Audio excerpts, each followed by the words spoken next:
Good morning. Good morning, good afternoon, and good evening, Your Excellencies, colleagues, ladies and gentlemen. It is with great pleasure that I welcome you and declare open the 148th session of the Executive Board of WHO. I extend to you and your families my best wishes for the new year. Distinguished members of the WHO Executive Board, honorable ministers, excellencies, and member state representatives, WHO Director General, Regional Director of WHO Southeast Asia, and other regional directors, heads and representatives of UN agencies and partner organizations. A very, very warm welcome to all of you at the 148th session of the WHO Executive Board. This is our first meeting in 2021, and we can all see that a dawn of optimism is already breaking. My best wishes to all of you and your families and the people of your respective nations for a healthy, safe, and successful New Year 2021. It is only natural that while we are all gathered here, we must express our profound condolences to and solidarity with the families and societies whose people have lost their lives to the disease, those who are battling for their survival, and those whose lives and livelihoods have been affected by the crisis. We must also never lose a chance to thank the medical professionals, scientists, and researchers, as well as other essential workers around the world who continue working under difficult and challenging circumstances to deal with the pandemic. We all know how difficult the year 2020 has been for the whole world, of how humanity has battled this crisis with all its might. But it has also been a year in which the wisdom and evidence of science was judiciously adopted. I call the year 2020 as a year of science, a year of incredible scientific achievement. In less than 12 months, researchers have characterized a novel illness, sequenced a new virus's genome, developed diagnostics, produced treatment protocols, and established the efficacy of drugs and vaccines in randomized controlled trials. A big shout out to our scientists and researchers. We have seen the global scientific capabilities race against time and deliver on their promise of a vaccine in the shortest possible time in history. While 2020 is described as the year of science, the year 2021 shall be the year of global solidarity and survival. I am sure that it will be the harbinger of a decade of action. The speed at which COVID-19 vaccines are being successfully produced across many countries, prominent breakthroughs are taking place. A tech investment boom is being witnessed, and digital technologies are being adopted. All this is combining to raise hopes of a new era of progress. I want to express utmost optimism that this year, the unprecedented crisis caused by the COVID-19 pandemic shall be mitigated and successfully reversed through committed political leadership and sustained global cooperation and solidarity. This year, we shall see intensified international cooperation to contain, mitigate, and defeat the pandemic using enhanced scientific knowledge and best practices. This year has brought hope. The recent breakthroughs on COVID-19 vaccines offer a ray of hope. But that ray of hope needs to reach everyone. We have to recognize that the poorest and the most vulnerable are the hardest hit by the pandemic, and that the impact of the crisis will reverse hard-won development gains and hamper progress towards achieving the sustainable development goals. Therefore, we must ensure fair and equitable distribution of the COVID vaccines. While on the chapter of gratitude, I would also like to acknowledge the crucial role played by the World Health Organization and all its staff and members in catalyzing and containing and coordinating the global response to control and contain the spread of COVID-19. Excellencies and distinguished delegates, your presence here today reflects your commitment to being actively involved in WHO's governance. As global public health leaders, this platform of the World Health Organization Executive Board is extremely important since it binds us all together and enables us to set the directions and agenda and continue striving for our objective of health as a state of complete physical, mental, and social well-being, and not merely the absence of disease or infirmity. We all know that the hard work and determination of WHO member states have saved countless lives, improved public health, and increased life expectancy. The solidarity and cooperation that has defined our work for 7 decades has been central to the COVID-19 response. The values expressed in World Health Assembly resolution on COVID-19 response have continued to guide the work of WHO and its member states, and we will be apprised of the progress in the implementation during the course of this session. While COVID-19 has revealed the need to invest in health and the call for sustainable funding to WHO to ensure that the organization can fully respond to public health needs, any proposed increase in budget needs to also consider the global economic impact of COVID-19. We all know that the pandemic has affected the economies of countries globally. However, it has also presented us with an opportunity whereby health has been placed central on the global agenda of governments, partners, and donors.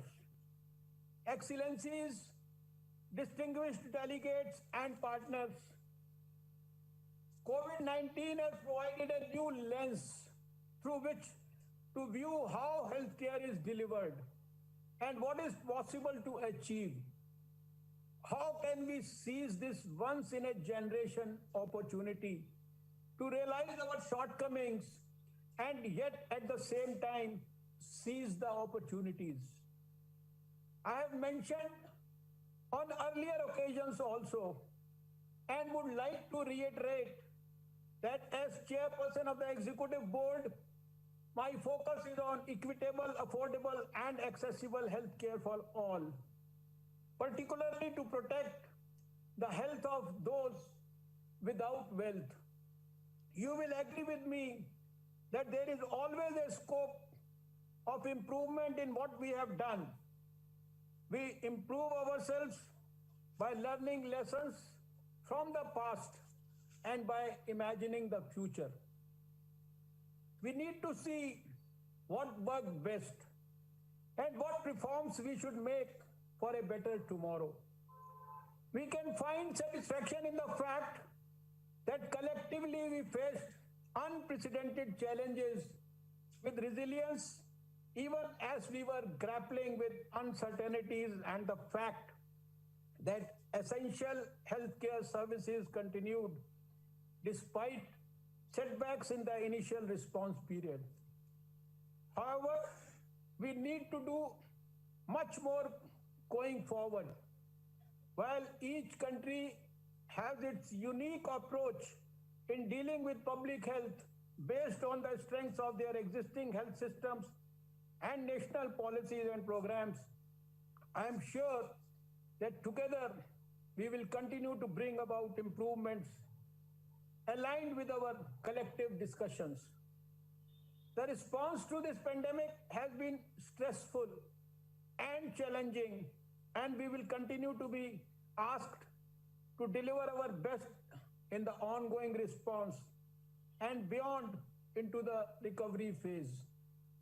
Excellencies, before I end, I would like to compliment the Director General and the regional directors for deciding to award the 2020 DG's Award for Excellence to all members of the WHO workforce.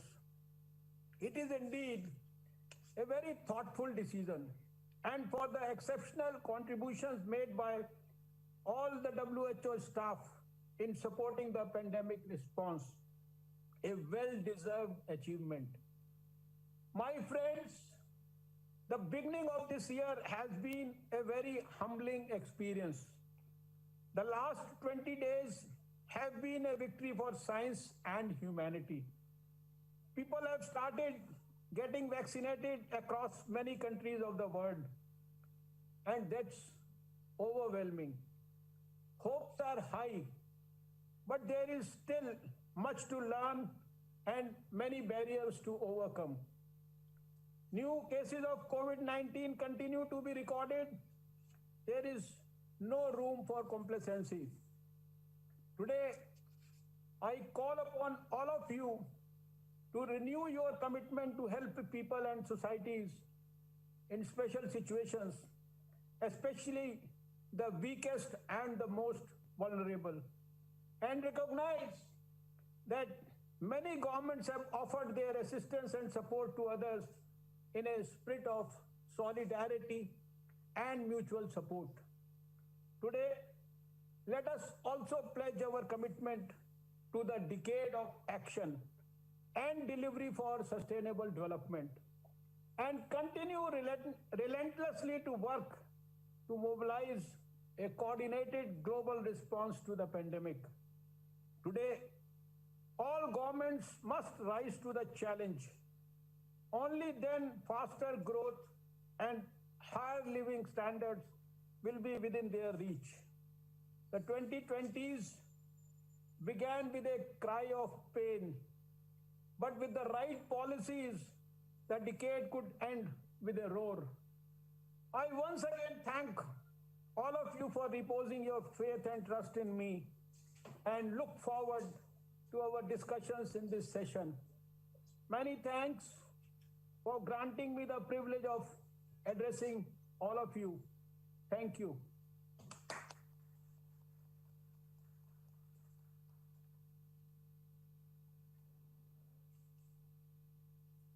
Colleagues, due to the current restrictions imposed in response to COVID-19, EB 148 will be held virtually. Before we proceed, I would like to say a few words about the virtual platform. Participants on the virtual platform may request the floor by raising their hands. This involves clicking on the icon labeled participants at the bottom of the screen and then clicking on the button labeled raise hand.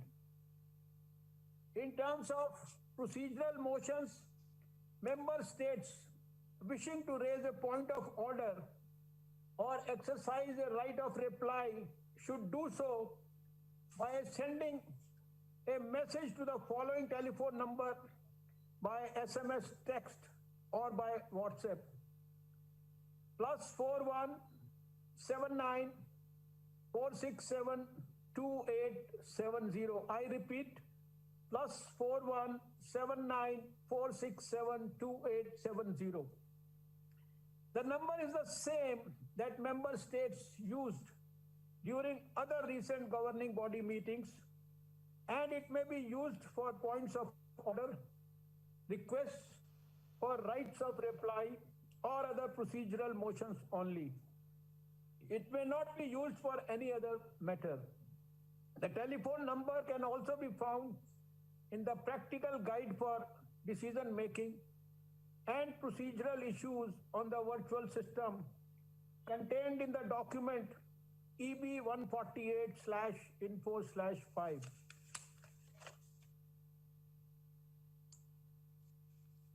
Special procedures to regulate the conduct of this virtual meeting.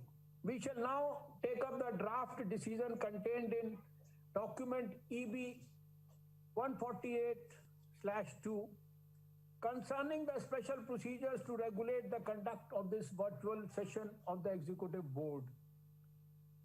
May I take it that the Executive Board is ready to adopt the special procedures contained in document EB 148/2 and to apply them to this meeting?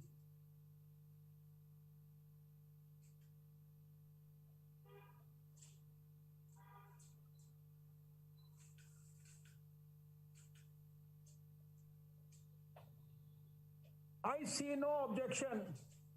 The decision is therefore adopted.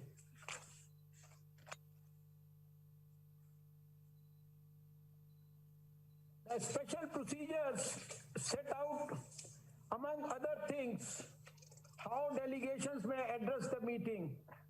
In addition, please note that as in a physical meeting within member states delegations, the matter of authorization to take the floor is a matter for the delegation itself.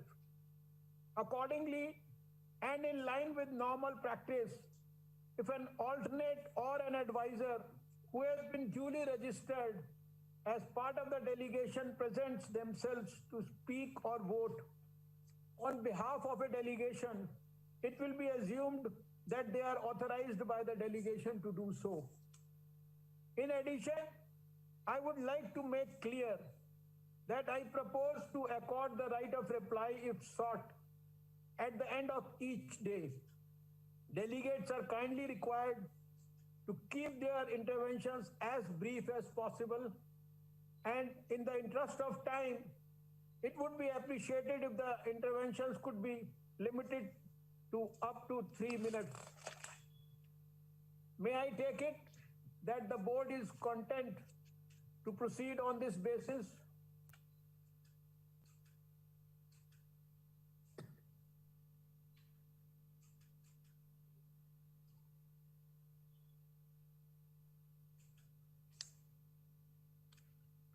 I see no objections.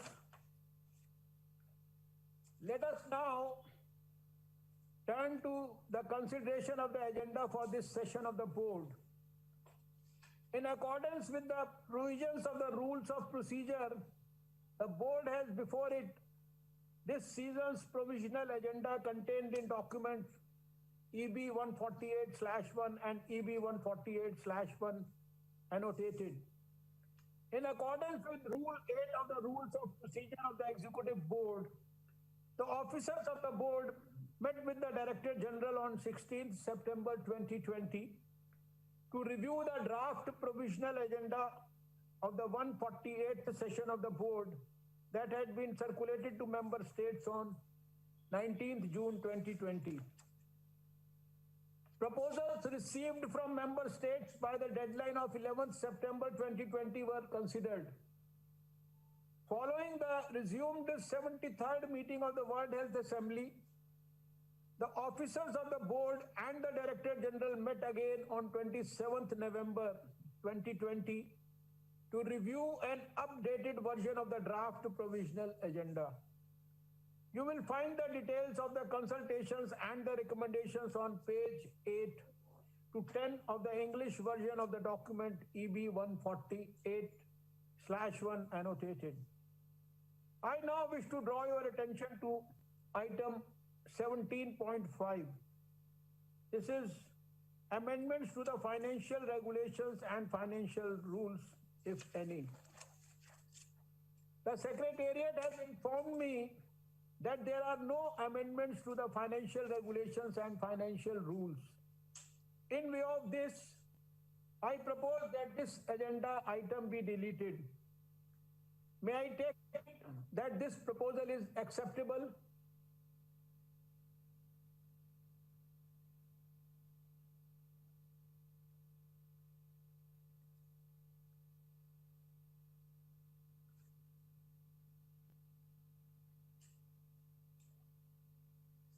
I see no objection. It is so decided. Are there any further comments on the provisional agenda?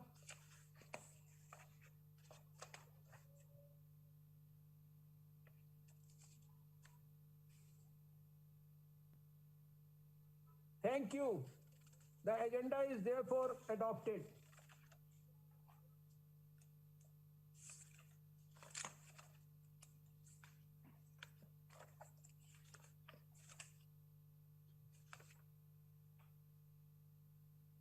I understand that the delegation of Austria has requested to take the floor. Austria, you have the floor.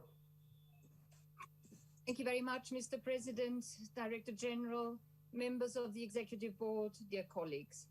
The European Union works closely with the World Health Organization on a wide range of subjects, both within the European region and on a global level. As agreed in the exchange of letters of 2000 between the WHO and the European Commission concerning the consolidation and intensification of cooperation, and without prejudice to any future conclusion of a general agreement between the WHO and the European Union delegation attends the meetings of the Executive Board as observer.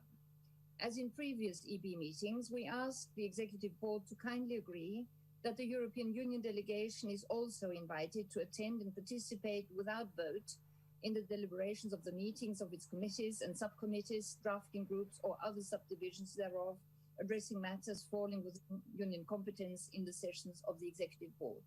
Thank you very much, Mr. President.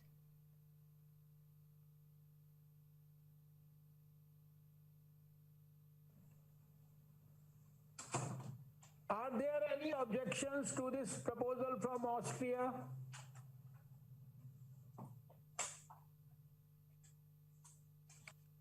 I see no objections. As you know, EB 148 has a heavy agenda with 48 items and sub-items and more than 22 draft resolutions and decisions to be examined. It is important that we hold the meeting in a constructive manner. I would like to inform you that the individual statements by members of the board will be limited to 3 minutes. Individual statements by all member states not represented on the board and associate members will be limited to 2 minutes. Statements by observers, invited representatives of the United Nations and other participating intergovernmental organizations and non-state actors in official relations with WHO will be limited to 1 minute. Regional and group statements will be limited to 4 minutes.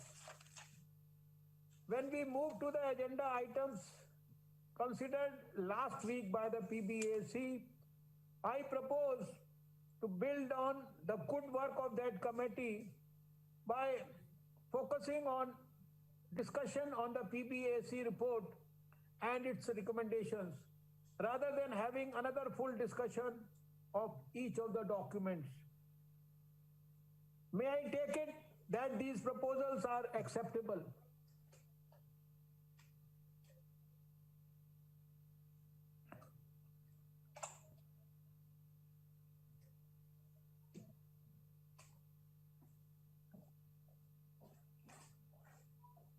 I see no objections. It is so decided.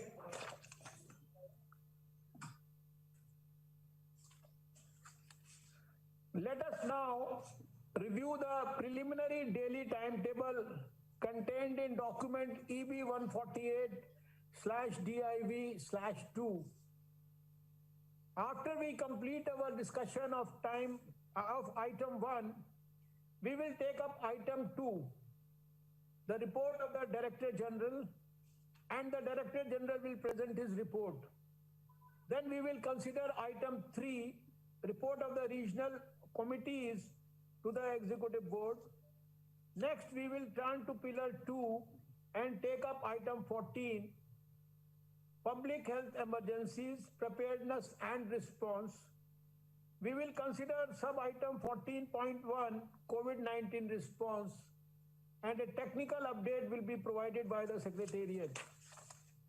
We will then consider sub-item 14.2, WHO's work in health emergencies, and updates by the chairpersons of the various review processes will be provided.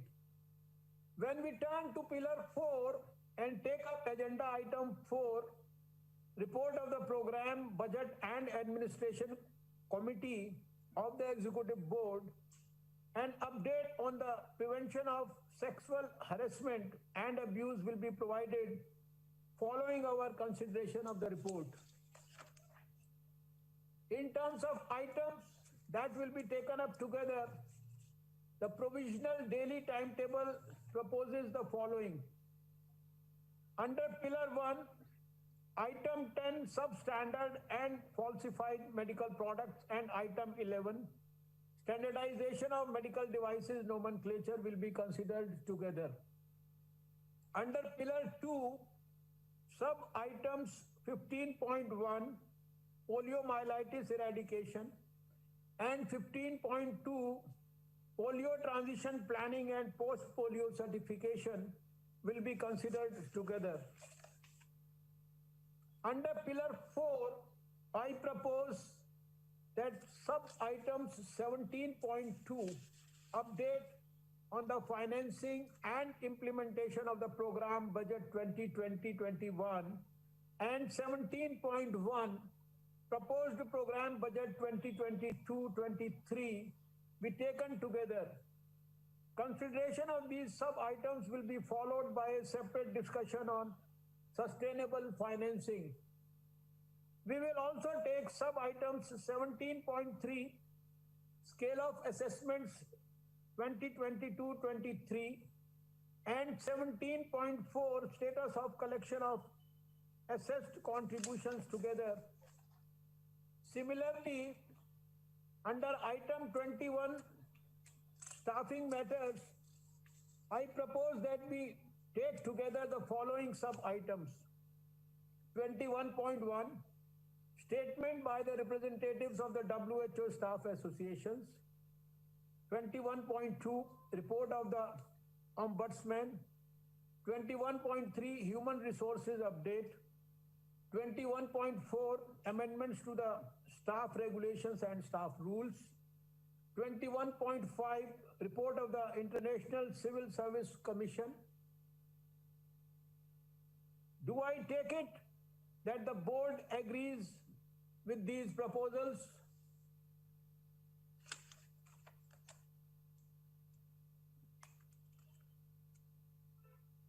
I see no objection. It is so decided. I propose that the board meet from 10 a.m. to 13 a.m. p.m. and from 2 p.m. to 5 p.m. Geneva time. There will be a maximum of 2 sessions each day. It is also useful to recall decision EB 147/6, in which the Executive Board decided that this session of the board should close no later than Tuesday, 26th January 2021. Do I take it that the board agrees with the timetable?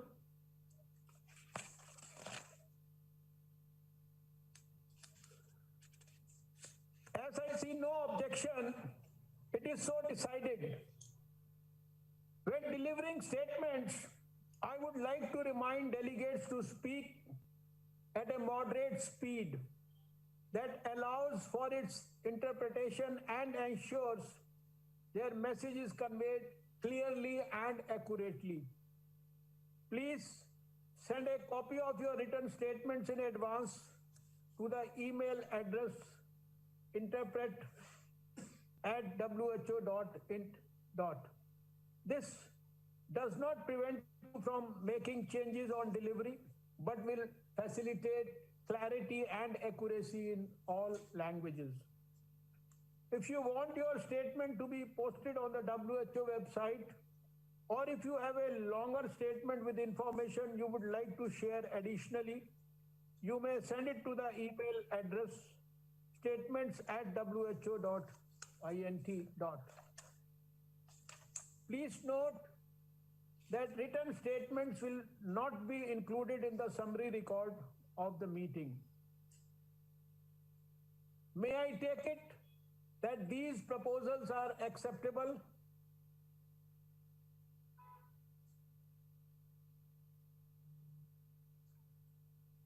I see no objection. It is so decided. This concludes our consideration of agenda item 1. Now, let us turn to the next agenda item.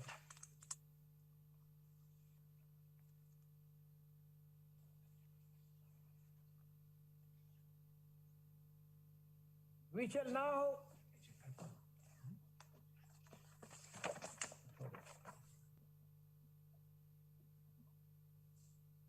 let us consider item 2 of our agenda, report by the Director General. I have pleasure in giving the floor to the Director General. Dr. Tedros, you have the floor, please.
Thank you.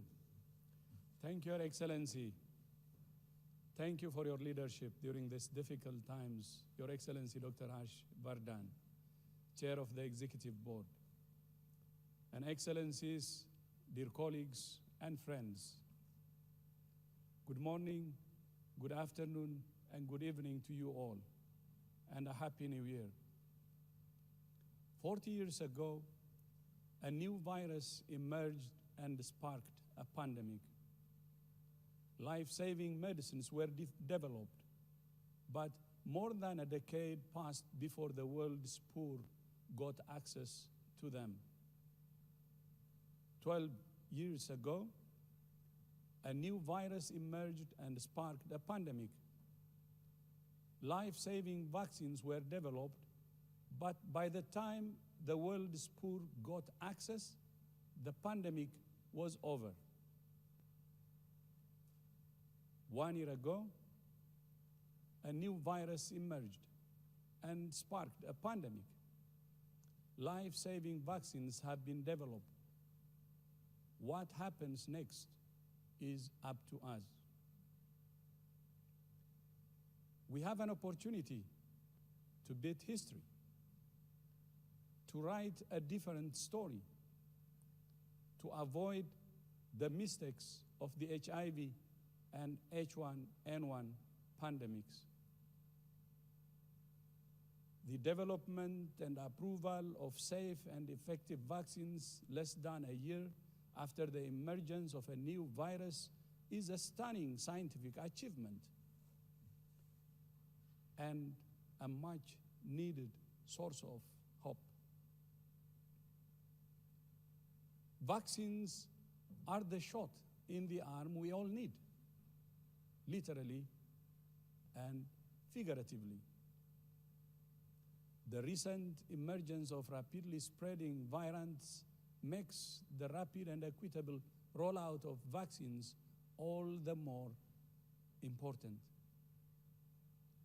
But we now face the real danger that even as vaccines bring hope to some, they become another brick in the wall of inequality between the world's haves and have-nots. It's right that all governments want to prioritize vaccinating their own health workers and older people first. But it's not right that younger, healthier adults in rich countries are vaccinated before health workers and older people in poorer countries. There will be enough vaccine for everyone, but right now, we must work together as one global family to prioritize those most at risk of severe disease and death in all countries. For the past 9 months, the ACT Accelerator and the COVAX Vaccines Pillar have been laying the groundwork for the equitable distribution and deployment of vaccines. We have overcome scientific barriers, legal barriers, logistical barriers, and regulatory barriers. We have secured 2 billion doses from 5 producers with options on more than 1 billion more doses, and we aim to start deliveries in February. I use this opportunity to thank Gavi and CEPI. COVAX is ready to deliver what it was created for. But in recent weeks, I have heard from several member states who have questioned whether COVAX will get the vaccines it needs and whether high-income countries will keep the promises they have made. As the first vaccines begin to be deployed, the promise of equitable access is at serious risk. More than 39 million doses of vaccine have now been administered in at least 49 higher income countries. Just 25 doses have been given in one lowest income country. Not 25 million, not 25,000, just 25. I need to be blunt. The world is on the brink of a catastrophic moral failure. And the price of this failure will be paid with lives and livelihoods in the world's poorest countries. Even as they speak the language of equitable access, some countries and companies continue to prioritize bilateral deals, going around COVAX, driving up prices, and attempting to jump to the front of the queue. This is wrong. 44 bilateral deals were signed last year, and at least 12 have already been signed this year. The situation is compounded by the fact that most manufacturers have prioritized regulatory approval in rich countries where the profits are highest, rather than submitting full dossiers to WHO. This could delay COVAX deliveries and create exactly the scenario COVAX was designed to avoid, with hoarding, a chaotic market, an uncoordinated response, and continued social and economic disruption.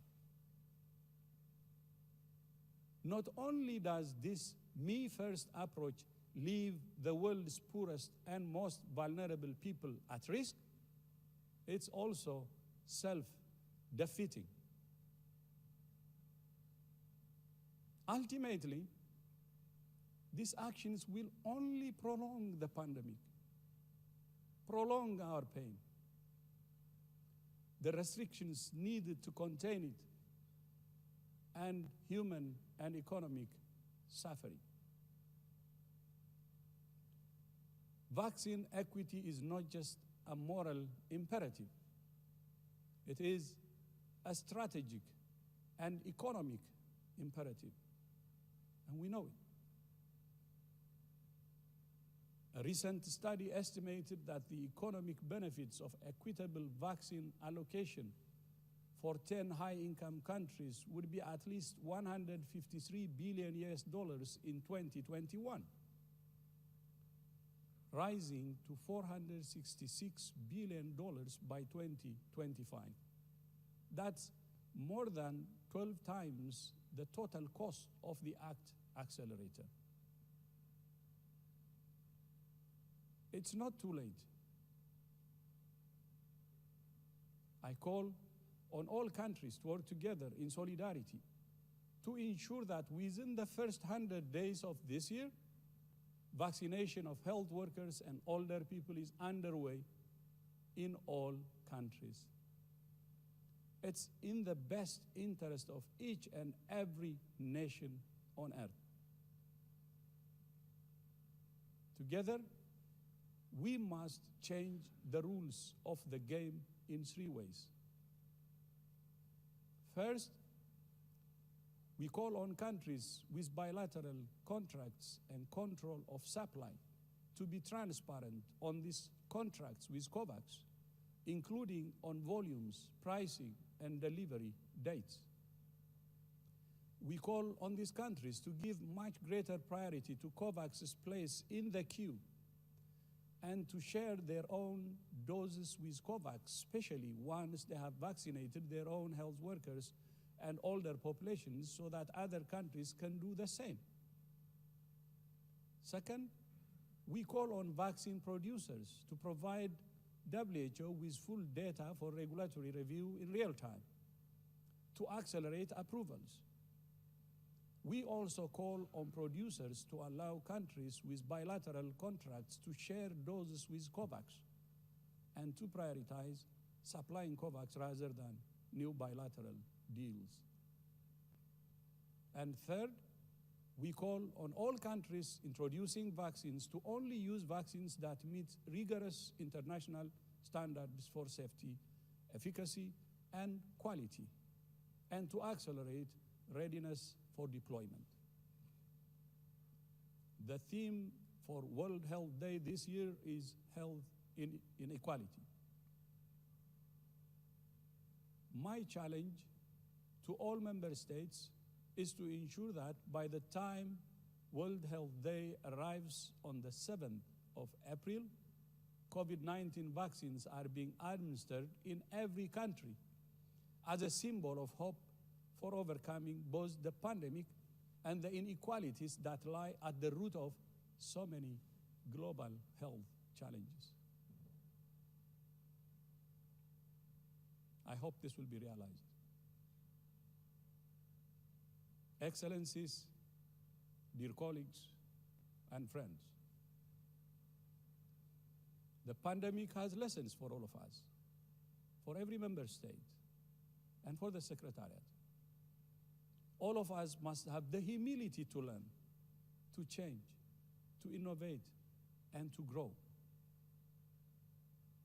The work of the Independent Panel for Pandemic Preparedness and Response, the Review Committee of the International Health Regulations, and the Independent Oversight Advisory Committee of the WHO Health Emergencies Program will all have recommendations for member states and the Secretariat.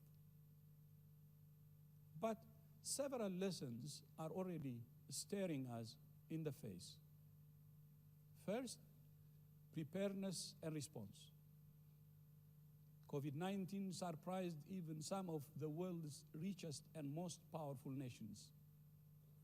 It caught them unprepared and revealed a collective failure to invest in emergency preparedness. Even before the pandemic, WHO was working to strengthen preparedness and response as part of our transformation, knowing that the next pandemic was just a matter of when, not if. With the World Bank, we established the Global Preparedness Monitoring Board 2 years ago. We created a new division of emergency preparedness, a new science division, and we developed new digital tools for surveillance and early warning. In the past year, we have taken further steps which are described in our report to you for this meeting. At the World Health Assembly in November, I announced the creation of a new repository for specimens at a secure facility in Switzerland to facilitate the voluntary sharing of viruses and the rapid development of medical countermeasures. We're calling it the BioHub. I'm pleased to say that in addition to previous commitments from Italy and Thailand, South Africa has now committed to share samples of the new SARS-CoV-2 variant with the BioHub.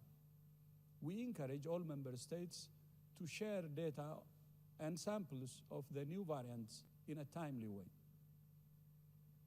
In November, I also proposed a new mechanism for strengthening preparedness based on mutual trust and mutual accountability, the Universal Health Preparedness Review.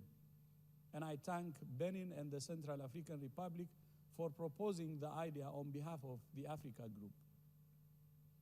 Previous tools such as joint external evaluations based on expert review of national preparedness have value, but the pandemic has shown they have not been sufficient.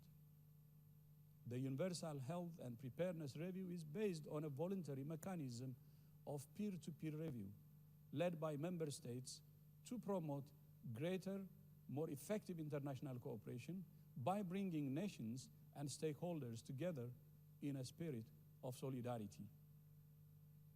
In December, we briefed member states on the UHPR.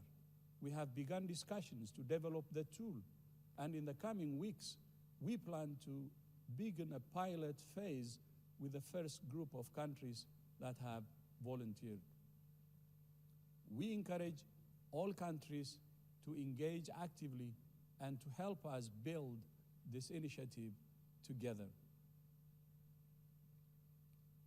The second key lesson the pandemic is teaching us is that the health of humans, animals, and the planet are intimately intertwined. We can only protect and promote human health by fundamentally enhancing the monitoring and management of the risks at the interface between humans, animals, and ecosystems. This is not a new idea, but the pandemic has brought it into sharper focus. More than 70% of emerging diseases discovered in recent years are linked to animal to human transmission. More than a decade ago, WHO, the Food and Agriculture Organization of the United Nations, and the World Organization for Animal Health came together at the tripartite to develop and promote the One Health concept. The pandemic has shown that we must take our partnership to a new level and that it must become more than a concept. It must be translated into systems that keep people safer in countries. It's also clear that One Health must be about more than zoonosis. It must address the full range of issues that affect the relationship between humans, animals, and planet, including deforestation, intensive agriculture, pollution, climate change, and so on. Together with our partners in the tripartite and the UN environment, we have now agreed to establish a One Health high-level expert council supported by a joint secretariat.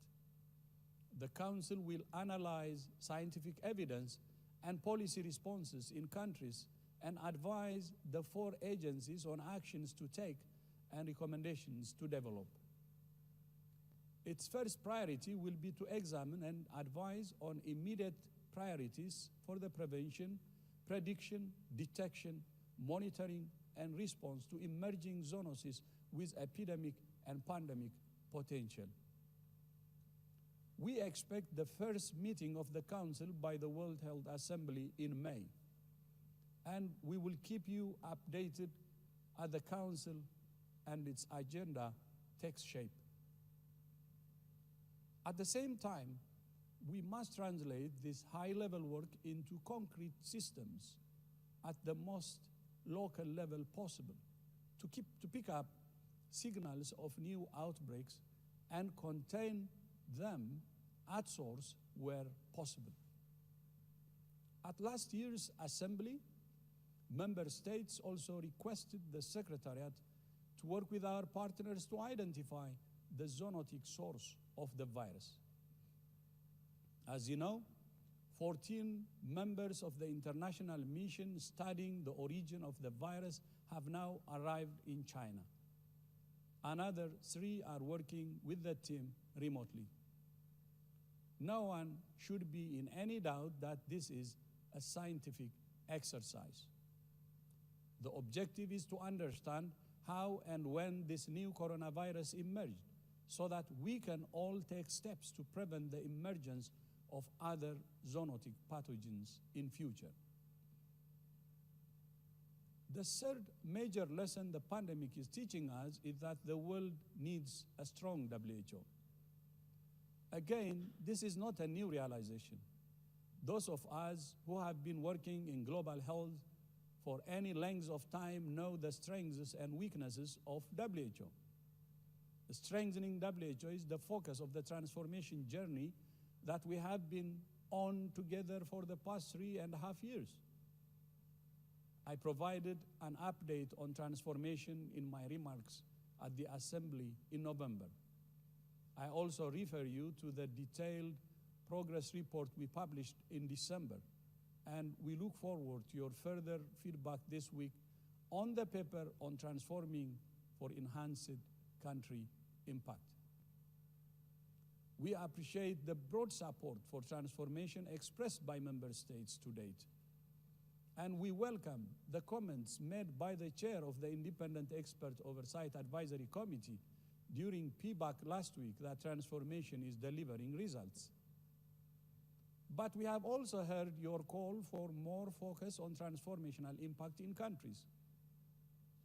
Transformation is a journey.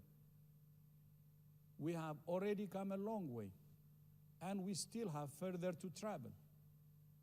In the coming year, we will continue to learn, to change, and to listen. As you know, at the end of last year, the regional directors and I decided to award the WHO Award of Excellence to the entire WHO workforce for their extraordinary efforts in the most extraordinary year, as our board chair, Dr. Harshvardhan, indicated in his speech.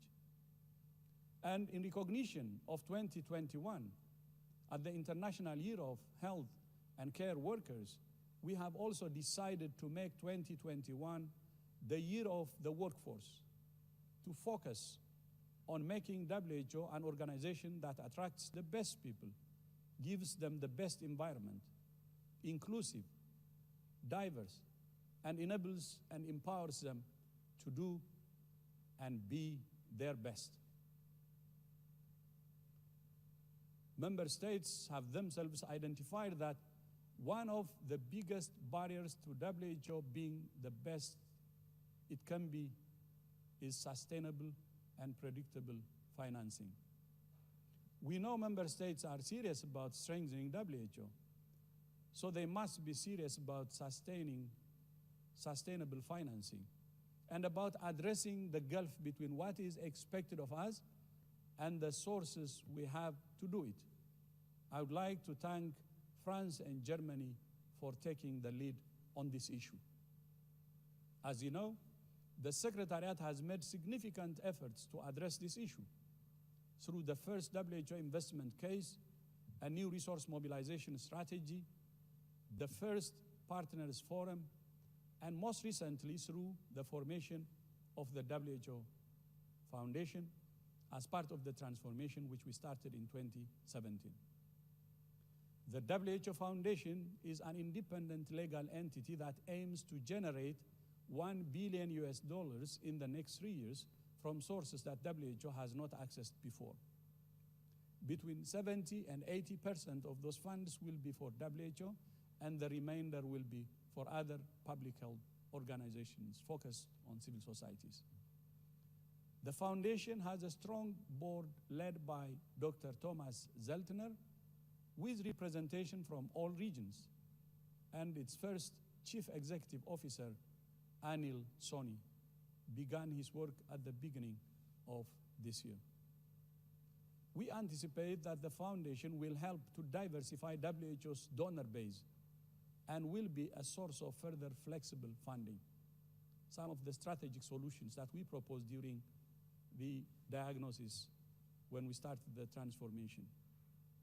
However, there is still much work to be done to ensure WHO has sustainable and predictable funding it needs. This week, you will consider a proposal to establish an inclusive working group to define the principles for what should be funded, develop options for how much funding is needed, and consider how those priorities should be funded. If agreed by member states, the working group could consider a proposal that will come back to this board before going forward to the World Health Assembly in 2022. We're committed to accountability and to giving you value for money. And it's the right thing to do. But we ask our member states to ensure the Secretariat receives adequate money for value. Even as we work relentlessly towards ending the pandemic and responding to other emergencies, we will continue to transform to deliver an impact where it matters most, in countries. Your agenda this week reflects the immense scope of WHO's work, including patient safety, non-communicable diseases, oral health, eye care, antimicrobial resistance, orphan diseases, substandard and falsified medical products, mental health, polio, immunization, and much, much more. I know that some member states have concerns about the late publication of documents for this meeting. I personally apologize for any difficulty this has caused in your preparations. We remain committed to timely delivery of governing bodies' documents, and we have made very good progress in this area.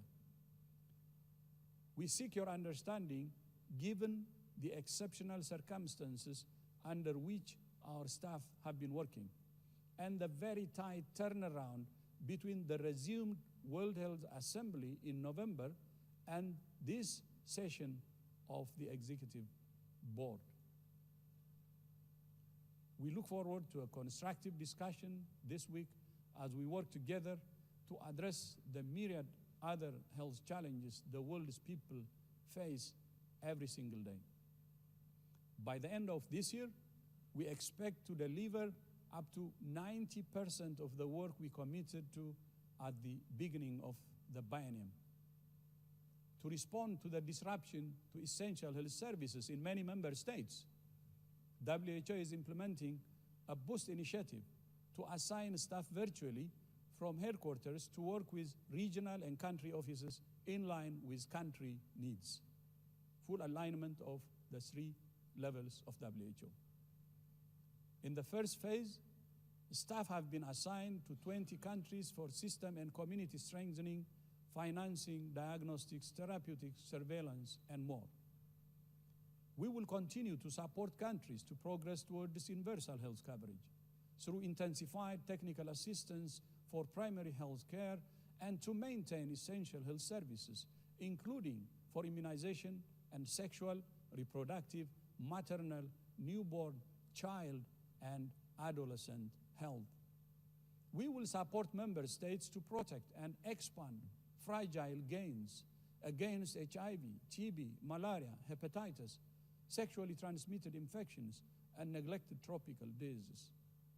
We will implement the global strategy to accelerate the elimination of cervical cancer approved by member states in November.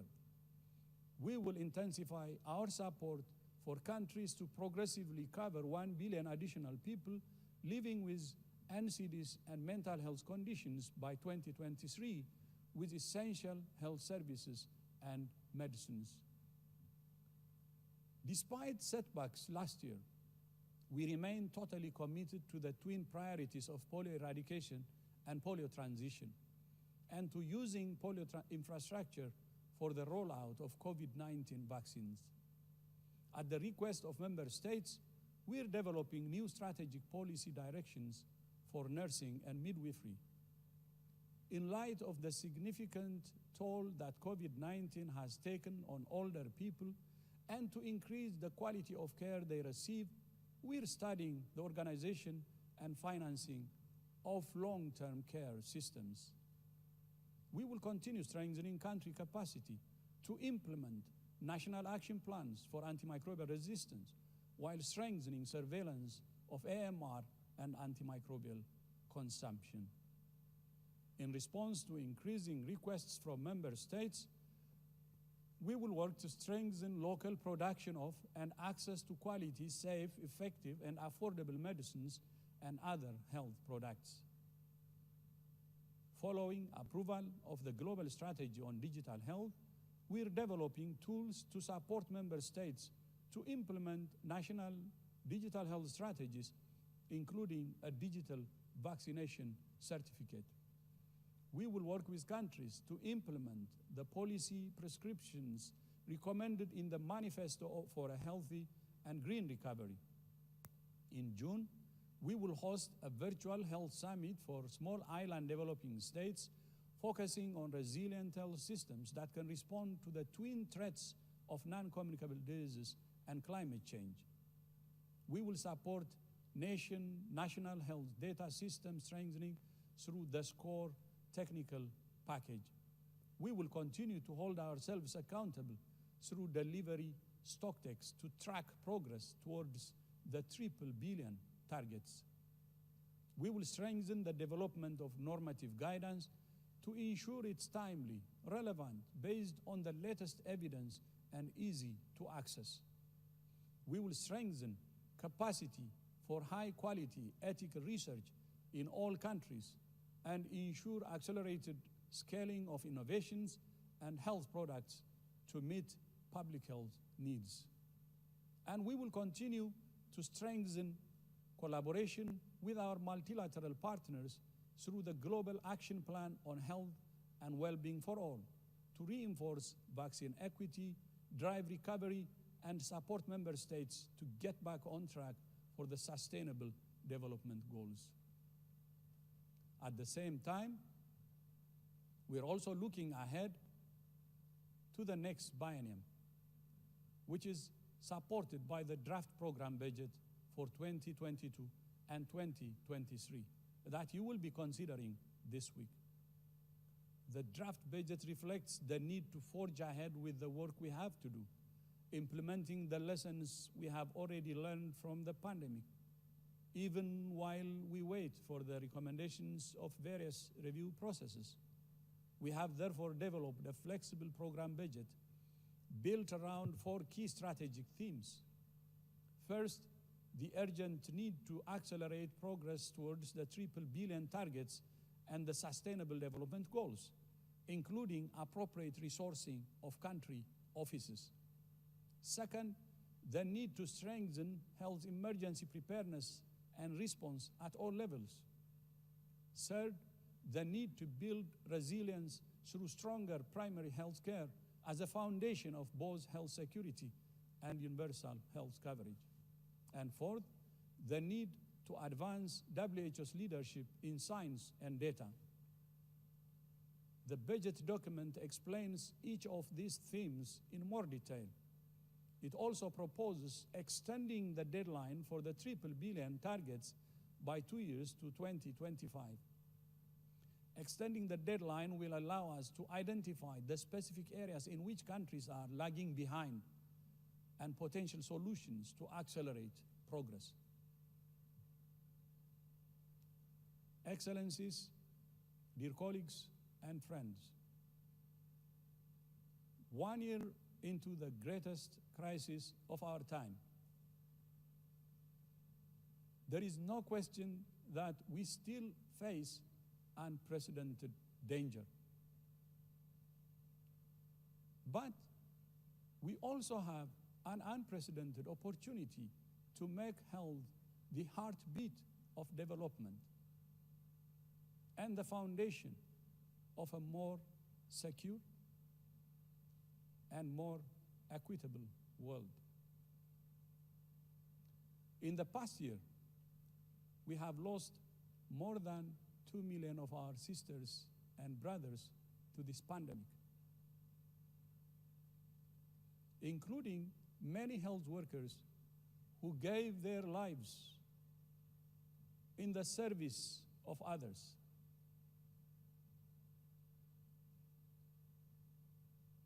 We have also lost colleagues, including Belinda Kasongo, murdered in DRC as she worked to protect others from Ebola. Her sacrifice was not in vain. It was because people like Belinda put themselves in danger that we were able to end the Ebola outbreak in eastern DRC, one of the most complicated emergencies we have faced. And next week marks 1 year since the passing of our dear friend and colleague, Pete Salama. Gone but never forgotten. His legacy lives on.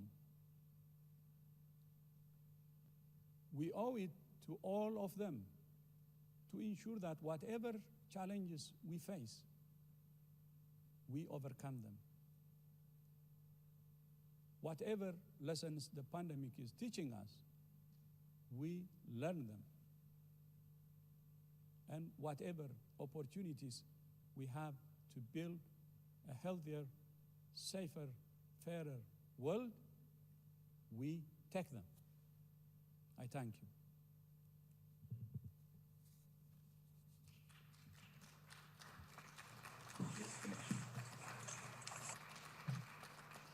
Thank you, Doctor. Thank you, Dr. Tedros. The floor is now open for discussion. I would like to request that the Secretariat moderate the discussion on the virtual platform. Secretariat, you have the floor now.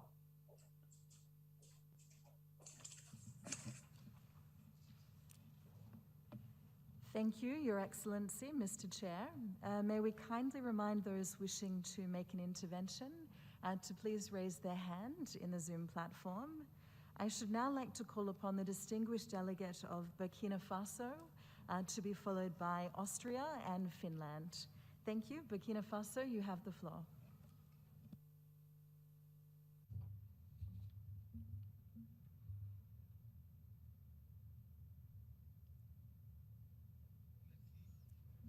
Thank you very much. Chairman, Burkina Faso has the honor to make this statement under Agenda Item 2 on behalf of the 47 member states of the WHO's African region. The African region would like to thank the Director General for his detailed report on the action taken by the organization in the context of the COVID-19 pandemic, and we'd like to congratulate him for his leadership in managing world health. We also pay tribute to the Secretariat, which has worked so very, very hard to support member states despite the very difficult circumstances in which it's working at the moment as a result of the pandemic. We support the ongoing process of transformation within the organization. We also welcome the efforts of the Independent Group on Preparation for and Response to Pandemics in evaluating the work that the organization has done to tackle COVID-19. We urge WHO to conclude its work on looking at the origins of COVID-19 as quickly as possible and urge it to do whatever is required to prevent the emergence of other pandemics in the future and help states to prepare for them. We urge everybody involved in world public health to work together with the organization and provide it with sufficient funds for it to do its job. Chairman, turning to the issue of the distribution of a COVID-19 vaccine, the African region is rather concerned that the vaccine is being hoovered up by just a few countries, and we'd like to stress the need for the vaccine against COVID-19 to be considered as a global public good. As the Director General has quite rightly said, nobody will be safe until everybody is safe. That's why we encourage member states to give priority to international solidarity and take the steps which are required to make the entire world safe from the pandemic.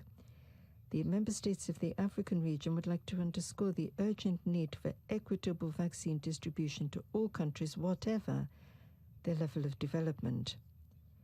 African countries did quickly put measures in place in order to control the spread of COVID-19 and thereby limit its negative impact on their peoples and on their economies. Furthermore, the African region would like to emphasize that the COVID-19 situation should not make us lose sight of the priority that should be attached to controlling other endemic diseases such as malaria, tuberculosis, HIV/AIDS, neglected tropical diseases, non-communicable diseases, and cancers worldwide, especially in those countries most hard hit by them. Chairman, because of the negative impact of the COVID-19 pandemic, further efforts are going to have to be made by countries in order to provide WHO with the resources she needs to ensure that the program budget for 2022-2023 can fully implement the 13th General Program of Work. We encourage the organization to continue to look for sustainable and innovative sources of financing which will help it to be stronger and more effective in carrying out its mission. Thank you. Thank you very much. And now to Austria, to be followed by Finland. Mr. President, I have the honor of speaking on behalf of the EU and its member states, and the candidate countries, the Republic of North Macedonia, Montenegro and Albania, as well as the Ukraine and the Republic of Moldova, align themselves with this statement. The EU and its member states welcome the global coordination, commitment and leadership of WHO, especially in response to the COVID-19 pandemic. Its action has been a safeguard for the most vulnerable populations, addressing gender and health inequalities, ensuring access to essential health services, and decreasing pandemic-related morbidity and mortality. We encourage WHO to continue applying a transparent, accountable approach to its action. We thank the DG for his report and remain fully committed to continue collaborating with WHO and regional office supporting WHO in its role as the leading global health agency now and beyond the current pandemic. A year into the pandemic, we have learned that collaboration, resolve and commitment on a global scale delivers results. We praise all singular and collective actors that contributed to the unprecedentedly fast discovery of effective vaccines, as well as the work to provide equitable access to vaccines and other necessary commodities. It remains crucial that no one is left behind, especially in fragile, low-resource settings and among populations who might be left out from regular vaccination campaigns. We need to make the same progress in treatments and clinical trials. The EU and its member states, as Team Europe, have stepped up by contributing to the ACT accelerator and joined the COVAX facility to promote equitable and affordable access to COVID-19 tools and immunization against COVID-19 as a good global public good. Mr. President, an effective, transparent, and science-based investigation on the origin of the SARS-CoV-2 is paramount and can provide us with clues to respond to this and prevent future pandemics. Understanding that this endeavor may not be concluded immediately, we look forward to regular in-depth updates on the progress of the investigation. We reiterate our support for the work of the independent panel, IHR Review Committee, and IOAC. We look forward to their recommendations to be considered in an inclusive progress involving all member states in developing a resolution on strengthening WHO and global preparedness facilitated by the EU. The pandemic has made clear once again that urgent needs to invest in and create resilient health systems. With the goal of universal health coverage and other health SDGs, we express concern about the growing gaps, inequities, and worsened health outcomes during the past year, particularly in sexual and reproductive health and NCDs, including cardiovascular diseases, cancers, diabetes, and mental health conditions. To contribute to enhance global health security, the EU has taken action towards building a European health union. We will improve EU's health security framework, reinforce crisis preparedness, strengthen the ECDC and EMA, and consider the establishment of an EU health emergency preparedness and response authority. We will work together in close collaboration with WHO and regional office. Today, we're all facing the same challenge.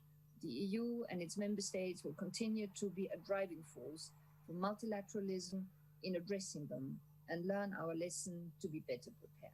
Thank you very much, Mr. President. Thank you, Austria. And Finland, you have the floor. General, colleagues, Finland aligns herself with a statement by the EU and its member states. We thank the Director General for his comprehensive report. The past 12 months have been the greatest challenge of our generation. The lives lost, the human suffering, and the economic losses cannot be retrieved, but we can do better going forward. Finland strongly believes that health and the economy are interlinked, and it is possible to protect both. We welcome the appointment of the Council on the Economics of Health for All, of which Prime Minister Sanna Marin will act as the patron, and look forward to its work, analyses, and recommendations. We also welcome the Pan-European Commission on Health and Sustainable Development, to which President Tarja Halonen brings her expertise.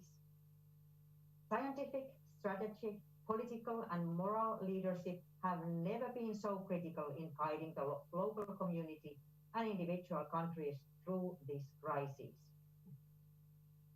While the pandemic is by no means over and significant efforts are required to control it, we have already started to look to the future to see how we might become better prepared and more adept in our response.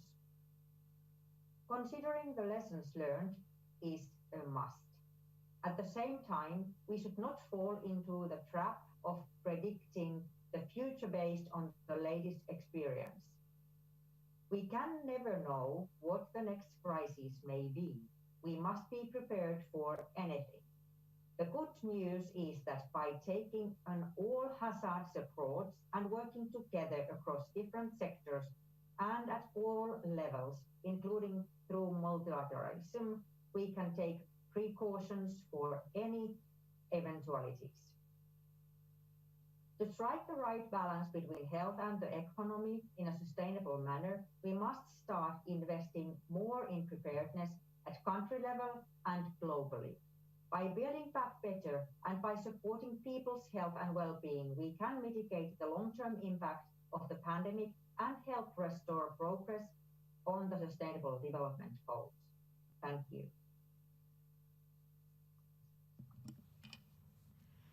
Thank you, Finland. And now to Kenya, to be followed by the United Kingdom.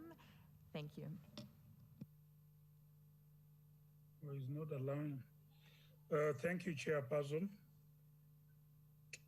Kenya aligns with a statement delivered by Burkina Faso on behalf of the African member states. Kenya thanks the Director General for his report and takes this opportunity to commend the DG and the entire WHO Secretariat for their commitment in coordinating the global public health response to the COVID-19 pandemic. Like most countries, Kenya is coordinating a national response to the COVID-19 outbreak, and we are grateful that the actions of our population in following the recommended public health measures have borne fruit, with Kenya now recording fewer number of cases and deaths for the past few weeks. Chairperson, Kenya welcomes the recent emergency use authorization by WHO on some COVID-19 vaccines and takes note of the disproportionate rollout of COVID-19 vaccines across the world. Given the catastrophic impact that the virus has had on our lives and livelihoods so far, coupled with emerging threats of new variant strains, Kenya calls for WHO, member states, and all international actors to work together to guarantee fair and equitable access to available COVID-19 vaccines.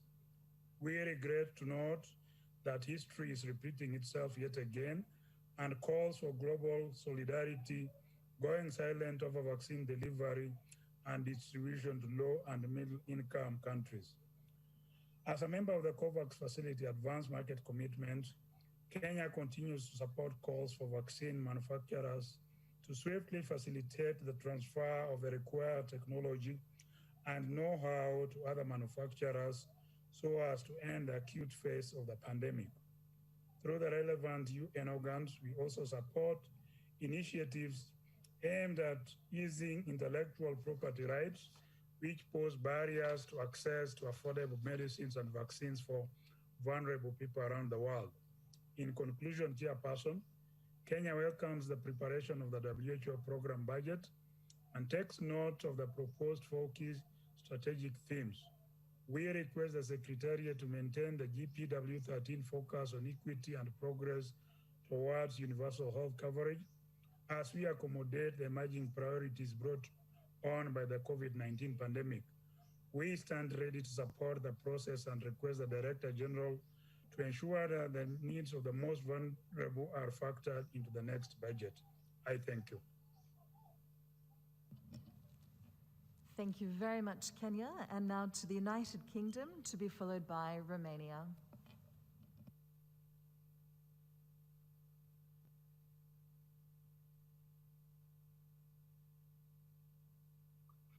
Thank you, Chair. Thank you to WHO for your continued hard work in coordinating the world's health response to COVID-19. No one is safe until everyone is safe, and the health of every country depends on the whole world having access to safe and effective vaccines, therapeutics, and diagnostics. The UK is committed to rapid, equitable access the UK is committed to rapid, equitable access to safe and effective vaccines, treatments, and tests through multilateral collaboration. We are pleased, as well as being a top donor to WHO, to have helped raise $1 billion for the coronavirus COVAX AMC through match funding other donors, which combined with the 548 million of UK aid pledged will help distribute 1 billion doses of coronavirus vaccines to 92 developing countries this year. However, with new variants emerging around the world, it is essential that the international community is on the front foot and quickly enhances genome surveillance and reporting. We look to the WHO for leadership on this, and the UK stands ready to support. COVID-19 has highlighted the inequalities within and between nations and is reinforcing and exacerbating them, further risking the delivery of the Sustainable Development Goals.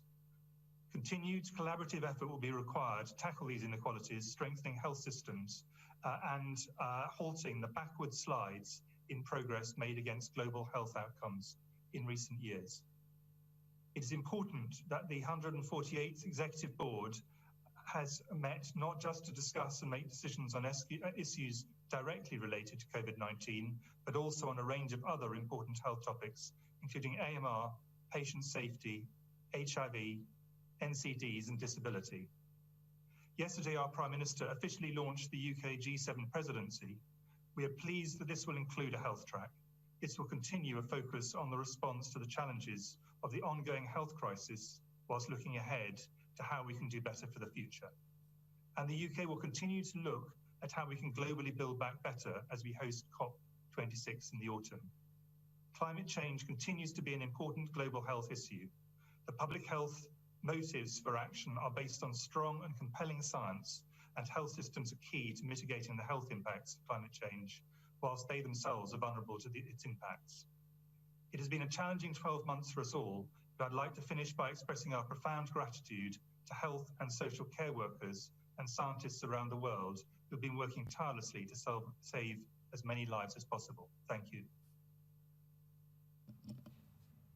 Thank you very much. Romania, you have the floor, to be followed by Israel.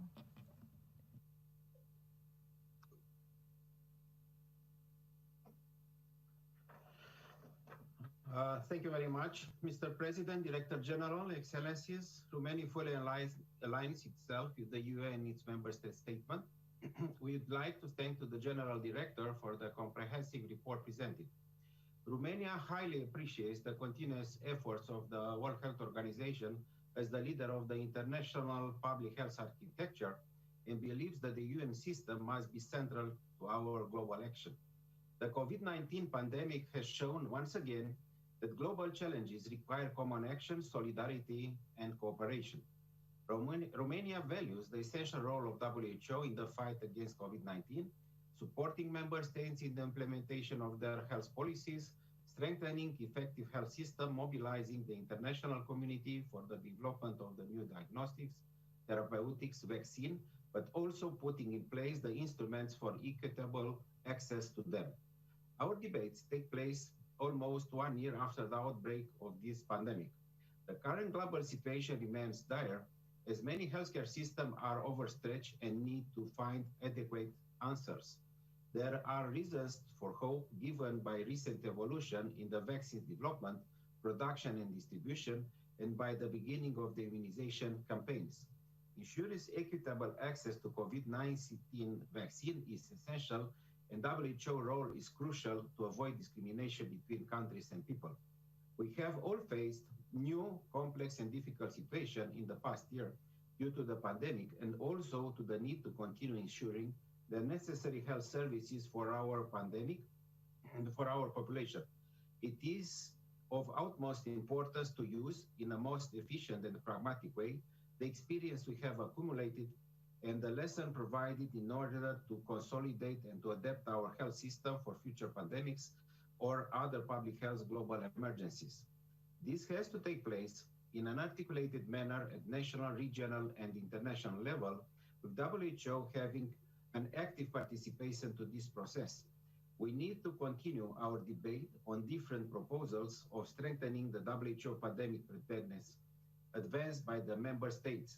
We need to use also the conclusion and recommendation of the reports from the Independent Panel for Pandemic Preparedness and Review, the Review Committee of the International Health Regulation, and the Independent Oversight and Advisory Committee of WHO Health Emergency Program for consolidation of our organization. Thank you very much. Thank you. And now to Israel, to be followed by Germany.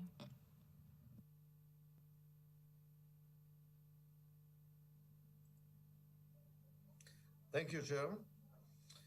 Director General, Member States, Excellencies.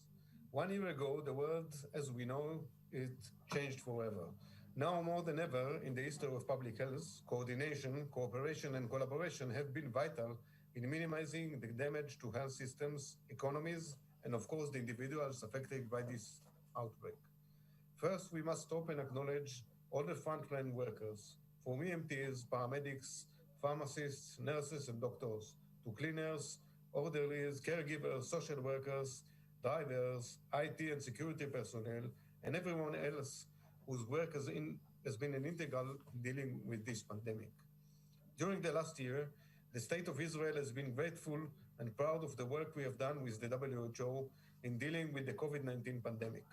When countries share data and best practices, we ensure that professional advisory organizations such as the WHO have the tools and the experts need most to help guide our health systems in dealing with the pandemic of this scare.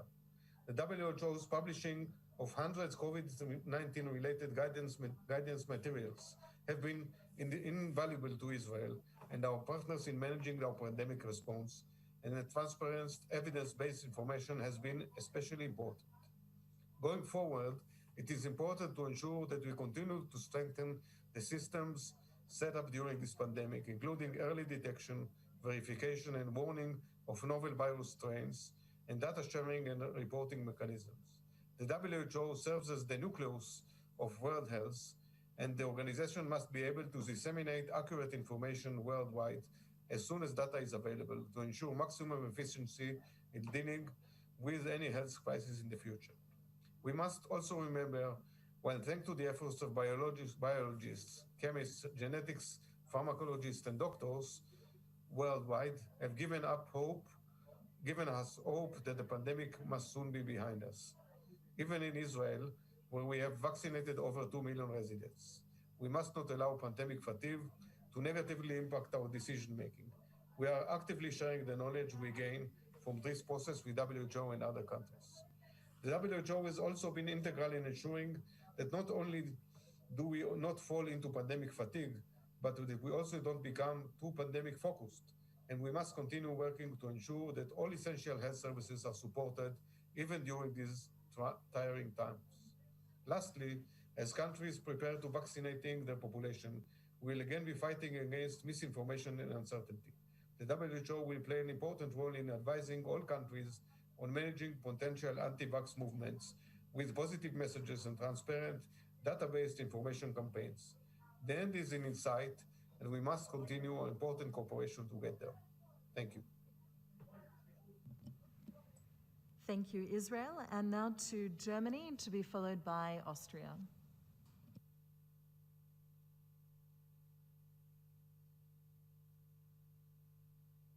Can you hear me? Okay. Yes, thank you very much. Wonderful. Okay, sorry. Germany aligns itself with the EU statement held by Austria. An unprecedented year for WHO. Every member state and all of us individually lays behind us. And while there are prospects for the end of the pandemic at some stage this year, COVID will remain a key theme for our lives in 2021 and beyond. DG, you have said it very clearly. COVID is the greatest crisis of our time. The international structures have proven not to be adequately prepared for a global health crisis of this dimension. Never before the international attention has been so focused on WHO like in this crisis. As we have stated before, COVID has shown the world's expectation vis-à-vis WHO by far outweigh WHO's de facto abilities. There is a serious discrepancy in between our political appraisal for WHO and the common will of 194 member states to finance the needed capacities. To enable WHO to fulfill its ambitious mandate should be one of the key tasks for all member states. Within its limited financial, human, and legal capacities, WHO has played and still does play a crucial role in the ongoing response, and we applaud the DG and all staff for your dedicated commitment through your work for WHO. COVID-19 has the potential to reorder the global health architecture far beyond WHO. In this regard, the Global Action Plan for Healthy Lives and Well-being for All, which brings together 12 key multilateral actors, can and should play a crucial role for coordination and alignment. On the 7th of October, the German government has adopted a new strategy on global health. Its key objective is to contribute to the achievement of the health-related Sustainable Development Goals by 2030. With the strategy, Germany clarifies that we want to strengthen WHO coming out of this crisis. A WHO that is fully equipped to fulfill its mandate as the leading and coordinating authority in global health.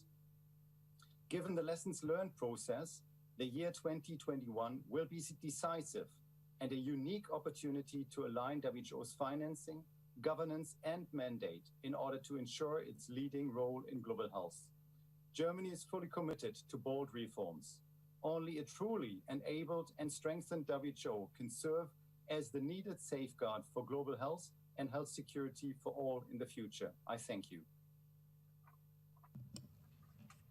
Thank you very much, Germany. And now to Austria, to be followed by China.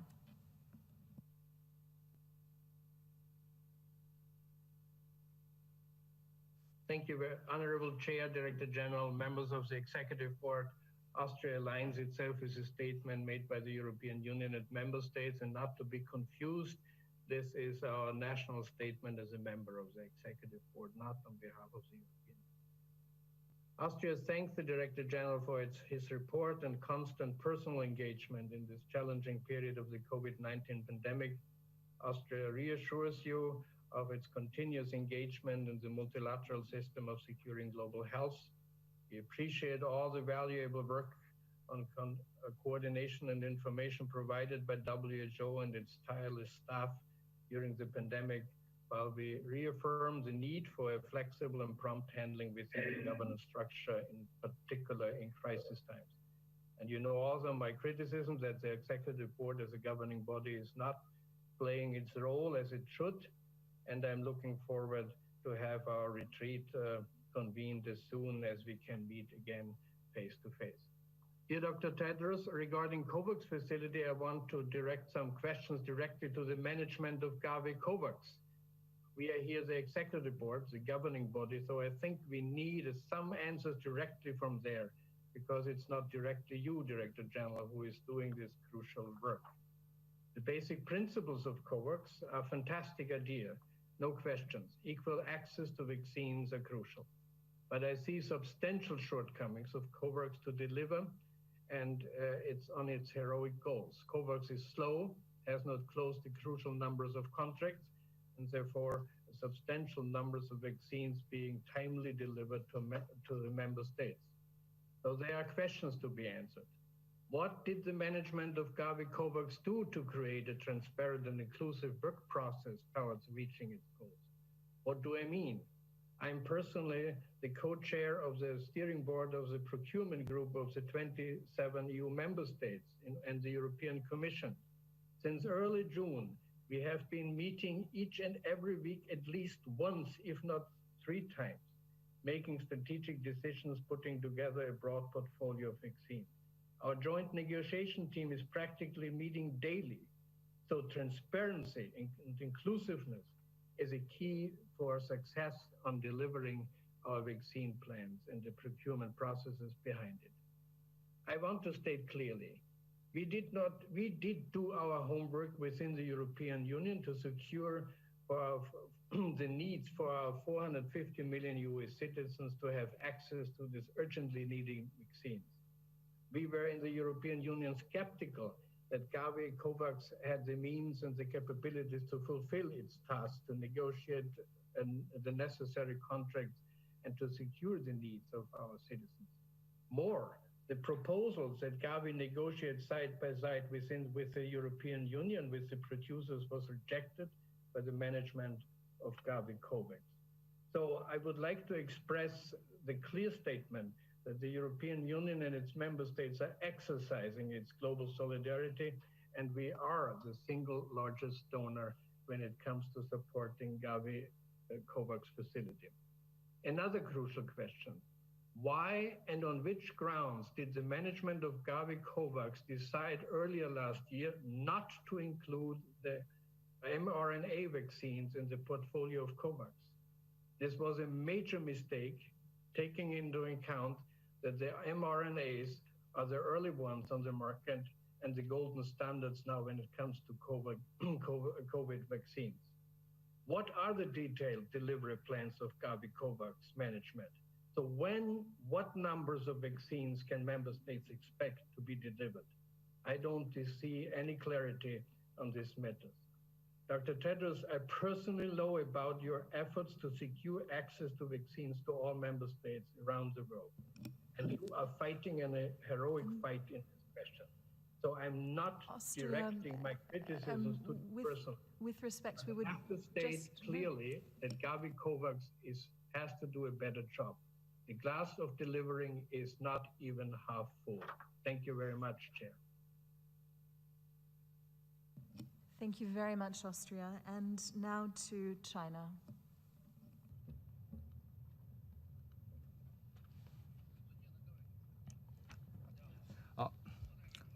Distinguished Mr. Chair, hello to everybody. The Chinese delegation appreciates the hard work and the fruitful work of the Director General and the Secretariat in the past year. 2020 is an extraordinary year, with COVID-19 pandemic spreading around the world, and countries facing greater challenges in achieving SDGs by 2030. The Chinese government has always put people's safety and health first.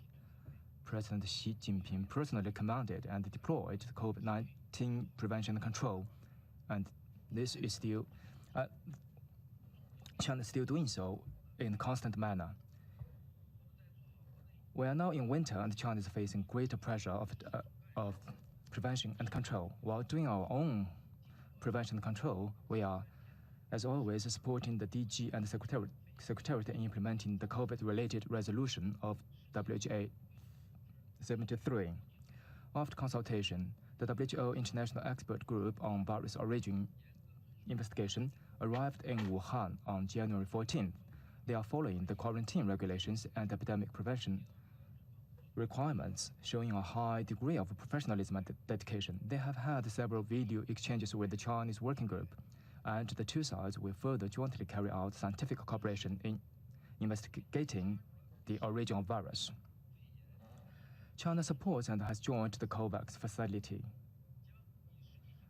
We shall take concrete actions to support that vaccines should be global public products, and vaccine availability and affordability in developed countries should be enhanced. China calls on the international community to make unremitting efforts to prevent and control the pandemic, safeguard people's health, and promote economic and social development, and jointly build a community of common health for mankind. Thank you. Thank you. And now to Bangladesh, to be followed by the Russian Federation.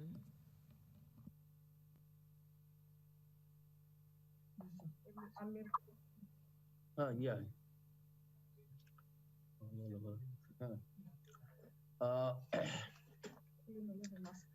Thank you so much, Mr. Chairman, Excellencies, ladies and gentlemen. I, on behalf of our Honorable Minister, Minister of Health and Family Welfare, Bangladesh, I am the Secretary Health Service Division in the Ministry of Health and Family Welfare in Bangladesh. I would like to share something about the meeting of Executive Board. Mr. Chair, I thank the Director General for providing us with the updates on WHO's work on some key areas of public health, including the COVID-19 vaccines. Nearly a year into pandemic, we face a human tragedy and a public health, humanitarian, and development emergency. We wish to place on record our appreciation to Dr. Tedros and his team for their tireless efforts in fighting this global menace. Also, I would like to mention Mr. DG of WHO. Very recently, you have sent a letter to our Honorable Prime Minister, Sheikh Hasina, appreciating her to face the COVID situation in Bangladesh effectively.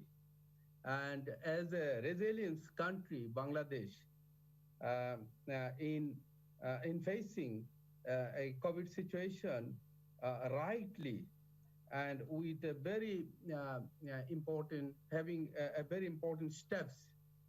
So I'd like to convey my thanks and gratitude to Mr. DG, Dr. Tedros. Thank you very much for your appreciation letter to our Honorable Prime Minister. And after a rough year, there is a light at the after a rough year. There is light at the end of the tunnel. We look forward to having a COVID-19 vaccine for most of us in 2021. We highly commend the strenuous efforts made by scientists around the globe in this regard. We thank WHO, Gavi, CP, and other organizations for their active involvement, support, and participation. It is indeed a remarkable achievement to reach this point in just a short time. Mr. Chair, our Honorable Prime Minister has urged the international community to treat the vaccine for the COVID-19 as a global public good and ensure its timely availability to all countries at the same time. Under her leadership, we adopted a whole of the government approach in Bangladesh to respond to the pandemic for the very beginning. Now we are exploring every possible avenue to bring in vaccines. Once it is available, the frontline workers, including the doctors, health workers, and law enforcement members will be vaccinated on a priority basis. In this respect, we particularly thank the COVAX facility for its valuable support. We are also thankful to other friendly countries and our partners from the private sector for their generous contribution and cooperation. Mr. Chair, while we recognize the development of vaccines as a breakthrough, we need new thinking on how to get our economics back on track. Low and middle income countries need greater assistance for strengthening their health system further. The pandemic is a clarion call on investing more in emergency preparedness while reinforcing One Health approach and a stronger WHO. We must pay attention to develop innovative and digital health solutions to better prepare for the future. Indeed, fighting the pandemic is the key to all of us, but we must not shy away from other dominant global health concerns. Today, apologies for interrupting, resistance Bangladesh. is a serious political, with social, respect, and we would economic just problem. wish to remind you of the time. Thank you very much. To conclude, this is a high time to build back better for our people, not just for now, but also for generations to come. We can only achieve this if we remain united in solidarity. Thank you. Joy Bangla, Joy Bangabandhu. Thank you. And Russian Federation, you have the floor.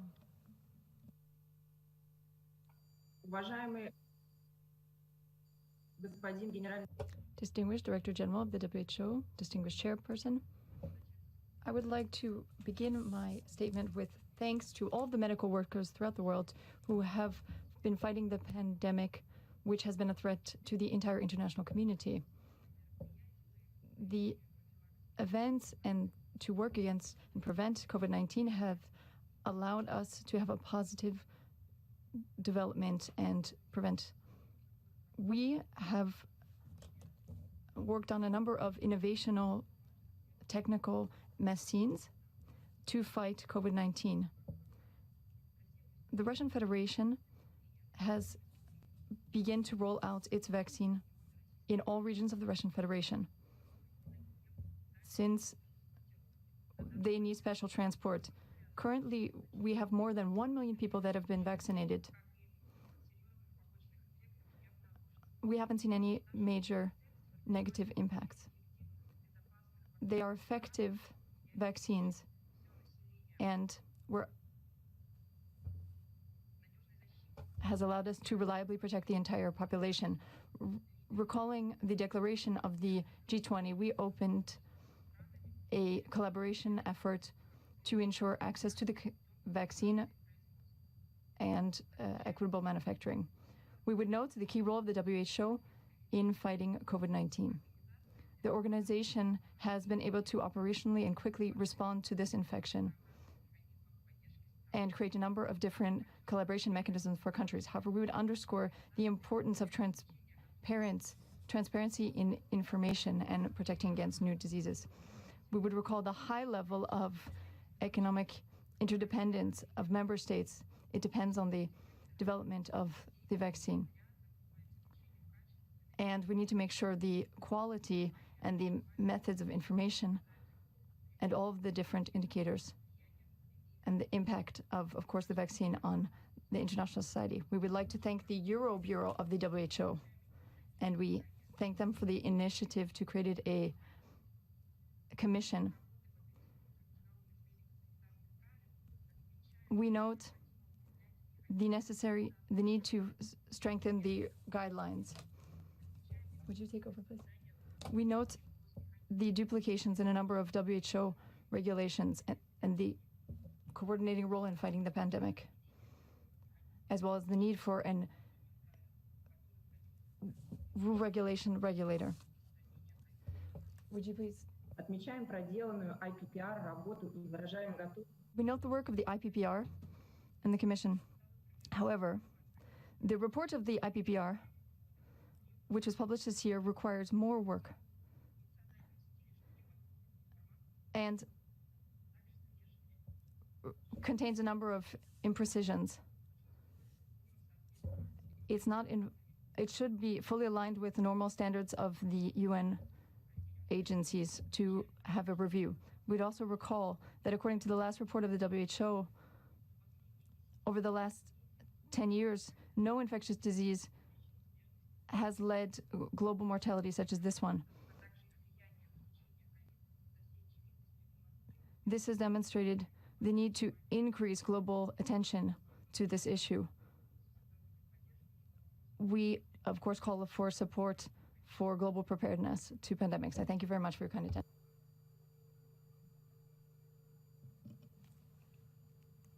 Thank you very much to the Russian Federation. We shall now move to statements by those member states not represented on the board. And we would also wish to once again remind those making statements to kindly adhere to the timelines. And with that being said, I would wish to recognize the distinguished delegate from the Republic of Moldova, to be followed by Norway. Thank you. Thank you. Mr. Chairman, distinguished Director General, dear colleagues, Republic of Moldova aligned itself with the EU statement, and we welcome Director General's report and take this opportunity to reaffirm our commitment to continue supporting his activity, notably delivering positive results in the fight against COVID-19 and beyond. Likewise, we would like to express appreciations to every stakeholder, wherever individual or collective, who committed to and contributed to discovering effective vaccines, who worked tirelessly to develop efficient tools in fighting the pandemic and provided equitable access to vaccines and other commodities. COVID-19 pandemic has once again highlighted the need for a multi-sectoral approach to strengthen national and global public health security. It has also emphasized the prominence of strong health systems and emergency preparedness, proving the urgency of universal health coverage. At the same time, we share Director General concern on the way the immunization has developed so far, where there is definitely a large room for improvement when it comes to solidarity and equity. In addition, the current crisis clearly indicates the need to further strengthen national capacities for the implementations of the provisions of the international health regulations, based on national context and national assessment of risks and needs, efficient funding and lessons learned from the current pandemic. Republic of Moldova was among the first countries to approve a cross-ministerial plan for the implementation of the regulations, with an effective distribution of responsibility between ministries and departments involved. We would like to echo again Director General's appeal to enhance One Health approaches at all levels, which is essential in combating global health threats. Updating electronic surveillance systems for infectious disease and public health events, as well as introducing IT solutions for data collection and exchange, is crucial in this context. The COVID-19 pandemic demonstrated the importance of developing and delivering resilient and integrated health services to meet the full range of health services needs and provide access to affordable, efficient, effective, and high-quality healthcare for everyone, particularly vulnerable people. At the same time, we recognize that while governments indisputably undertake a leading role in framing health systems and providing healthcare services, not one stakeholder can fully deliver in the pursuit of universal health coverage. The design, delivery, implementation, and last but not least, financing requires all stakeholders, public, private, and non-profit, to participate in order to consider the full complexity of health systems and provide efficient solutions for different models. Thank you. Thank you. And now to Norway, to be followed by Sweden.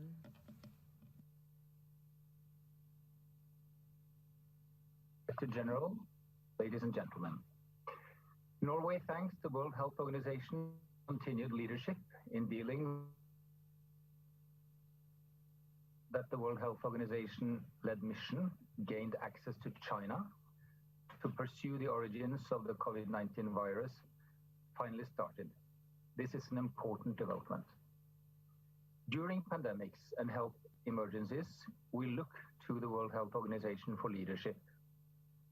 As member states, we must ensure that the World Health Organization at any time has the tools, the resources, and the authority it needs to fulfill its mandate. Norway is very concerned about ensuring early access globally and hope this can be addressed soon. All member states must step up. Norway has made considerable contributions in order that there is early access to vaccines, diagnostics, and therapeutics. We would encourage others to support the 4 pillars of the Access to COVID-19 Tools Accelerator. Increased support is needed in order to fight the pandemic. We need a thorough discussion and decision on the financing. A broad perspective on sustainable financing through several channels is required. We share the view that the severe imbalance between assessed contributions and voluntary contributions is harmful for the World Health Organization's independence. Norway is supportive of proposal to strengthen sustainable financing for the World Health Organization, including through increased assessed contribution. In the same manner as COVID-19 has tested countries' preparedness and response, COVID-19 has tested the World Health Organization transformation and its ability to deliver results in countries. We are particularly impressed by the way the World Health Emergencies Program has stepped up to the world in a very difficult time for all of us. The importance of improved science and research into non-pharmaceutical interventions to generate evidence has become obvious to all. We believe that the World Health Organization can play a leadership role in strengthening research in this field. We are looking forward to contribute finding ways forward to strengthen the World Health Organization. Thank you. Thank you. And now to Sweden, to be followed by Japan.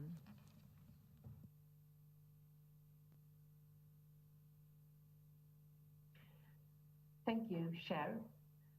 Sweden aligns itself with a statement made on behalf of the EU and its member states and we thank the DG for the report. This past year has been extraordinary for both the WHO Secretariat and for member states. Our health systems, our crisis preparedness systems, and our societies at large are being pushed to the limit.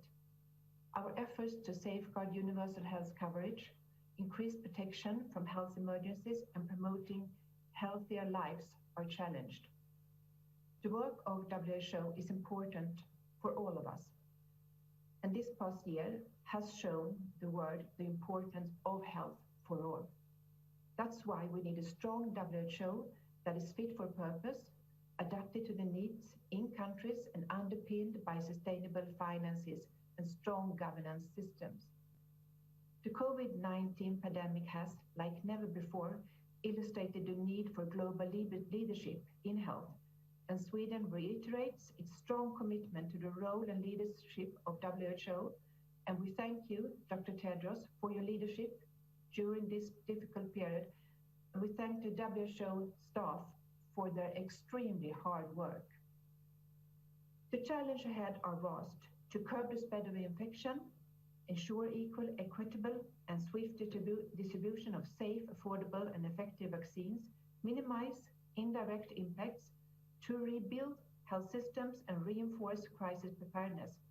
We are facing a backlog of unmet health needs as a result of the pandemic, including NCDs, mental health conditions, and SRHR services. These needs must urgently be addressed. It's important to learn from crisis as well as to manage this. That is why the Swedish government has appointed a Corona Commission to present lessons learned and highlight where improvements can be made. This is also done in several of the expert agencies in Sweden involved in the pandemic response.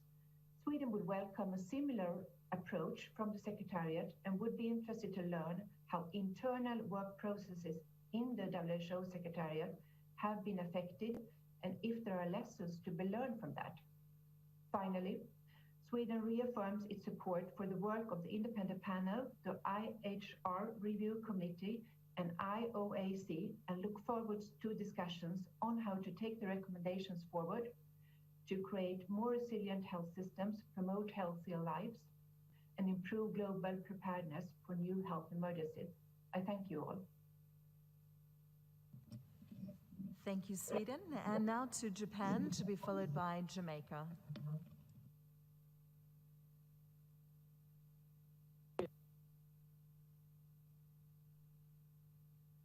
All of the hard work and the dedication by General Dr. Tedros and the WHO Secretariat at this difficult time of COVID-19.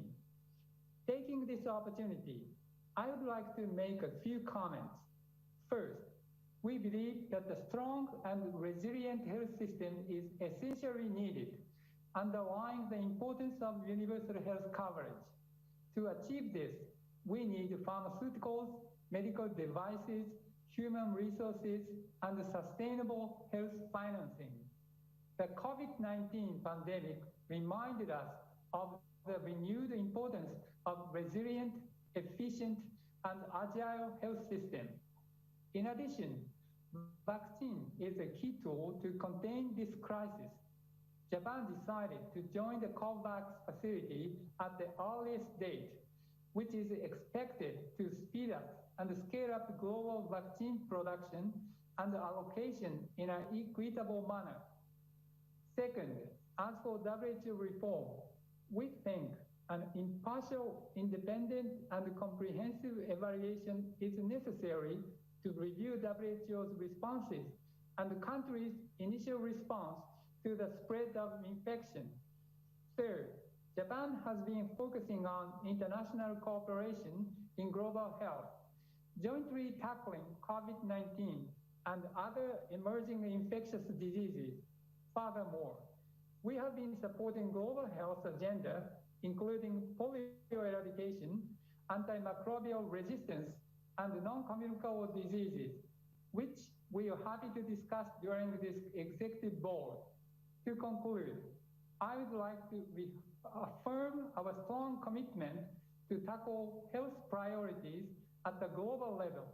and share our willingness to work together with WHO and member states. I thank you. Thank you, Japan. And now to Jamaica, to be followed by Turkey.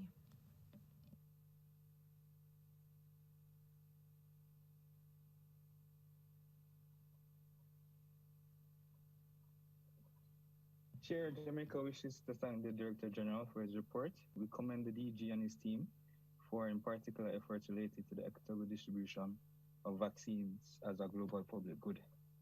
Jamaica has been positioning itself for the rollout of vaccines on COVID-19. We have established a national COVID-19 commission, which will provide guidance and oversight of our national COVID-19 deployment and vaccination plan. Our efforts have been bolstered by the country's history of managing vaccination and immunization programs, as well as our robust legal and regulatory frameworks relating to health and food and drugs. Jamaica, as a participant in the COVAX facility, wishes to reiterate the importance of multilateralism through procurement and equitable distribution of vaccines and diagnostics to combat the pandemic. We're also hopeful that countries will fulfill their commitments and fully support this multilateral initiative. Jamaica and other countries depend greatly on the success of the facility. Chair, we'd like to take this opportunity to commend the DG for his strong leadership and trust to maintain the business continuity of the WHO during the COVID-19 pandemic, including on organizations' non-COVID-19 work, pursuant to the 13th General Program of Work. The design of the program budget for 2022 to 2023 in a flexible and sustainable manner to ensure that the WHO is fit for purpose and can effectively support member states. We look forward to the organization's continued support to our national efforts at achieving universal health care and coverage and the sustainable development goals. Thank you, Chair. Thank you, Jamaica. We appreciate the virtual background. It felt as though you're in the room with us. And now to Turkey, to be followed by France. Thank you, Chair. We would like to thank Director General for the report. There's an increasing concern in international community that countries with limited sources will have late access to COVID-19 vaccines. We commend the Director General's efforts in pointing out this risk as a threat to global public health, and we support the DG, WHO, and all relevant partners to take necessary steps to avoid inequitable distribution of COVID-19 vaccines. Chair, there is not a single answer to the question of how emergency and outbreak preparedness in the new period should be. Since we are still in the process of assessment and in the acute phase of pandemic, pointing a concrete answer would not be completely realistic. However, the pandemic has presented us an important opportunity to reshape our national, regional, and global policies in light of the lessons learned. We have no doubt that the DG would guide WHO and member states with necessary steps by taking into consideration the reports from IPPR, IHR Review Committee, and IOAC. Chair, we support 5% increase in the proposed program budget as a reflection of budgetary increase in base program segment in all major offices. However, we'd like to learn more about the financing of the emergency operations and appeals, including the projections and change in the donor base. The contributions of donors for the emergencies are used mostly on operations at the country level to enhance the country impact. We would also like to stress upon the importance of transparency regarding expenditures of these funds by country offices. Transparency at the country level is crucial for transparency at organization-wide. We have no doubt that the necessary oversight mechanism will be at use at the country level and that member states will be informed regularly regarding the changing situation of donor base. Thank you. Thank you. And now to France, to be followed by South Africa.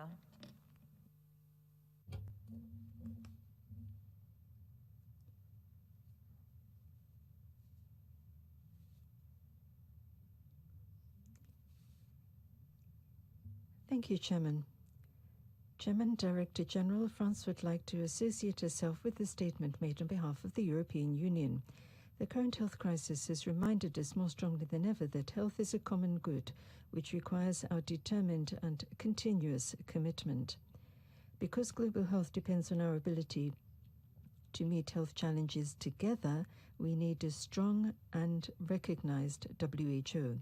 In responding to COVID-19, we have together launched the ACT-A initiative with its goal of developing, producing, and making available diagnostics, therapeutics, and vaccines to tackle COVID-19 in an equitable and universal way, and, of course, to provide support to health systems. Thanks to our efforts, vaccination campaigns through the COVAX and ACT-A facilities are going to start. However, we know that vaccines alone are not enough. We must also mobilize to provide therapeutics, diagnostics, and strengthen health systems. COVID-19 has highlighted the need to have reliable information based on science and information that highlights the link between human, animal, and environmental health. We have therefore set up the One Health High-Level Expert Council. I'd like to thank WHO, the FAO, the OIE, and UNEP for their commitment to and cooperation with this important project, which should be got up and running before the WHO in May this year. The current pandemic has confirmed the crucial role played by those in health systems worldwide. They have been devoting themselves with tireless energy to helping to overcome this health crisis since it started, and we should support them in everything they do. In helping to train them, we have set up in Lyon a global health academy, which has already contributed through its classes to enhancing the response to the crisis. It's also been promoting gender equality.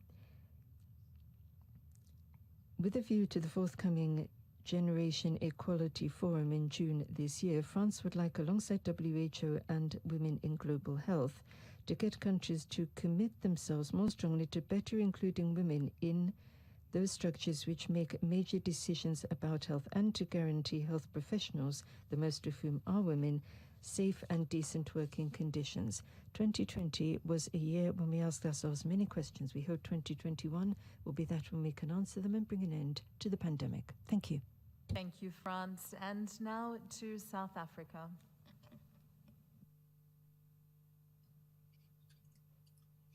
Thank you. Thank you, Chair. South Africa would like to align with the statement presented by Burkina Faso on behalf of the African member states. In our presentation, we would like to underscore 3 brief points. Firstly, we would like to take this opportunity to appreciate the Director General and WHO staff for their efforts in addressing the COVID-19 pandemic, in particular the attention to making a fair, equitable, and attention to fair, equitable, and timely access to vaccines and other COVID-19 tools. And this, of course, particularly for less resourced countries and communities. We strongly support the passionate call made by the Director General in this regard this morning. The general program of work and the decisions to be taken by this executive board are of immense importance. Achieving sustainable financing for the organization cannot be delayed any further. We give strong support to recommendations to strengthen WHO at all 3 levels, in particular at country level and the regions, in order for WHO to fulfill its mandate. Our 3rd point is on support to countries. This is necessary to maximize provision of health services and sustainable health systems, which are necessary to prevent further loss to health gains that have been made over the last decade.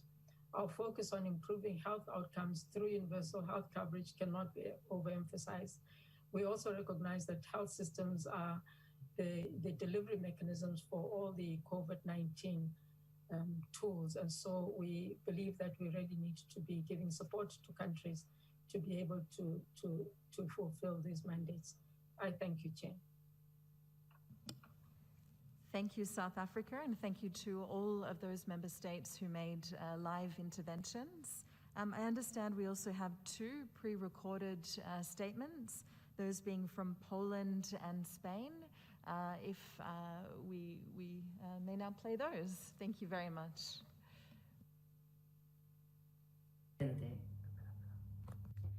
Thank you, Chairman.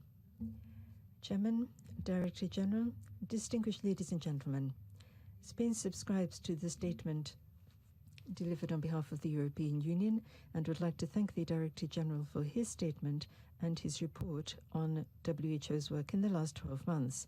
We support the gratitude expressed to the WHO for its work in tackling the global COVID-19 pandemic. We would like to underscore that the global health system needs to be strengthened. It's important we don't forget that, and at the heart of it must be a reformed and stronger WHO. This is recognized inter alia in the declaration called Together for Stronger Multilateralism, set up by Spain and Sweden last year. Our country is committed to WHO. Over the length of 2020, we stepped up our voluntary contributions to the organization and to PAHO by a factor of 7. This should be added to efforts we have made to contribute to EU funds and the ACT Accelerator, of which we are a founding member and a member of its Facilitation Council. We will cooperate with global vaccination programs, supporting instruments such as COVAX and the AMC in order to ensure universal access to diagnostics, therapeutics, and vaccines against COVID-19. There is no doubt that the international fight against SARS-CoV-2 has proven that the international health regulations need to be reformed. It's also confirmed the importance of promoting globally an integrated health system model based on universal health coverage and continuity of assistance at all levels of care. We think this is the best possible moment to demonstrate our intention of not leaving anyone behind. In Spain, we believe that we can emerge stronger from this pandemic. We will do that if we ensure that health is provided to everyone worldwide in an equitable and fair way and covers human, animal, and environmental health from the One Health perspective. Thank you. Regional directors, colleagues, Poland aligns with the statement of the EU and its member states. To start with, I would like to thank the WHO for its ongoing efforts to fight the pandemic and its leading role in the global COVID-19 response. We are also impressed by the effects of joint global efforts to find an effective vaccine against COVID-19. Never before in the history has a vaccine been developed so quickly. This is a proof that only acting together we could overcome the crisis. Countries on all continents have been hit hard by the pandemic. No dimension of the function of the state has remained untouched. It is no different in the case of Poland. However, current situation can be described as stable. Thanks to the joint effort of the whole society, with great dedication of medical staff, the basic safety of citizens is ensured. Nevertheless, threats remain real, thus national services are still on the highest alert. We are convinced that the only way to end the pandemic is mass and rapid vaccination. We call on the international community to ensure that vaccines are available for everyone. By the end of December, Poland has started its COVID-19 vaccination program. Despite many challenges, we can say that the whole process is well organized and goes smoothly.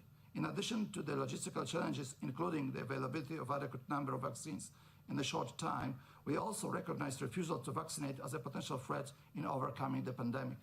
While there have been positive trends recently, the problem remains significant. But we know that this problem is faced not only by Poland. We would gladly welcome joint approach to this issue. Honorable Director General, colleagues, a year ago, no one expected that a new virus will so strongly affect our lives. A year ago, no one expected that the world will respond to this challenge so successfully. We cannot celebrate yet. The fight is not over. We must keep acting together in a spirit of solidarity and trust, as it is the only key to an ultimate victory. I thank you.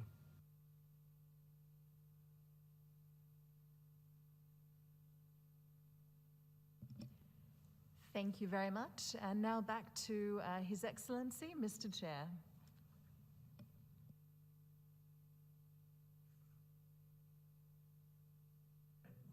I would now like to give the floor back to Director General Dr. Tedros to respond. Dr. Tedros, you can have the floor, please. Yeah, thank you. Thank you so much, Your Excellency. I think the inputs from member states are very important, and most of them are with recommendations and feedback. And we have taken note of the feedback, the inputs, and recommendations. So we will move accordingly. Thank you also for your, many of you for appreciating our staff. As you rightly said, they have been working very hard the whole year, and of course under a very stressful situation. And thank you for that recognition. And I assure you that we will continue to work harder and we will not rest until this pandemic is over. But having said that, if my colleagues, there are some specific issues would like to comment, I would be happy. Yeah? Okay. So thank you very much again, Chair. Thank you. Thank you, Dr. Tedros. I see no further comments on this item.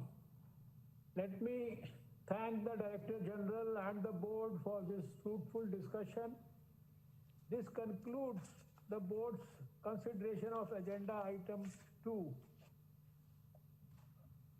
We shall now consider Item 3, report of the regional committees to the Executive Board contained in document EB 148/4. The floor is now open for discussion. I would like to once again request that the Secretariat moderate the discussion on the virtual platform. Secretariat, you have the floor, please.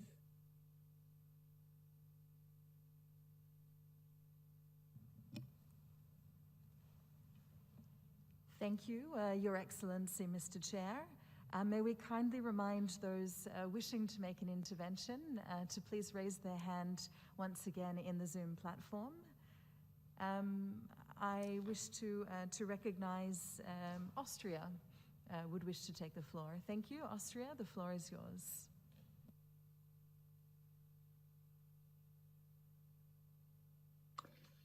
Thank you very much, Mr. Chairman. I speak on behalf of the EU and its member states. The candidate countries, the Republic of North Macedonia, Montenegro, and Albania, as well as the Republic of Moldova, aligned themselves with this statement. WHA Resolution 73.1 constituted the first joint response by the WHO's membership to COVID-19. It showed that multilateralism, international cooperation, and solidarity work and are the most adequate answer facing a pandemic. We welcome the progress made by the Secretariat and Member States in the implementation of the resolution. Proactive follow-up remains key to guide our responses, WHO Secretariat and Member States alike. For the global response, equitable access, rapid development, and fair development of COVID-19 vaccines, therapeutics and diagnostics, as well as the strengthening of health systems for their deployment, are essential. In partnership with WHO, the EU has been playing a central role in setting up, funding, and co-hosting ACTA as the central mechanism to achieve these goals. We support the full realization of ACTA, including its vaccines pillar, COVAX, which we support both via the AMC and as a self-financing participant, so that all who need COVID-19 vaccines have access to them. To ensure ACTA's success, we encourage support of all member states and stakeholders. We also need to address the funding gap, as well as the gap in vaccination between countries. Vaccine donations are also to play a key role. The EU will continue to be a reliable partner and champion for resilient health systems and universal health coverage.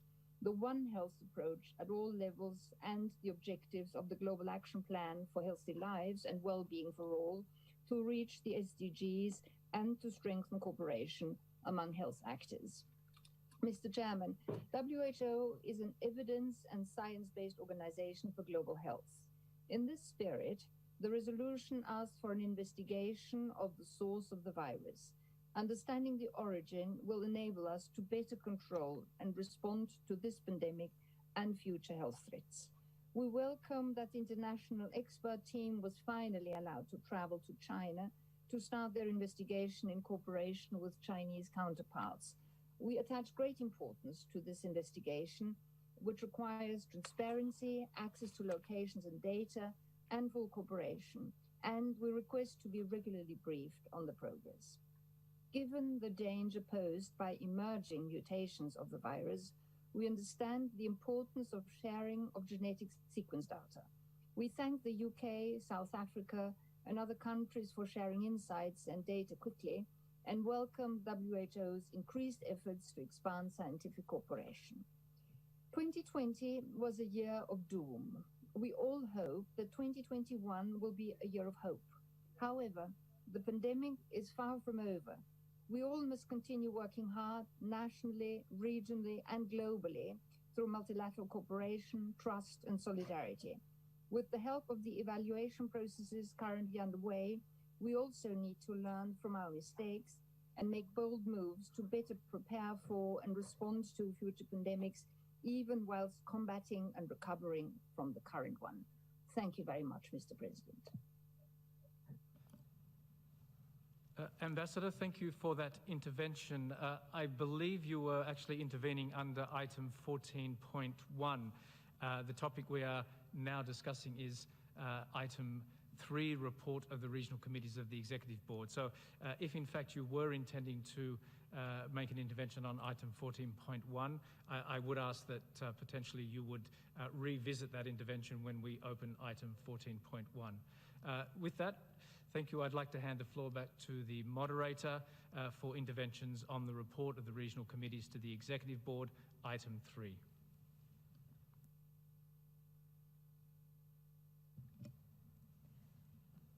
Thank you, Dr. Armstrong. I would wish to recognize the United States of America. USA, you have the floor.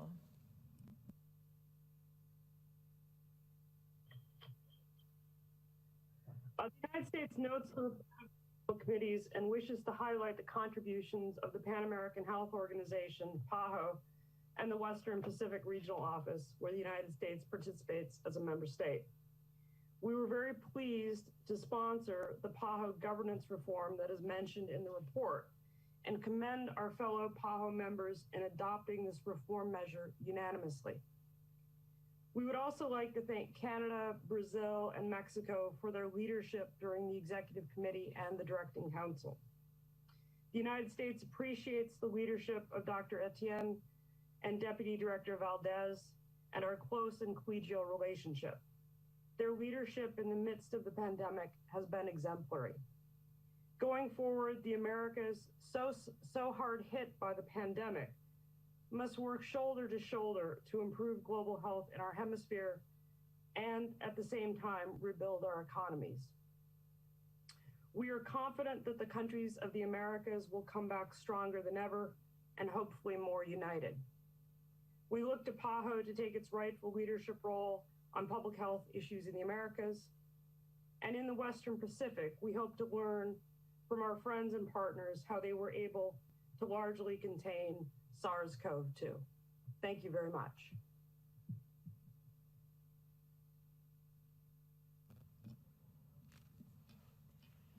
Thank you very much to the United States of America. We might just give it a very brief moment to see whether there might be any further member states who would wish to make a statement under agenda item 3. I understand that Portugal would wish to take the floor. Thank you. And Portugal, you have the floor.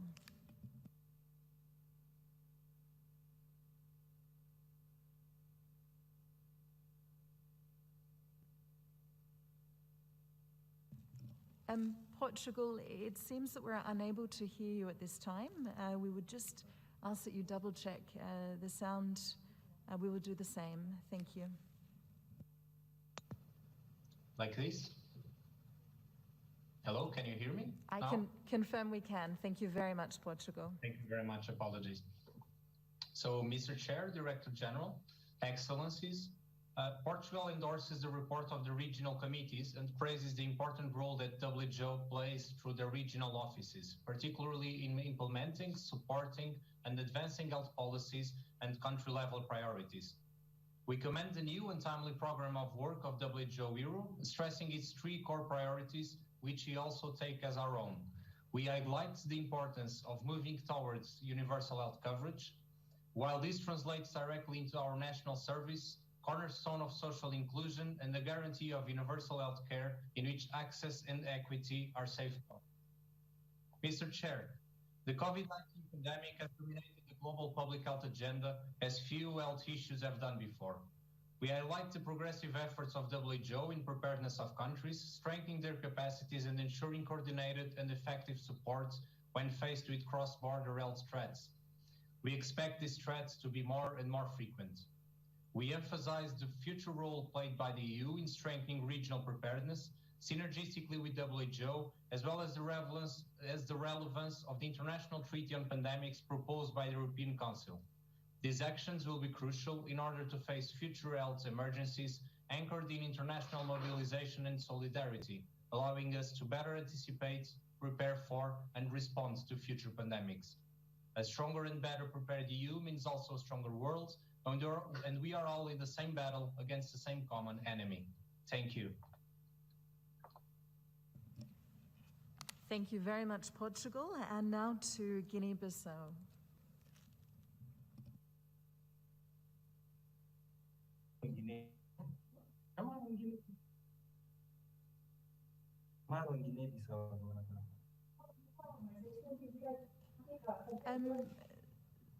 Sorry, Guinea-Bissau, just wishing to confirm that you would still wish to take the floor under agenda item 3.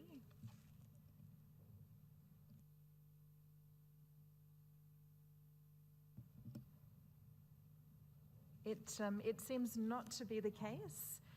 As we have no further hands up from member states, we would suggest through His Excellency, through Mr. Chair, that we would give the floor to the WHO regional directors.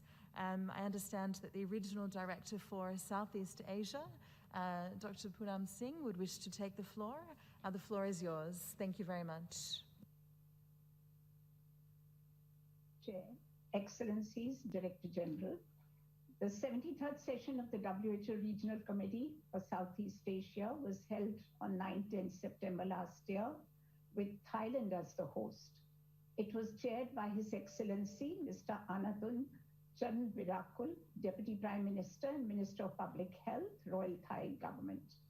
There was a ministerial roundtable which was held on COVID-19, and it comprised of 2 sub-items: country experiences and lessons learned with future transition to the new normal, and the second on maintaining essential health services and public health programs in the context of COVID-19.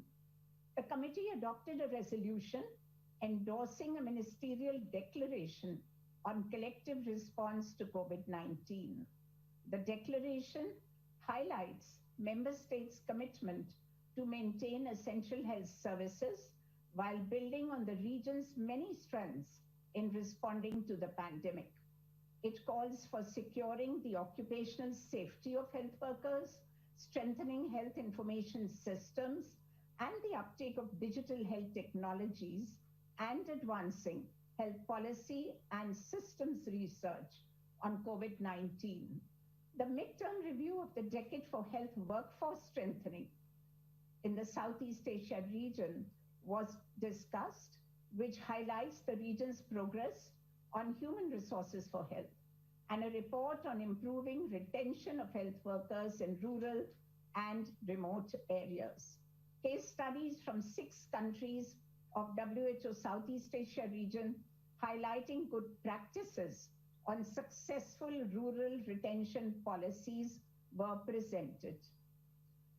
An annual report on monitoring progress on UHC and health-related SDGs, and a publication on monitoring progress on universal health coverage and the health-related sustainable development goals in the Southeast Asia region was launched.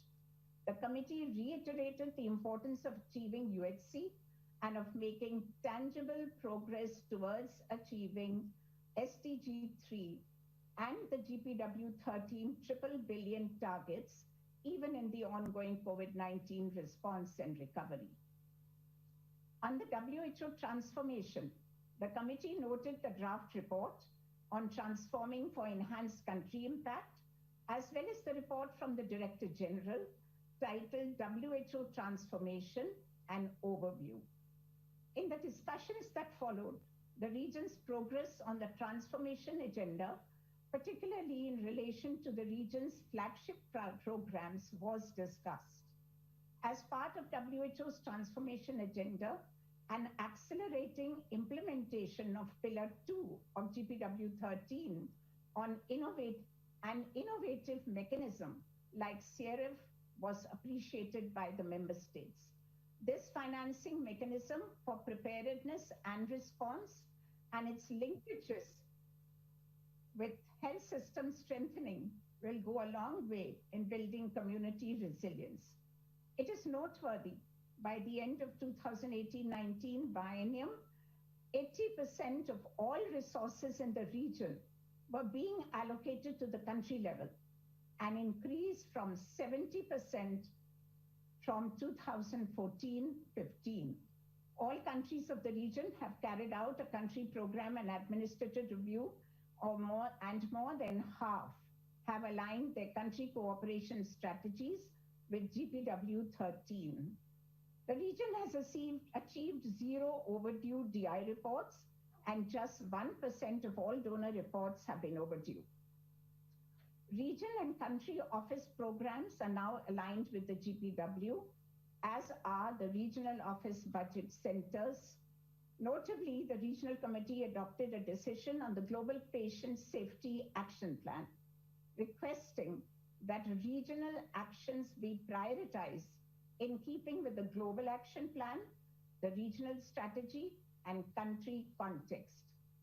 Discussing the program budget 2020-21 implementation, the committee observed the need to regain momentum to implement the planned activities in 2021 work plans while continuing with the COVID-19 response. I would like to mention here that though the development of program budget 22-23 was not discussed in RC 73, a regional consultation on the proposed program budget was held on 9th December 2020 as part of the inclusive, consultative, and joint bottom-up planning process traditionally followed in the region. I hereby thank all member states in the region for contributing to a very productive, active, and engaging 73rd session of the WHO Regional Committee. My thanks to the Director General, Dr. Tedros, for sharing his thoughts on several strategic issues. Before concluding, I take this opportunity to thank member states for their keen participation in a series of key meetings that were convened by the regional office in recent weeks on the deployment and vaccine preparedness. Immunization stakeholders from across the region can rely on WHO's steadfast support as together we strive to equitably and efficiently deploy COVID-19 vaccines to promote health, keep people safe, and serve the vulnerable in these very challenging times. I thank you, Chair. Thank you very much, Dr. Singh, Regional Director for the Southeast Asia Regional Office. Just before we do move to the next Regional Director, whom would be Regional Director from Europe, we understand that one of our EB members, Guinea-Bissau, would wish to take the floor. If we may suggest that they would do so now. Thank you very much. And Guinea-Bissau, you have the floor.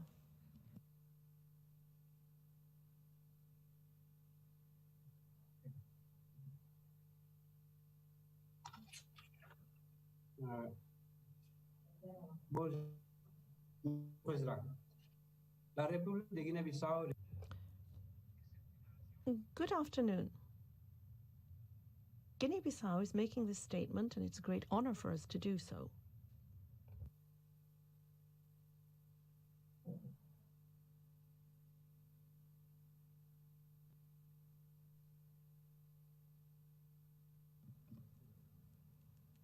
Guinea-Bissau, just wishing to confirm that you can still hear us. It seems we're having a connection issue again.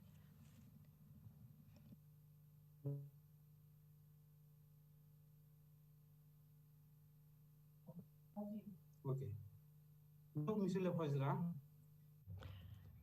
As I was saying, Chair, it's an honor for us to make this declaration.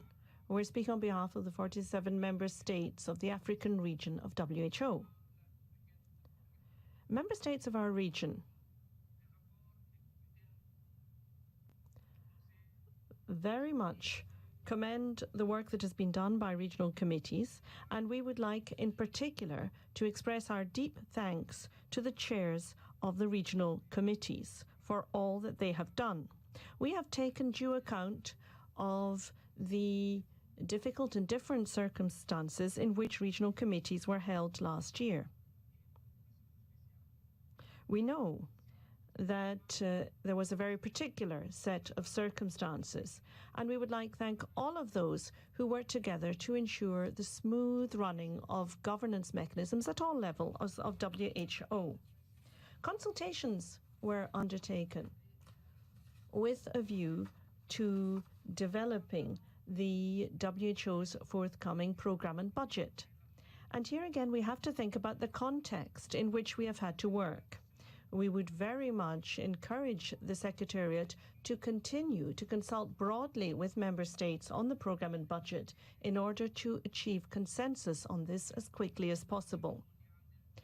And we do think that is particularly important as we move towards the forthcoming WHA. We know that a lot of work has been done in seeking to develop global programs of action, and that again is something else that we very much support and we wish to applaud.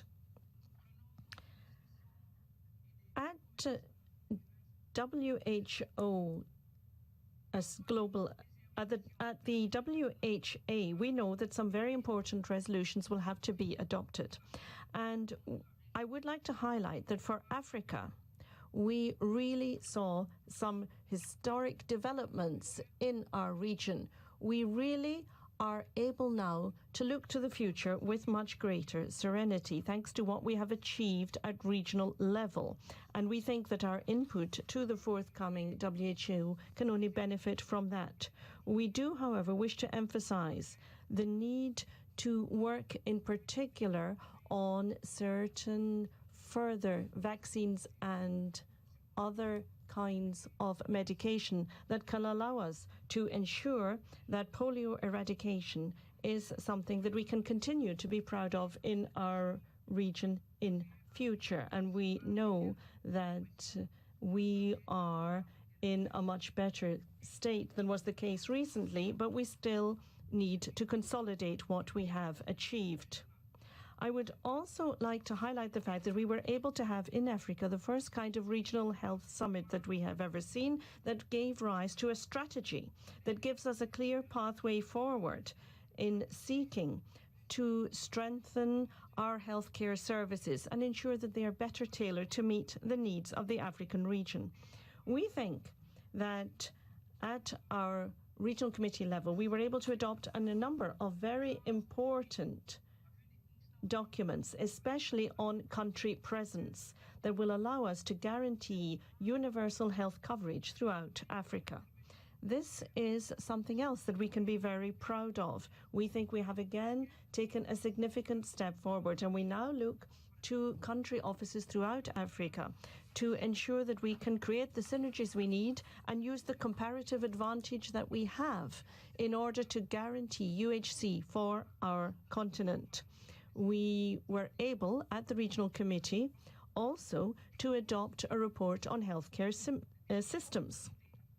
And this report lists the various levels of capacity that we have in order to ensure that we can have a high-performance healthcare system throughout our continent, taking into account the needs and the particular features of every country within the region. We need to ensure that we can all move forward together to achieve this common goal. Now, we recognize that that is an important starting point to allow us to achieve the SDGs, particularly those that are related to health in the near future. Thank you. Thank you very much, Guinea-Bissau, and pleased that we were able to connect with you. Once again, apologies for the technical issues. May we suggest now that we would return to the Secretariat's responses to Agenda Item 3, those being from our regional directors. We understand that the Regional Director for Europe, Dr. Hans Klug, would wish to take the floor. Thank you, and the floor is yours.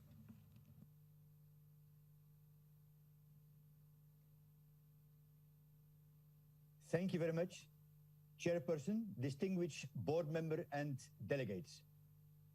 It's my great pleasure to briefly inform you about the work of the 17th Region Committee convened 13 to 15 September last year, virtually, with the adoption of special rules and procedures under the auspices of its chairperson, Dr. Alexei Vladimirovich Tsoi, the Minister for Health of Kazakhstan.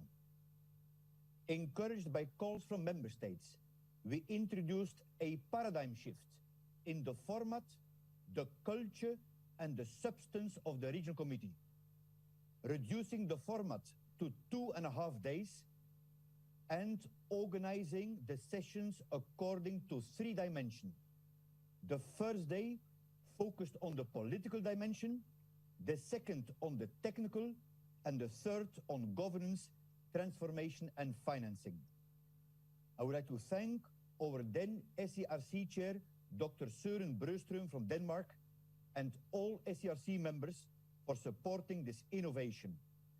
I'm also very grateful to all the 5 regional directors who were sharing with me how they successfully implemented such a paradigm shift to attract maximum ministerial presence. We successfully ushered in a new culture of free, frank, and friendly exchange and discussion with the member states, providing a platform on which to tailor the Regional Committee further as we look towards our 71st session this September. The Regional Director's report was delivered in a TED Talk format, where I laid out the foundations for the future beyond COVID-19 and reflected on the COVID-19 response by the Regional Office through 3 main axes we set ourselves. The first one, keep direct contact with every single country of the 53 member states for a more targeted response. Second, strengthen partnerships with other organizations working in the region. And third, to restructure the regional office to be fit for purpose.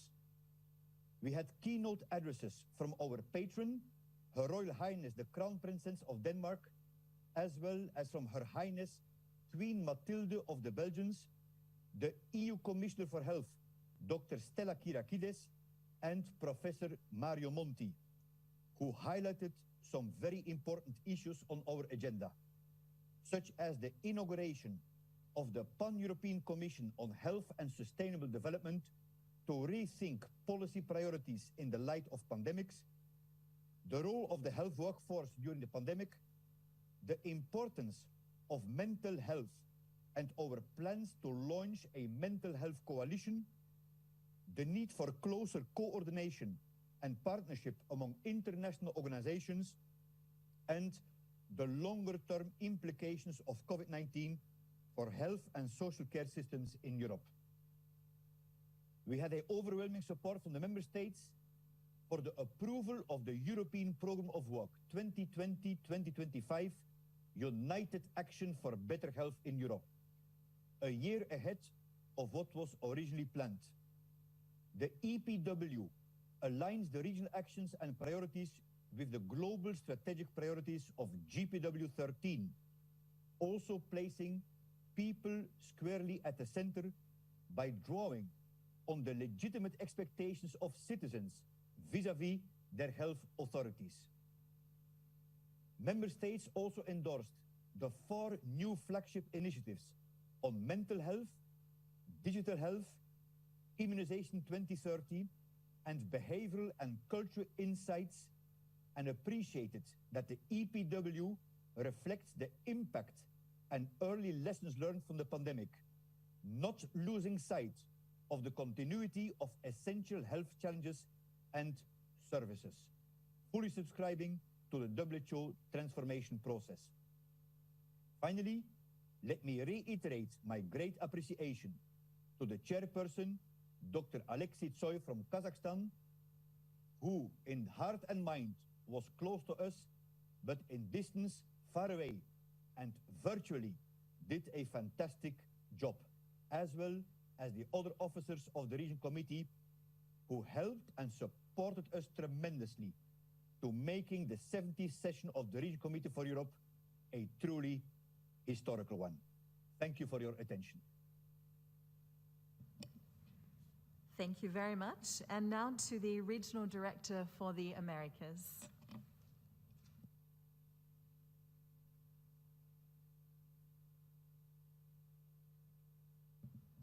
Dr. Etienne, confirming that you have the floor. Thank you.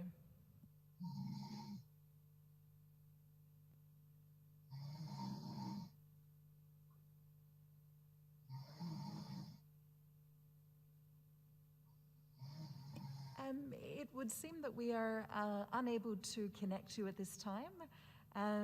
If I may suggest that we would move to the Emro region. We understand that Dr. Jafar Hussein would be taking the floor. Thank you very much. And Dr.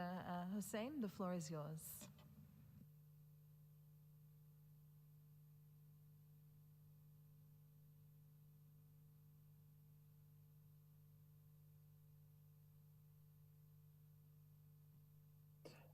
Thank you so much. Thank you. I was muted actually by the Secretariat.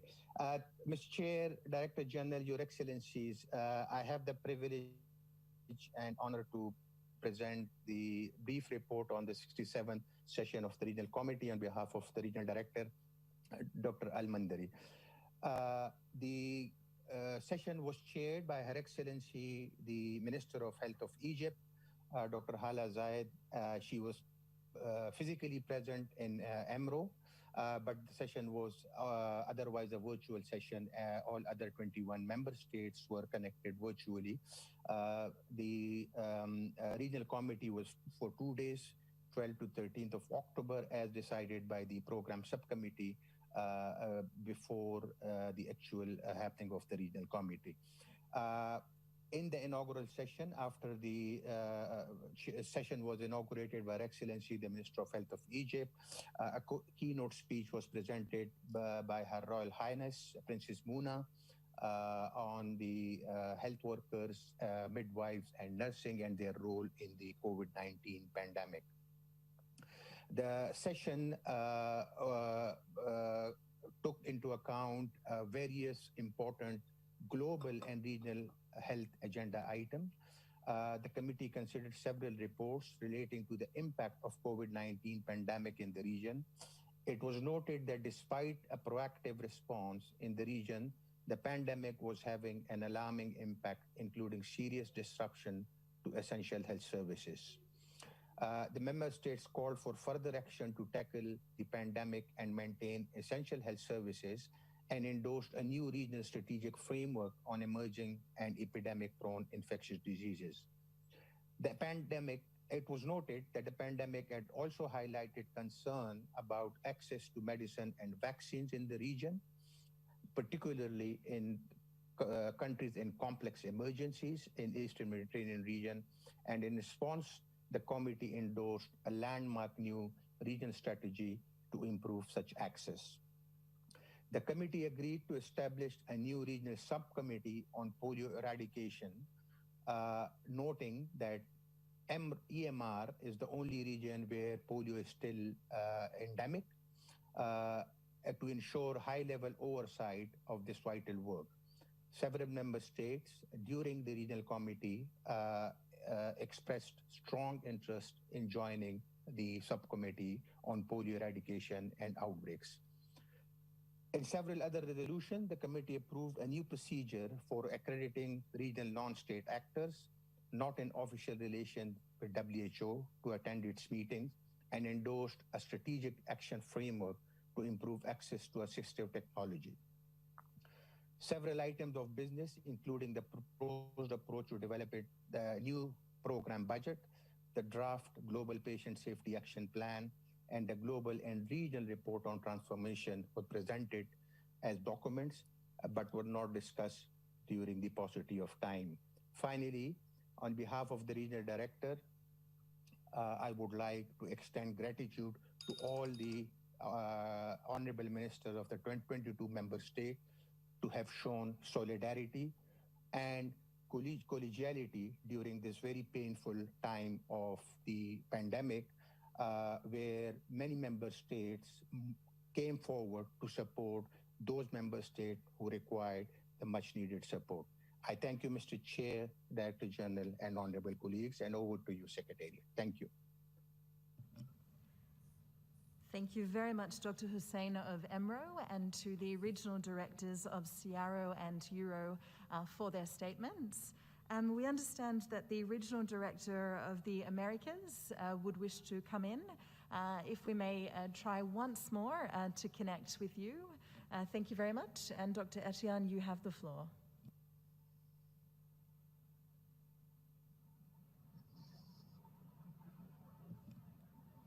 And it seems we're still having some connection issues there.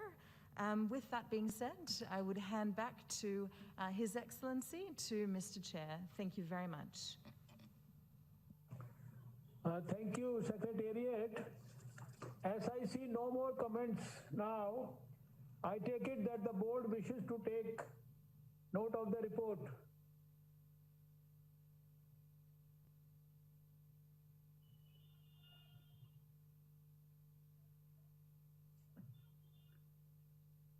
I see no objection. The report is noted.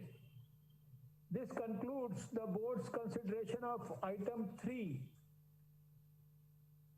Excellencies and distinguished delegates, it is now 1:10 p.m. Central European Time and time for taking the scheduled 1-hour break.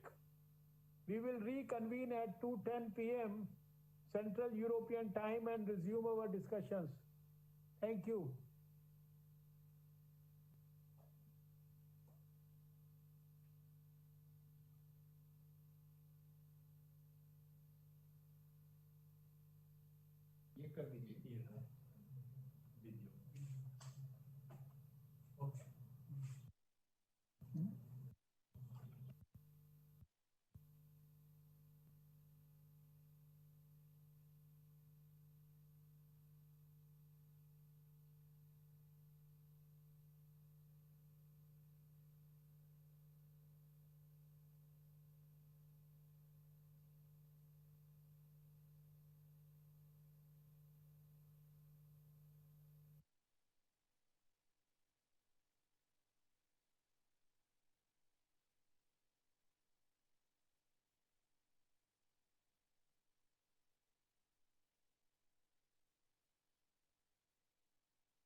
Sorry?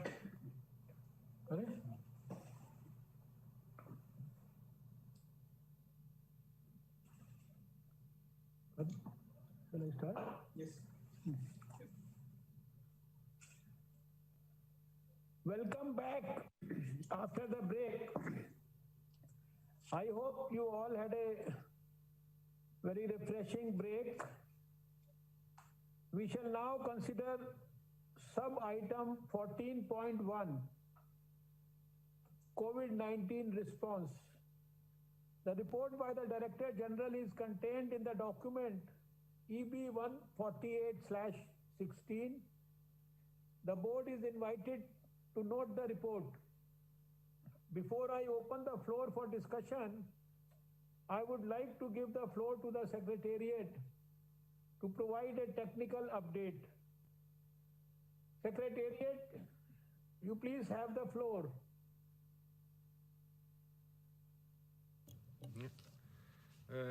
Thank you very much, Chair. Let me begin. I'm just bringing up a slide set.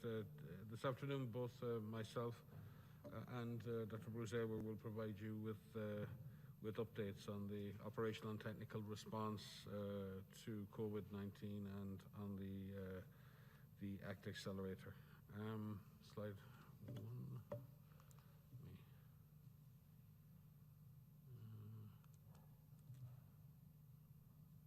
There we go. Oh, the double trouble. Okay, I need to be more patient. Your Excellencies and colleagues, following 2 weeks of low reporting at the end of 2020, likely due to the holiday period, an overall upward trend seen in earlier weeks has resumed, with just under 5 million cases reported last week globally. The number of new deaths has also shown a similar trend, with over 93,000 deaths reported last week. We are likely to reach 100,000 deaths reported per week very soon, and we have just exceeded 2 million deaths overall, and now over 93 million cases. In the Americas, in the last week, 87% of all COVID cases and 87% of all COVID deaths have occurred in the Americas and in Europe, with the other 4 regions representing 13% of all cases and deaths. Over the last few weeks, the number of cases continues to grow in the Americas, the Western Pacific and Africa, while overall numbers have stabilized or are declining in Euro, Emiro and Sierra. However, trends within regions vary widely. In the Americas, we are now approaching 1 million deaths, with this region, within this region, accounting for 53% and 47% of all cases and deaths globally in the last week. Many countries in North, Central and South America are experiencing increases in cases and deaths. In the European region, numbers are stabilizing but remain very high in terms of cases and deaths. In Southeast Asia, the decline in new cases and new deaths seen since the end of November 2020 continues. However, this reflects mainly the trends in India, Thailand, Nepal and Myanmar, with cases rising in Indonesia, Sri Lanka and the Maldives. The Eastern Mediterranean accounts for 3.9% and 3% respectively of cases and deaths globally in the last week. Trends are downwards or stable in many countries, with increasing trends in Lebanon, UAE and Tunisia. Lebanon has experienced a doubling of deaths per million population in the last week. Trends in the African region demonstrate large percentage increases in cases and deaths across countries in many sub-regions. The percentage increases in deaths per million are very large in a number of countries and may signal larger numbers of undetected cases at community level. The Western Pacific continues to report a higher number of cases and deaths, albeit from a much lower baseline. 5 countries represent 98.7% of all cases in the region in the last week. That is Japan, Malaysia, Philippines, the Republic of Korea and China. However, overall, Wipro has only contributed 1.7% of new cases and 1.2% of new deaths globally in the last week. There is a male preponderance in deaths despite a higher proportion of older population being female. 75% of all cases reported were between the ages of 15 to 64, but 83.4% of deaths were in the over 65s. However, it is important to note that 16% of all deaths were amongst those 25 to 64 years old. This slide illustrates that high preponderance of cases in the 15 to 16-4-year-olds, but the large representation of deaths in those 65 and over. Infection fatality rate is an estimate of the percentage of people infected who die, and is usually much lower than case fatality rates, which is directly calculated from confirmed cases and deaths. In this graph, you can see that infection fatality rates have increased progressively with age in this pandemic. Case fatality is also calculated as deaths as a proportion of reported cases. This has increased dramatically with age, and it exceeds 10% in those 65 years and over. Additionally, other risk factors for mortality and comorbidities and underlying conditions have an odds ratio for death estimated between 1.5 and 2.25 for a range of conditions, and this is from a review of studies just published, but does not represent the totality of the estimates. There are many different estimates. Safe to say that underlying morbidity and pre-existing conditions have a significant impact on mortality. However, the bottom line is that population mortality related to COVID increases with COVID incidence. This graph shows you just simply how the total number of cases per million drives your total number of deaths. In other words, the more cases you have overall, the higher the mortality impact in your population. So in that sense, the previous strategies of herd immunity by mass infection rather than mass vaccination it shows that high incidence leads to high mortality, and letting this virus rip at community level causes a much higher mortality. Health worker infections. Health workers have been badly impacted during this pandemic, from whose case database, which represents 33 million records, health workers represented 7.7% of all cases. However, the percentage overall of health workers affected by country over time is different in different countries, and in many reviews of the literature, health worker infections can account for up to 35% of cases in some countries. What's good to note is that is a downward trend in terms of the number of cases in healthcare workers. I want to just give you a very brief overview on SARS-CoV-2 variants, because I think this is an issue of great concern for you all. It is well known that the viruses constantly change, they replicate, and the variants are produced that may be more fit, and these are selected just as part of virus evolution. As such, the emergence of new variants is an expected occurrence, and while the majority of mutations have no impact on the virus or could even be detrimental, few may provide the virus with an advantage. You will have seen and witnessed with us the 5 specific events that the WHO has been tracking, and these occurred over the last year. The first was the replacement of a circulating D614 virus with a G614 virus, and very successfully replaced the circulating strain on a global basis, but was not associated with any increased clinical severity. Again, we have seen between August and September a mink-associated SARS-CoV variant emerge in Denmark, SARS-CoV-2 variant of concern be detected in the United Kingdom, and then on the 18th of December, a SARS-CoV-2 501YV2 reported by South African authorities. And most recently, a SARS-CoV-2 P1 lineage, which was reported in Brazil, was originally detected in Japan, where it was called, I believe, Maria, the B118 variant. I'll speak a little bit about all of these variants and how they're named in a minute.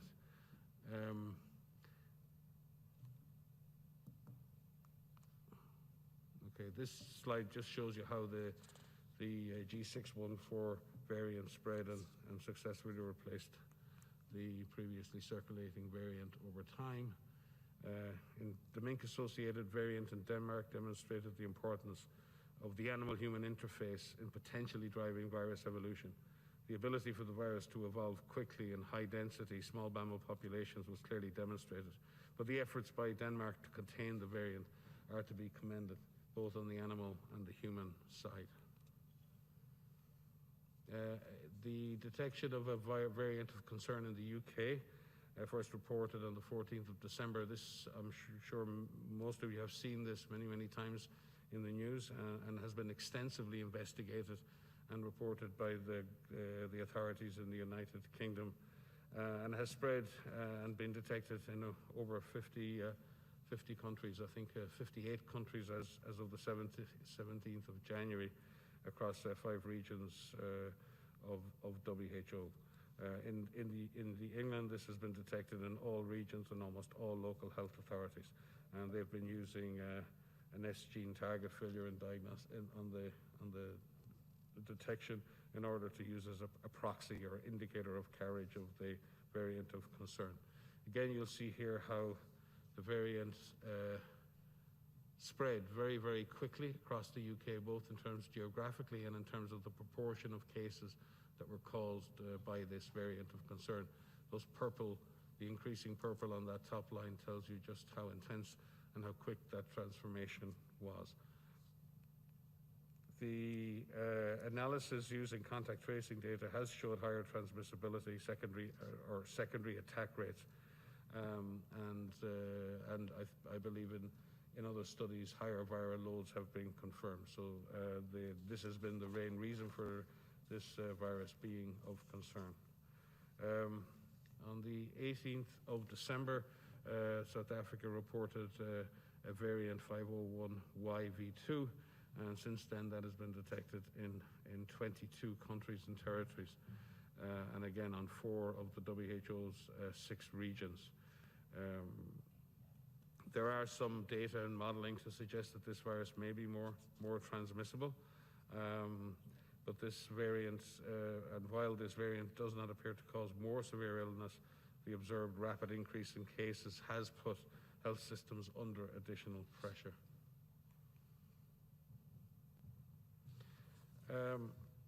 In addition to that, there has been the government of Japan reported a new lineage of the virus B11248, which was reported in travelers into Japan from Brazil.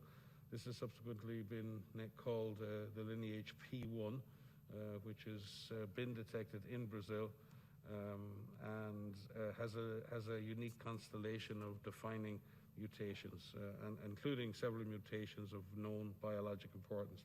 And this is being currently investigated for its epidemiologic and clinical impact. Of note, WHO has been working with member states and partners to enhance a robust risk monitoring framework to evaluate SARS-CoV-2 mutations, variants of interest and variants of concern.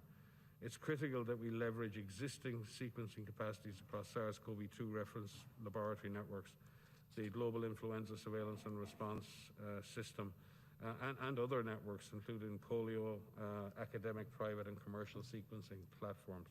The Virus Evolution Working Group and the R&D Research Meeting working group members agreed that there's a need to come up with a standardized nomenclature for the different variants based on the genetic sequence.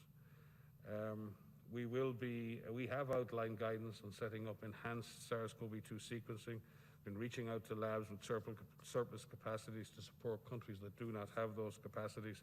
And our goal is to be more proactive, to create and leverage the networks we have, to extend those networks, and be more proactive in looking for mutations, combinations of mutations, and linking very closely surveillance, epidemiologic, and laboratory surveillance systems to ensure that we're chasing mutations and variants of clinical, epidemiologic, and research relevance.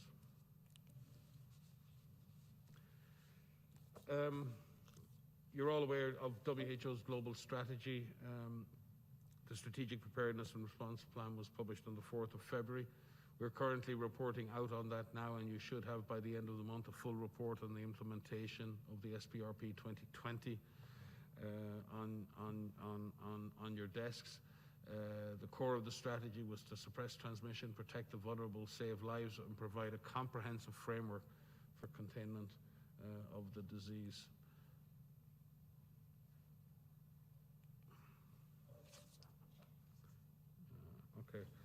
We'd like to acknowledge the more than 70 donors throughout 2020 who've provided $1.5 billion to WHO of the $1.7 billion requested, and to confirm that WHO's projected utilization of $1.3 billion of that, and that approximately 90% of funds have been allocated to support operations, the purchase and distribution of essential equipment, and other capacity strengthening activities at country and at regional levels. In addition, the WHO Contingency Fund mechanism also kick-started the whole response for COVID-19 early in January 2020, $10 million contribution. So again, we thank all of those donors who contribute regularly to the Contingency Fund for epidemics. The strategy moving forward for 2021 is essentially the same core strategy based on the pillars that have been previously outlined, and the cross-cutting pillars that support and coordination and planning, operational support, and accelerated research and innovation. Of note there is the focus that we will have to place on supporting countries in vaccination, led by Kate O'Brien and Sumia internally with Bruce, and bringing the organization together around doing everything possible to deliver on vaccination, both from an operational and readiness perspective at country level. A core part of what we've been doing in WHO, and I'm not going to, we have lots of extra slides, supplemental slides that we will send to you after, showing all of the activities in the different areas. We do not have time today. But the core of what we're trying to do under your leadership is translating technical knowledge into coordinated action. We have published hundreds and hundreds of documents, but more importantly, I think, we've leveraged evidence and expertise, our expert networks, collaborating centers, our strategic advisory groups, our massive online consultations and meetings, the R&D blueprint for epidemics, the multi-country studies that have been carried out, like Solidarity and Unity. But in translating them into authoritative, accessible guidance, which is rapidly and constantly re-evaluated, and with working in partnership with the Chief Science Officer, we've been working very hard to increase the quality and predictability of those documents. They're multidisciplinary, multilingual, multi-agency. They're adapted to different contexts, and the content is being shared through multiple channels. Driving those guidance down for implementation, we've used digital transformation of knowledge into learning, using innovative training platforms like OpenWHO. We have over 150 country offices in our 6 regional platforms, led by our regional directors and regional and emergency directors, providing tailored operational and technical support to member states. And we have multi-agency operational platforms that surge people and material resources to the field, including the UN Supply Chain Mechanism, the Emergency Medical Teams platform, and the Global Outbreak Alert and Response Network. What I think is unique is that we're pulling information from those country experiences and that implementation through key performance indicators that drive a monitoring and evaluation framework. We have multiple country case studies and reports, which are coordinated by Shambhu and his team, targeted operational research. We monitor the infodemic in terms of both listening and engagement. We have interaction reviews, over 30 of which have been completed and 25 more, and multiple supports to simulation exercises at national level to learn lessons. Importantly, regional consultations led by the regional directors and REDs and engagement with country offices and member states have been crucial in providing the feedback loop, which then again drives how we generate the next layer and the next round of evidence.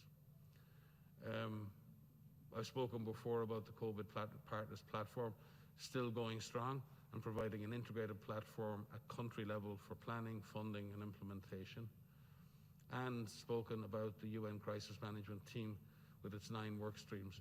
This is a coordination mechanism that allows all of us in the UN system to work together, to share, to communicate, and orient our activities towards country implementation under the leadership of the resident coordinators and the humanitarian coordinators in the field.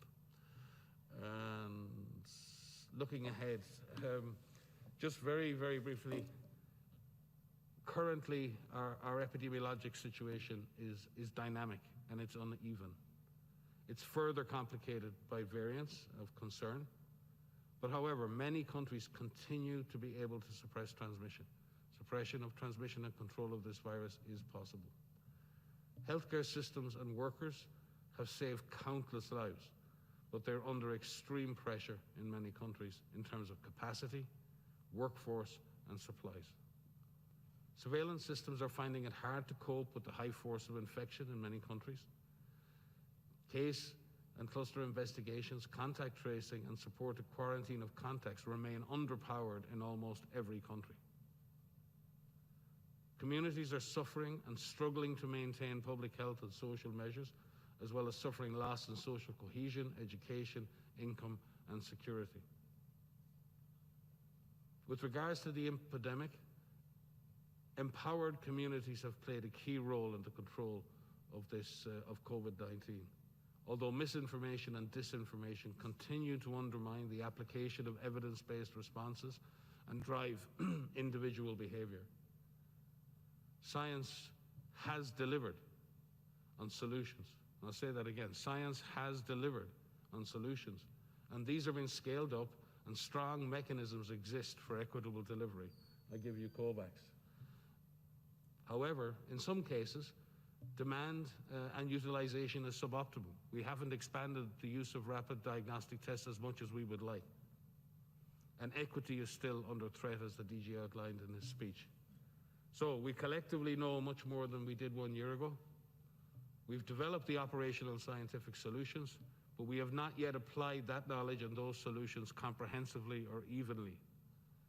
In 2021, obviously, we need to redouble our efforts to suppress transmission, protect the vulnerable, and save lives in a comprehensive, coordinated, and equitable fashion. That's the slide I put up the last time. Nothing has changed. These are still the core. I would say that right now we need to focus on ensuring that exposure does not lead to infection. The best way to do that is to vaccinate, and I think Bruce is going to follow up and give you a sense of where we are on the Act on both vaccines, diagnostics, and therapeutics. Finally, looking ahead, we need comprehensive and integrated strategies. We have to align, but at local, national, and at global level, there are many, many strategies, many, many plans. They need to come together. We need to prepare, empower, respond, accelerate, strengthen, adapt, and integrate. We need, as WHO, to bring together the SPRP, the Act, and our strengthening health systems together into a single program under the framework of the GPW 13. And we need to integrate that across with the rest of the UN system and the other socioeconomic frameworks and the recovery plans. The danger right now is that we get an epidemic of plans and that we don't have the focus we need to support our member states and our countries. So with that, I will hand over to Bruce, and he's going to take us through the progress with the ACT Accelerator. And Soumya Swaminathan is here, and I think others, Mariangela, Bruce will introduce those who are here.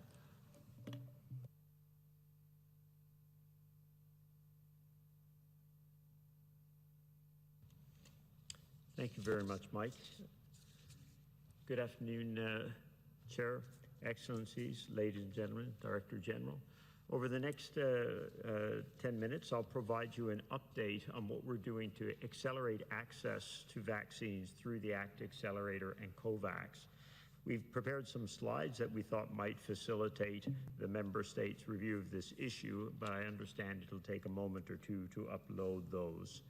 So as they are uploading the slides, I'd like to highlight that this work really cuts across the work within WHO's Science Division, Regulatory and Medicines Divisions, Allocation Work Streams, Emergency Groups, and Vaccines Group. So I'm presenting on their behalf as it provides an overview of the entirety of this work. But as we go to questions and member state issues you'd like clarification on, we'll call on all of the leads in those areas, particularly our chief scientist, Dr. Soumya Swaminathan, who leads the COVAX area of work within WHO, and Mariangela Samau, who leads, of course, our regulatory and allocation work. If I might have the next slide, please. So first, I'd like to provide a couple of slides to give you an overview of the state of vaccines globally so that we're all on the same page with respect to their rollout. From there, I'll move to the status of the COVAX vaccine rollout, and then to actions that can be taken by member states, the Secretariat, and our partners to accelerate access. As you can see on this slide, vaccination, the first program began 42 days ago. I highlighted it was 23 days since EU member states received delivery of products, because that was when there was a substantive step up. So we're within 30 days, frankly, of the delivery of vaccines. I think that's an important point to remember, because often in the press to get them out as rapidly as possible, we forget how recent this has been. To date, 40 million doses of vaccine have been administered. This is as of this morning, with 95% of those in 10 countries. There are 7 different vaccines we know now on 3 different platforms, perhaps a 4th as of today, that have been administered, and they're highlighted in the footnote below.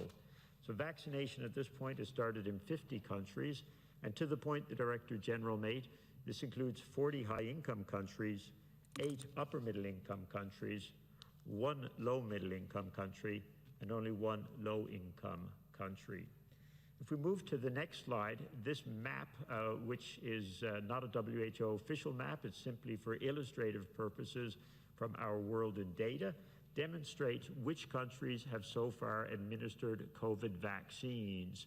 As you can see, the majority of those vaccines in the Northern Hemisphere, although there are some now in the southern cone, southern parts of Latin America, but Africa, large parts of Central Asia, Middle East still have not initiated vaccination, as well as the Western Pacific.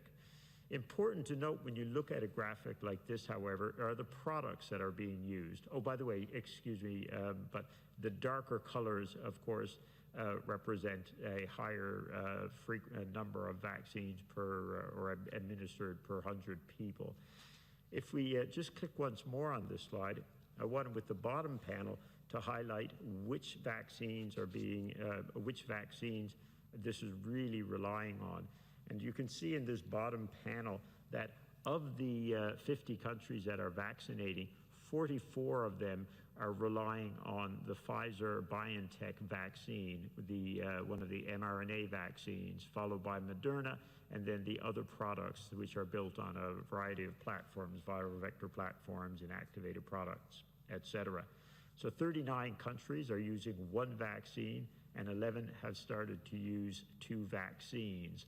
But this is important graphic given some of the comments made following the Director General's report, which highlighted the challenges around mRNA vaccines.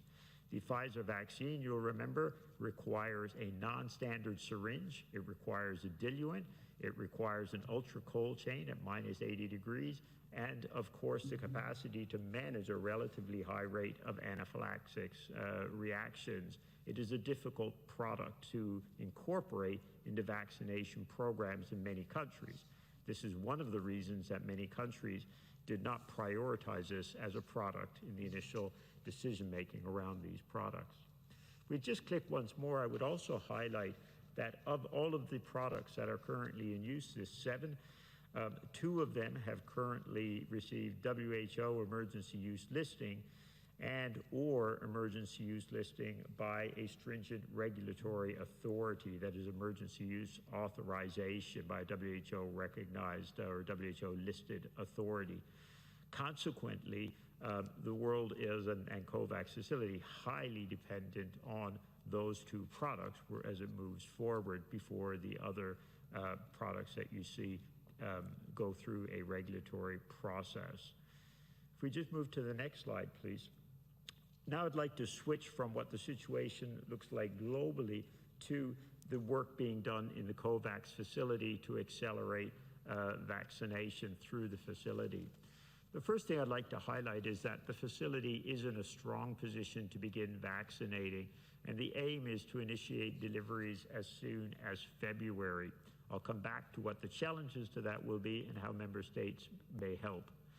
But if you look to the left-hand side, I would remind that COVAX now has firm deals for 2 billion doses and options for over 1 billion additional doses.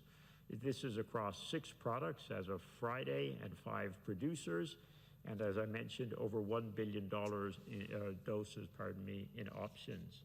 If we click once more, please.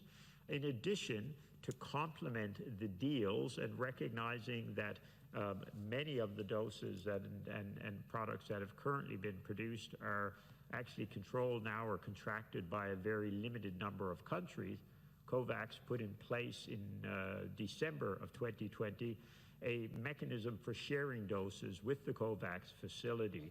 Discussions are ongoing with a number of potential donors, but as of today, we do not have confirmation of dates, volumes, or products for, or of the combination of all three for potential donations to the COVAX facility.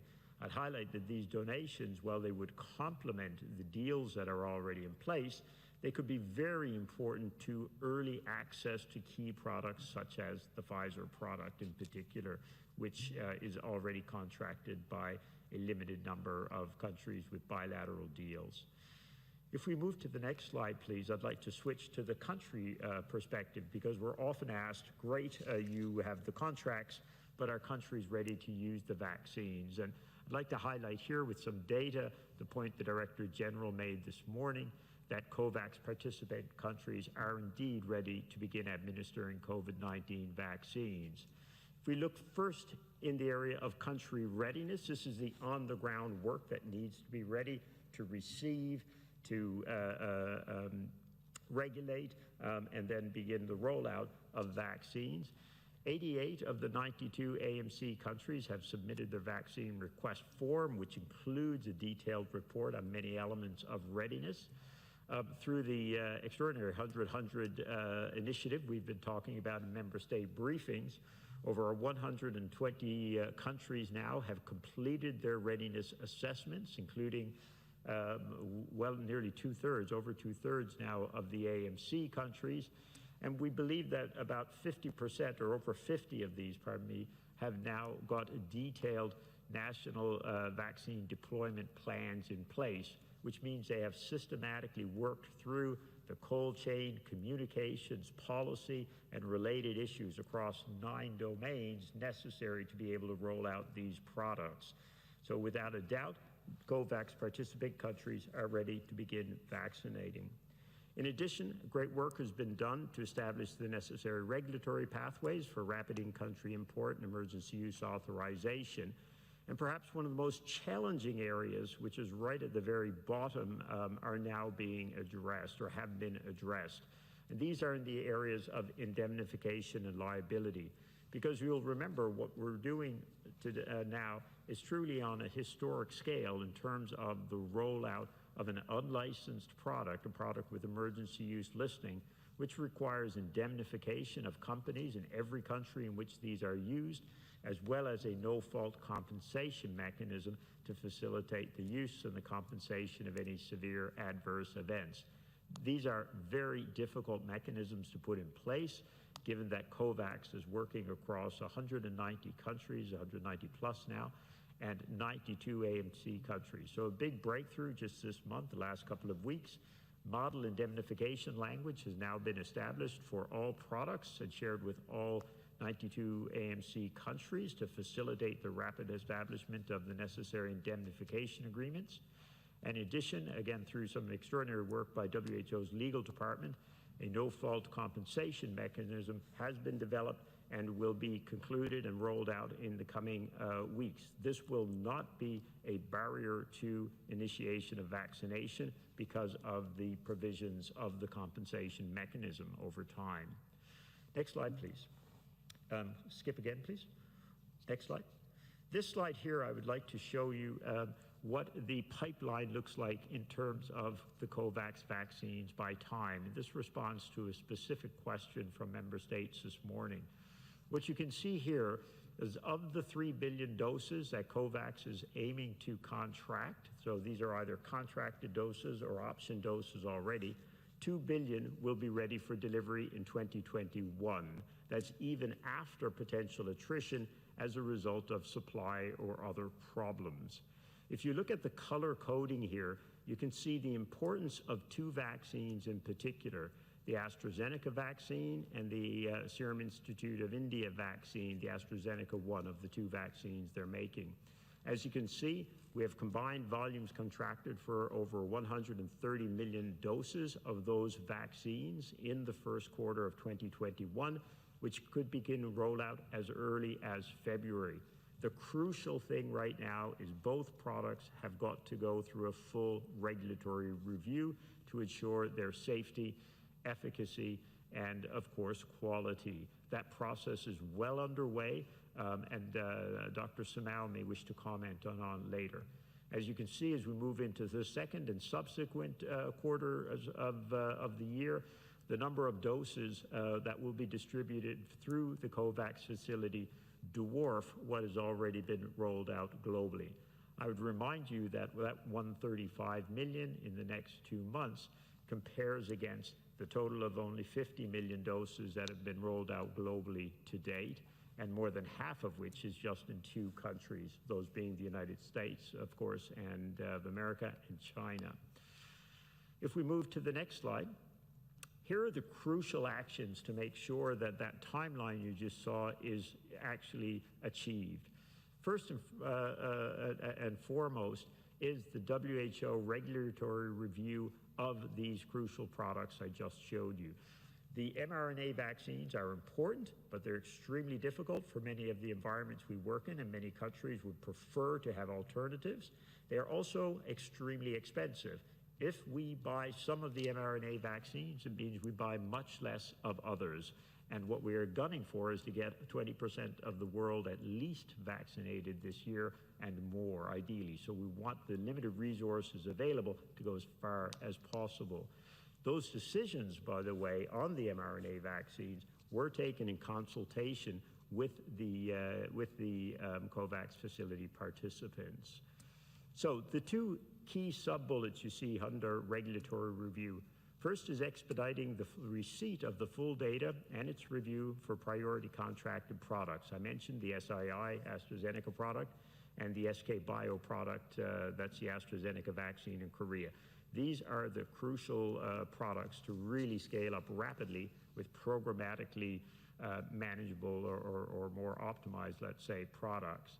And then the process, the full dossiers that have been submitted to date on other products.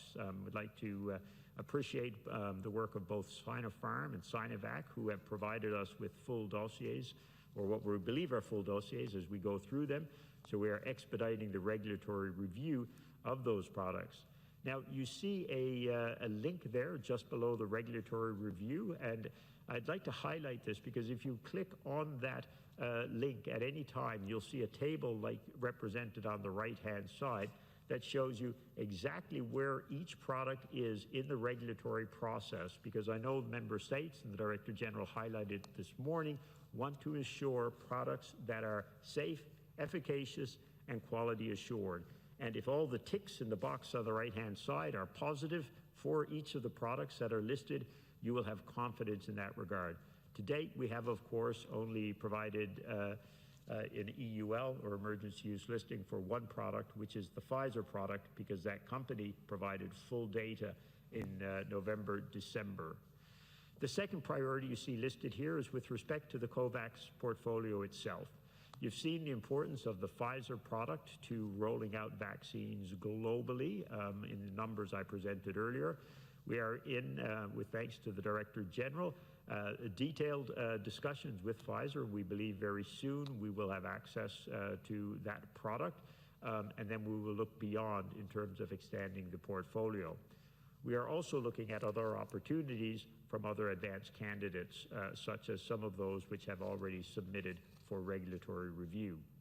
we'd like to highlight that dose sharing can be a very, very important part of the near-term solution. As you saw in the rollout in the early slides, most countries are beginning with very few doses to learn how to use these vaccines, and they're prioritizing like their frontline healthcare workers. We're putting in place a plan through COVAX with our participating countries to use Pfizer doses if we can conclude the deal and receive donations for them very, very quickly. So we would be very keen to try and translate a lot of the commitment and interest in dose sharing to actual deals, particularly with countries that have large bilateral deals on key products. And then finally, in the area of in-country readiness, we have key work ongoing to ensure the regulatory authorization and legal frameworks are in place, not just in some countries, but in all countries to be able to roll out rapidly. I remain concerned that while many countries have got communications and other pieces of readiness in place, these key legal frameworks will take time and could be a barrier to access if that work is not initiated as rapidly as possible. Our country offices and regional offices are doing fantastic work to support member states, and they're there and available to help you on these issues. The last couple of slides, if I could just have, please, I'll pop up quickly. I'd like to remind you, as Mike said at the beginning, that all of this is happening within the context of the bigger ACT Accelerator initiative that looks at diagnostics, therapeutics, and in-country capacities through the health systems to be able to deliver these products. We are right now in the process of developing what we call a refreshed strategy, because some of the fundamentals have changed in the environment we're working on, and Mike, you alluded to these. The unmet demand now for vaccines, evolving viral mutations, escalating bilateral deals, all of this requires us to adjust our strategy and needs for 2021 across all products. We are in the process of doing that, and we'll be presenting the updated refreshed strategy and budget to the Council on the 9th of February. We're hoping to provide a briefing to our member states at the MS COVID briefings immediately beforehand. With my final slide, I'd like to summarize some of the points that we've been discussing. Last slide, please. And so here's some big points, and really they reinforce some of the points that the Director General made this morning. So in terms of accelerating COVID-19 vaccine rollout globally, first, COVAX is in a very strong position. It aims to start deliveries in February. It can only do that with the assistance of 3 key players and a 4th that I listed here as well. First, countries with bilateral deals urged to be transparent with COVAX so we know what vaccines are going where, and we can be sure the unserved are getting served rather than some countries getting double served. Also to work with us and producers to prioritize COVAX's place in the queue, so to speak, as well as to dose share. Director General highlighted these points this morning. With the producers, we urge them to rapidly provide the full regulatory data. Some producers have unfortunately prioritized provision of data to countries with whom they're doing a bilateral deal that slows down global access. Also to prioritize the COVAX supply contracts and facilitate donations and dose sharing from those countries that want to dose share with COVAX. And then thirdly, among the countries introducing vaccines, urging, as the Director General said this morning, to use only products that meet the rigorous international standards, such as those represented and reflected in WHO's emergency use listings. My final comment to donors, we have the financing to kick off and start this first quarter deliveries and begin the second quarter. But as we get further into this year, we have to close the $4.6 billion gap in financing to actually procure the vaccines, as well as the $1.8 billion gap in delivery and the about $1 billion R&D gap, which is crucial to optimize the products and to begin addressing variants as we go forward. So with that, Mr. Chairman, we would be happy to address any further questions member states might have, and the Executive Board, in particular, on how we can accelerate the rollout of this vaccine globally. But just to summarize once again and reinforce the point, we are in a strong position to move out with vaccines globally. We just need the assistance of our member states in particular to make sure that becomes the reality.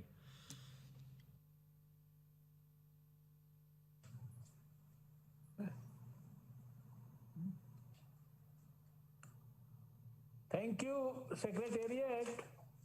The floor is now open for discussion.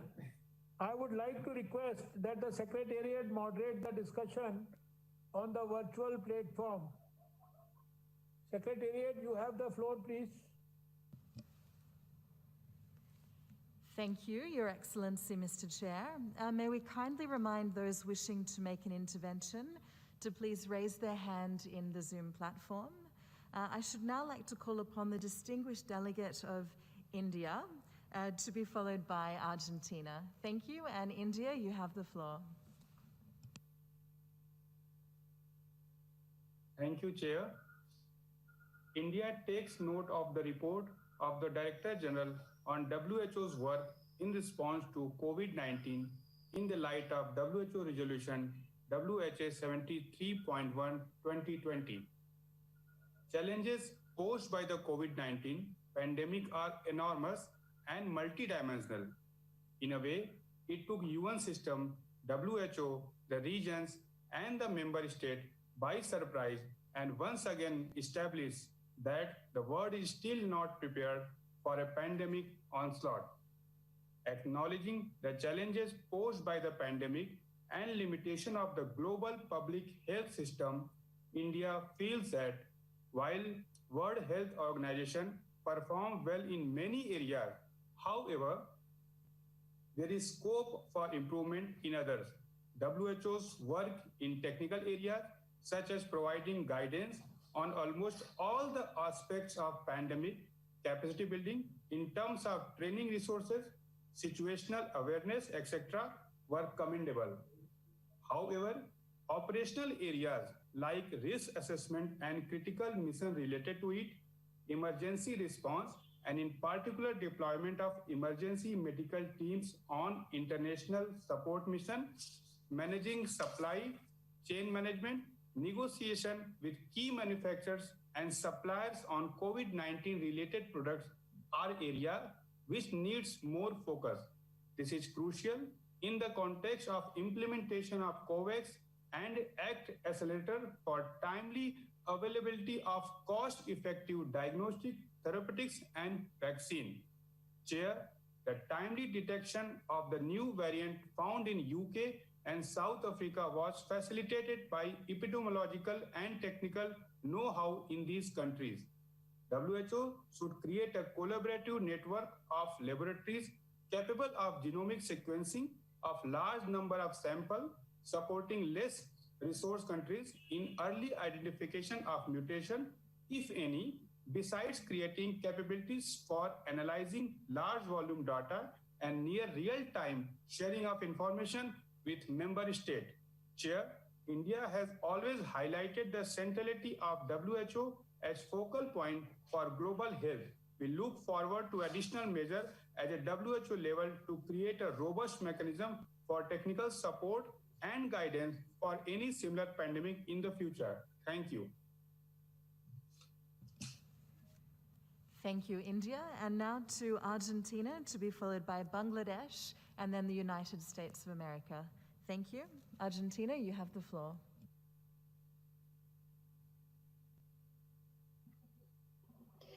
Gracias, señor presidente.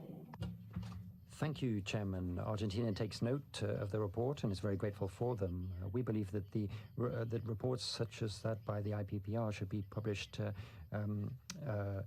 with more time so that we can look at them and consider them in due course. The COVID-19 pandemic has challenged all of the provisions of the IHR, and indeed it has shown the need to place IHR at the top of the UN agenda, and heads of state also need to be involved in facilitating implementation. We underline the importance of surveillance mechanisms and accountability frameworks for preparedness and response and cooperation. However, we believe that it's vital that these activities are voluntary.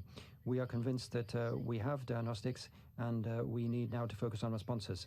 We see that there is a warning system. It's a gradual one, and it could actually make it too bureaucratic to comply with the IHR. We welcome the guidelines by the Emergency Committee and the initiatives to incorporate digital technologies into tracking and tracing.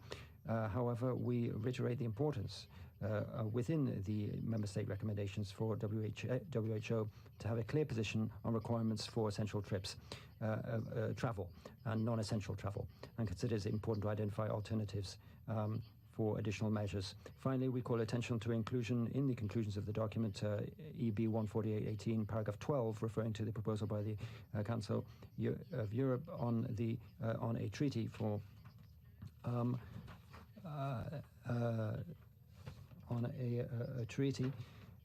and affecting the possibility for analysis and debate. Thanks to a global effort, unprecedented global effort in the work of WHO, we see that there is approval of an increasing number of vaccines, and as the DG has said, we encourage the international community to avoid future interventions that may lead to a lack of supply and make it more expensive and difficult to gain access to them. We support the statement by the Global Federation of Public Health Associations and the Open Charter for Equal and Sustainable Health, and we believe there should be a waiver of intellectual property rights for global public goods. Thank you very much indeed. Thank you very much, Argentina. And just a reminder that we are currently taking interventions on agenda item 14.1. Thank you very much. We shall now give the floor to Bangladesh. You have the floor. Thank you very much.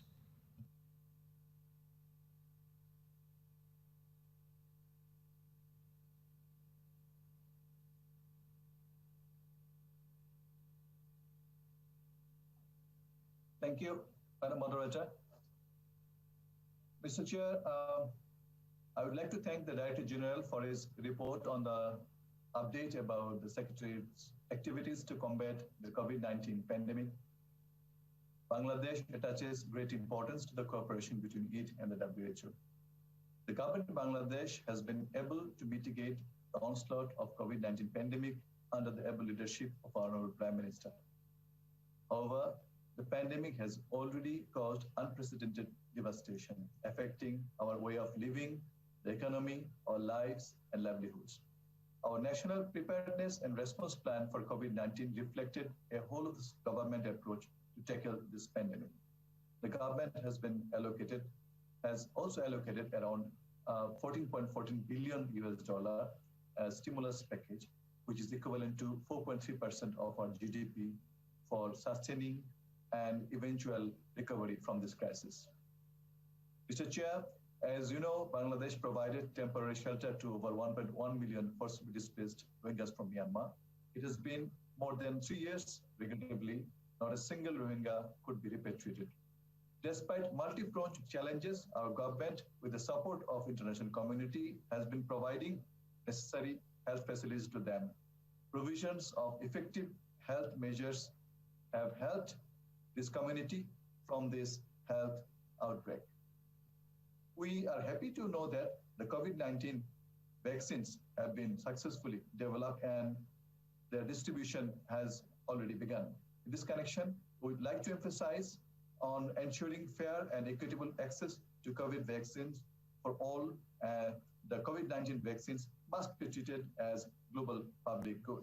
The WHO initiative of ACT Accelerator and COVAX facility can play a vital role in this regard. COVAX facility has brought hope for all, particularly low and middle-income countries, to get the vaccine. Bangladesh is one of the COVAX facility-supported COVAX AMC country. We expect the vaccine to be distributed to the AMC countries soon under the COVAX facility. Mr. Chair, I wish to make following points for your consideration. First, WHO should continue to advocate for ensuring equitable and affordable access to medicines and vaccines of COVID-19. Second, we ask WHO, Gavi, CEPI, and UNICEF to take urgent action to distribute vaccines to the COVAX AMC countries as early as possible and provide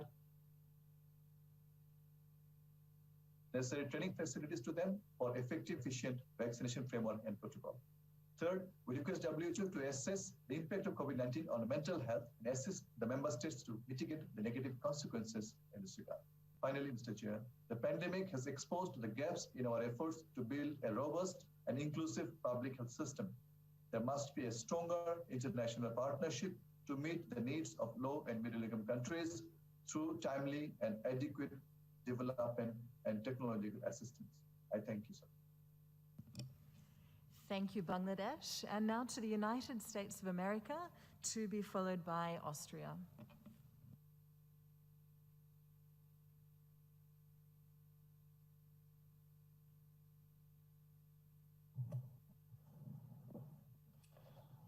Thank you, Chair.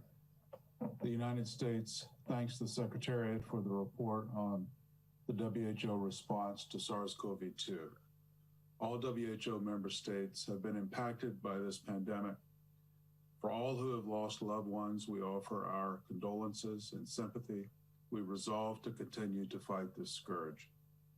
It has been over a year since the outbreak of SARS-CoV-2 began, and almost a year since the Director General declared it a public health emergency of international concern. It has been 8 months since WHO member states overwhelmingly adopted Resolution WHA 73.1, calling for, among other things, an investigation into the origins of the virus as soon as possible. The team, which finally arrived last week, will only be successful if it is provided with the following information currently in the possession of Chinese authorities. First, all studies produced in China on the presence of SARS-CoV-2 related genetic sequences in animals, animal testing results in and around Wuhan, Hubei province, environmental samples from the markets, and comparative analysis of genetic data and samples.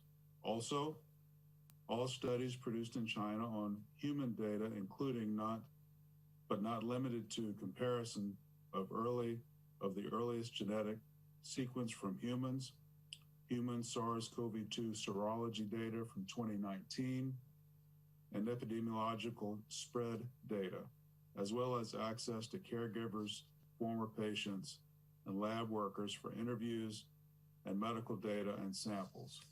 And finally, all studies produced in China concerning comparative analysis of animal, environmental, and human genetic and epi-spread data to look for overlap and potential sources. We must emphasize the importance of continued sharing of data and samples related to SARS-CoV-2. With the emergence of new variants that may impact key attributes of the virus, it is important for the global scientific community to continue to have access to genetic sequence data, samples, and other pertinent information in an open and timely manner. We would like to thank the United Kingdom and South Africa for their prompt, open, and detailed sharing of the technical, scientific analysis and information regarding these SARS-CoV-2 variants. We would also like to thank Brazil, Japan, Mexico, and other countries for their rapid and transparent reporting and sharing of information on these variants. We have a solemn duty to ensure that this critical investigation is credible and conducted objectively and transparently. Finally, Mr. Chairman, please allow me to express our concern over some member states imposing COVID-19 related restrictions on imports of food and agricultural commodities. We highlight the need for strong WHO leadership and for member states to allow the delivery of goods to minimize disruptions to the global food supply chain. Thank you for your attention. Thank you to the United States, and now to Austria, to be followed by Indonesia. Thank you. Austria, you have the floor.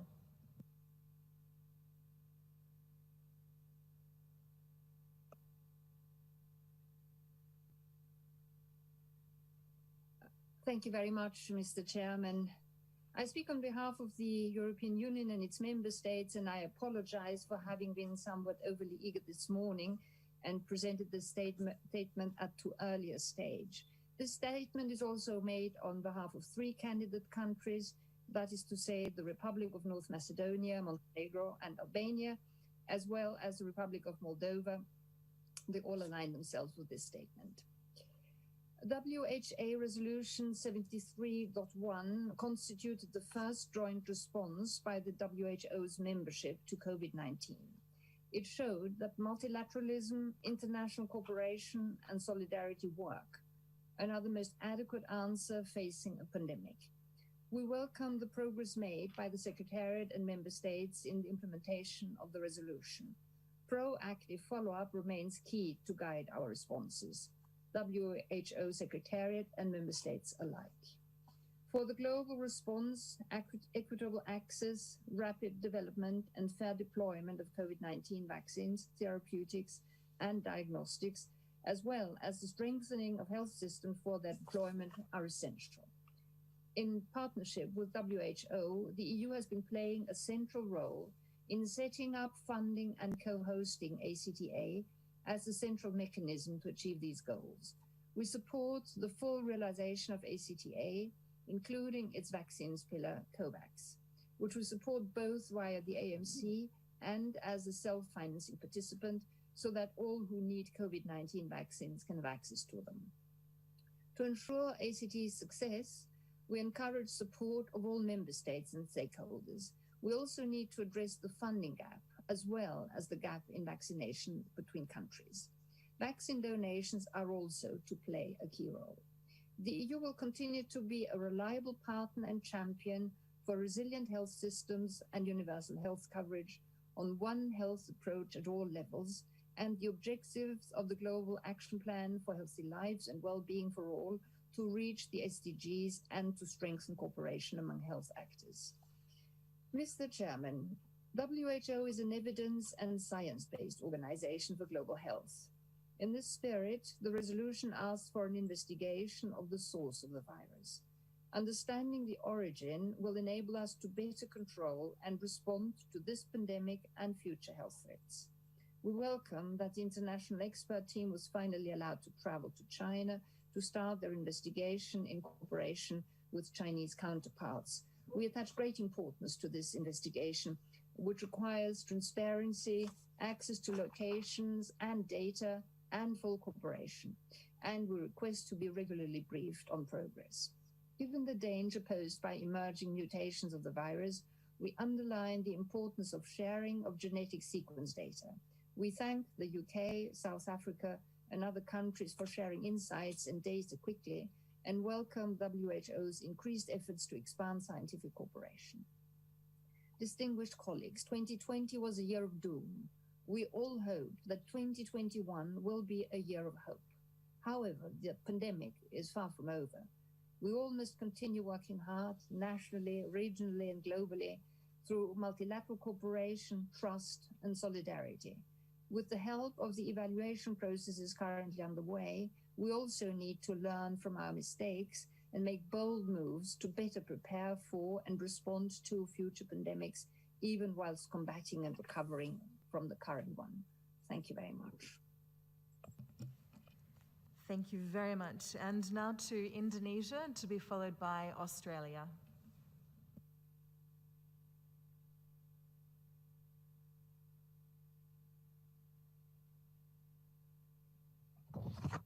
Thank you, Chair.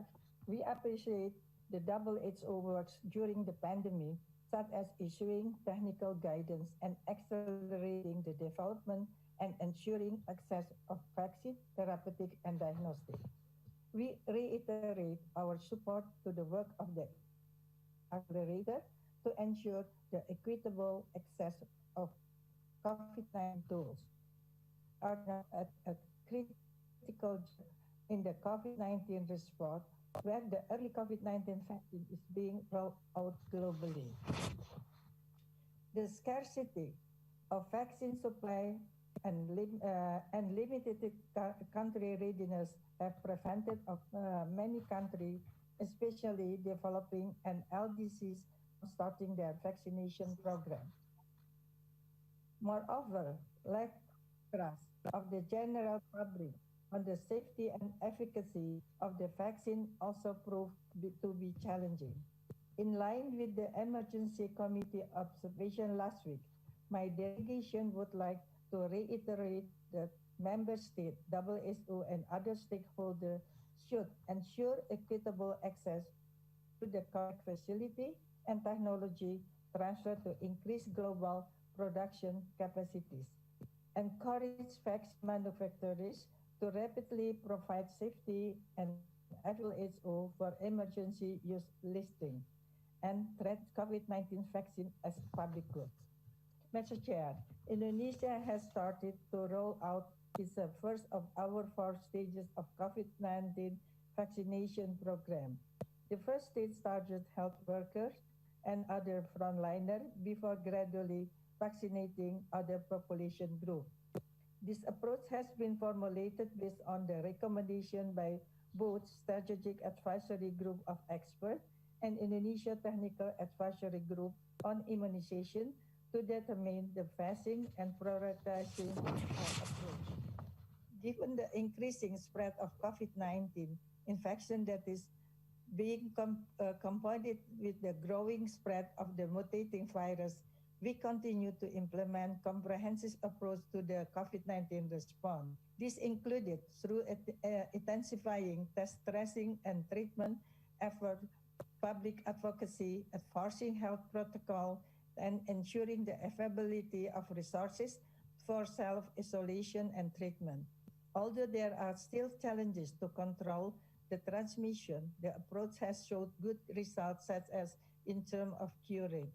Chair, the human history has shown that inequality is not only unjust, but inequalities will ensure that someone will be left behind against our ultimate SDGs principle.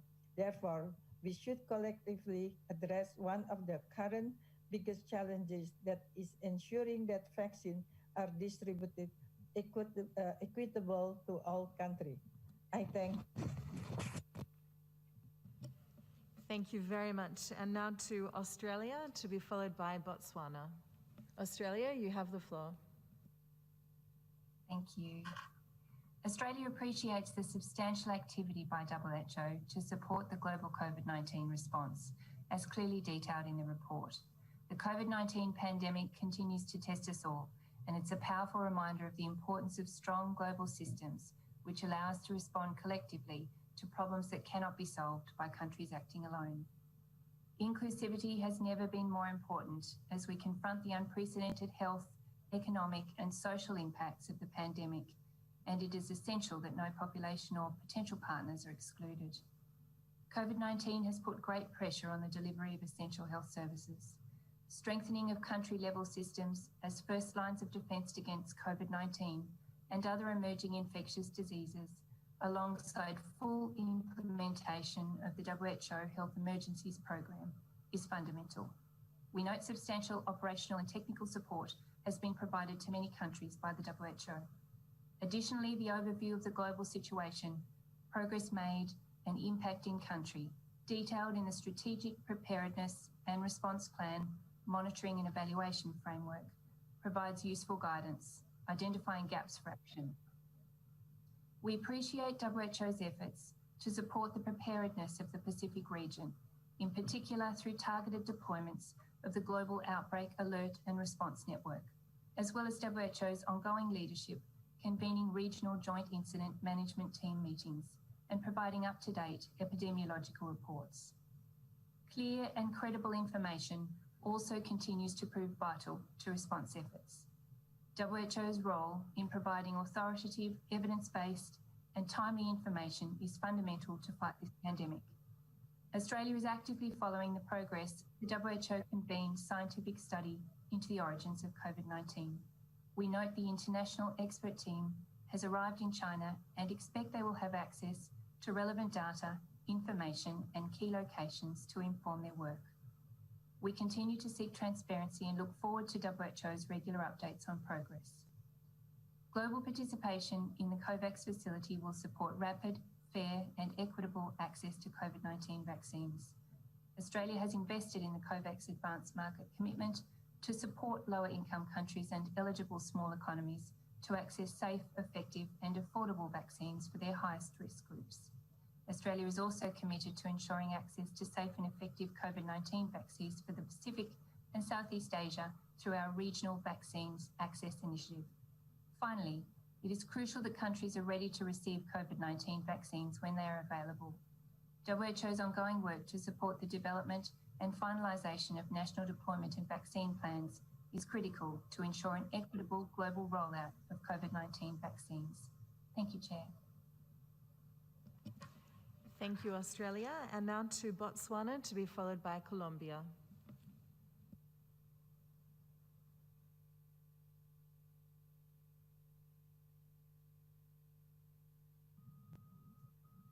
Thank you, Chair. Botswana is pleased to deliver the statement on behalf of the Africa Region member states. We thank the Director General for the detailed and informative report on the COVID-19 response.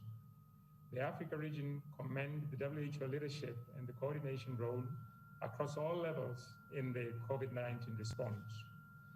The WHO's Health Emergency Program, which was established under the leadership of the Director General, Dr. Tedros, has been a key milestone in this regard. We appreciate the technical and operational secretariat support, missions, and expansion of the hospital bed capacity, infection prevention and control support, SARS-CoV-2 laboratory testing capacity. The region has utilized the tools available, including the COVID-19 strategy preparedness and response plan, partners platform, and the various technical guide and documents. We congratulate the Secretariat on the global collaborative effort on the access to the COVID-19 tool accelerator, which is a key initiative to promote equitable access to COVID-19 vaccines, treatment, diagnostic, and all other medical products. We look forward to an ongoing, transparent, and inclusive update on the successes of this initiative for the benefit of member states.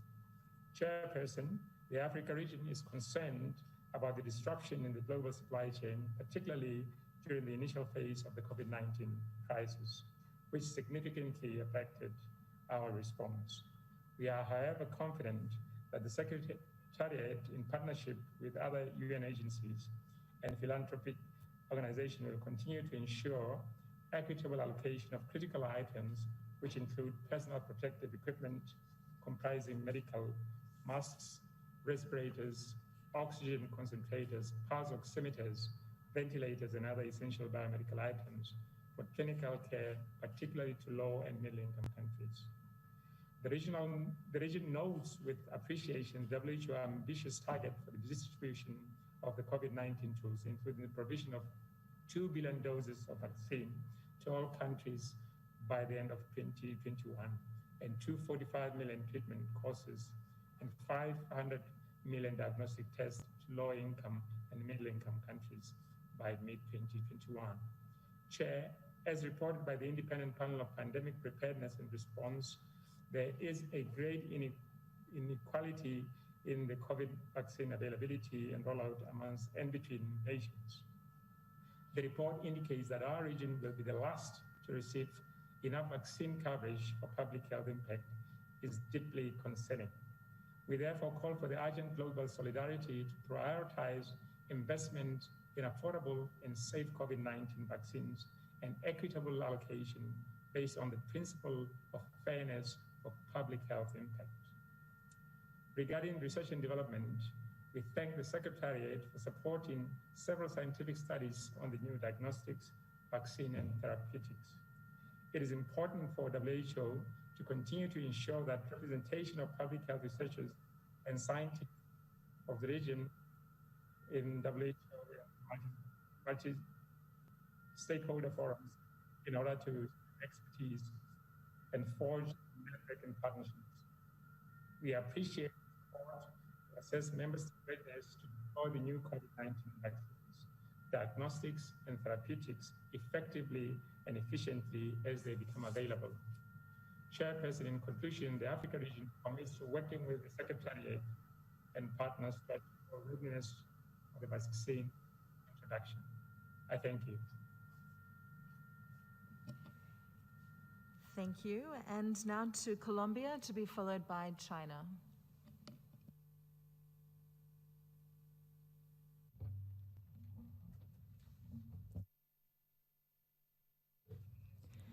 Thank you, Chairman. We are grateful for the report which has been submitted by the Director General on WHO's response to COVID-19.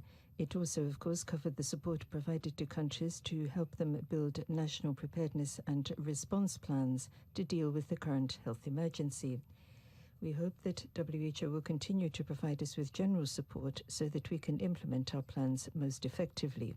Nationally speaking, Colombia has a contingency plan for the COVID-19 emergency. We've had that since April last year.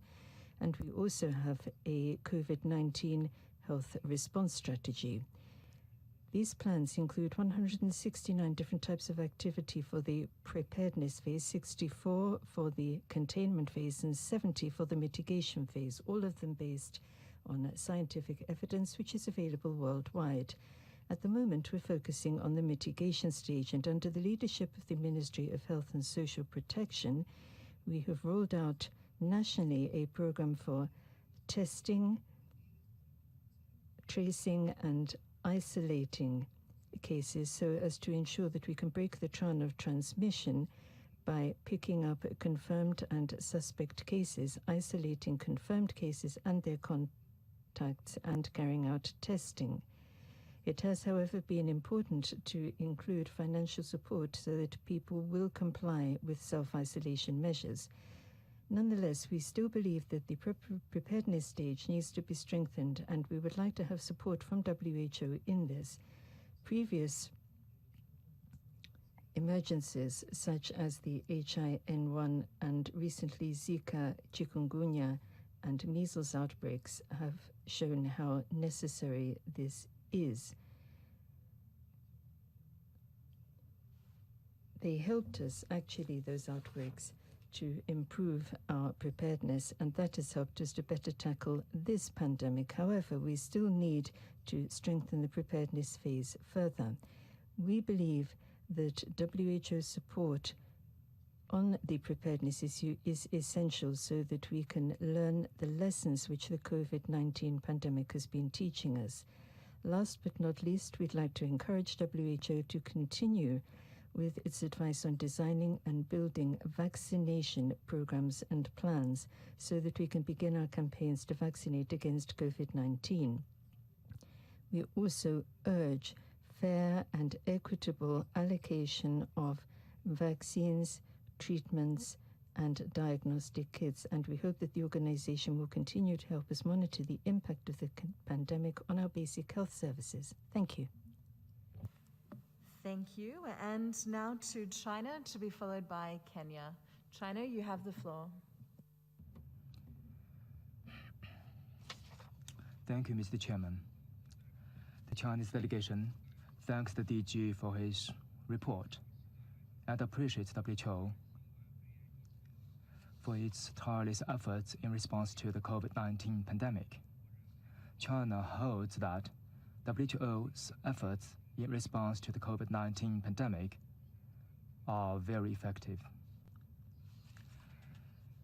Since the outbreak of COVID-19, China has always been open, transparent, and responsible by publishing timely information,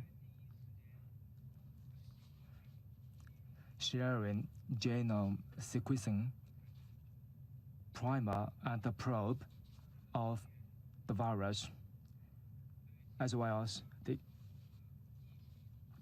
experiences and the programs in prevention and control. Recognizing the difficulties of other countries in the pandemic, we have actively provided assistance to them within our capacities. We again urge all parties to strengthen cooperation, join hands to fight against COVID-19. Together, we shall build a community of a common health for mankind. Virus origin studies are of scientific nature. It needs coordination, cooperation. We must stop any political pressure. In the fight against COVID-19, China is willing to continue to support WHO's global emergency response in terms of personnel, finance, and materials.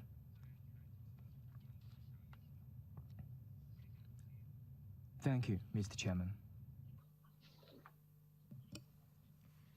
Thank you. And now to Kenya, to be followed by Tonga. Kenya, you have the floor.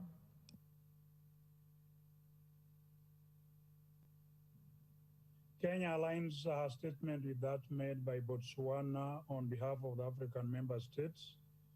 Kenya takes note of the report presented by the Secretariat to the Executive Board and appreciates WHO's continuing work on the response towards COVID-19 pandemic.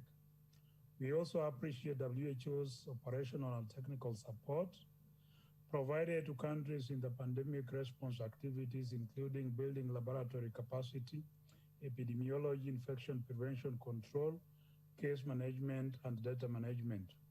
We acknowledge the WHO's coordination role in strengthening the global COVID-19 supply chain system to scale up the procurement and delivery of personal protective equipment, diagnostic products, and clinical care equipment to low and middle-income countries such as Kenya. Kenya reported our first case on 13th of March 2020. To date, the country has reported over 98,000 confirmed cases with over 1,700 deaths of COVID-19.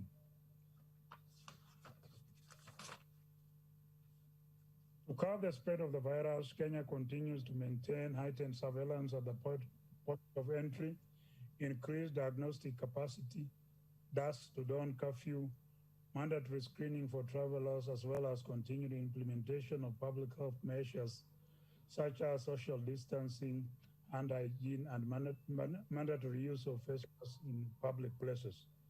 To ensure continued delivery of essential services in the context of COVID-19, Kenya, with support from WHO, has developed more than 85 protocols and guidelines to guide healthcare workers on continued service delivery amid the COVID-19 pandemic.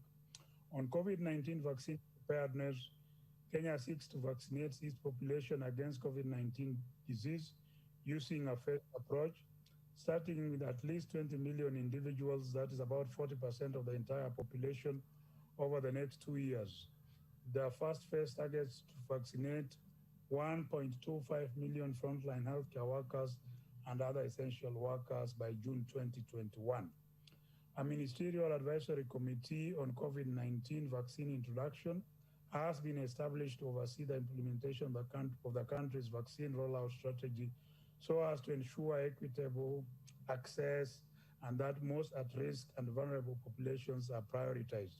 Finally, Chair, we call upon the global community to work together towards controlling the COVID-19 epidemiological situation and look forward to the gradual resumption of normal socio-economic activities in the foreseeable future. Thank you for your attention. Thank you. And now to Tonga, to be followed by Singapore. Tonga, you have the floor.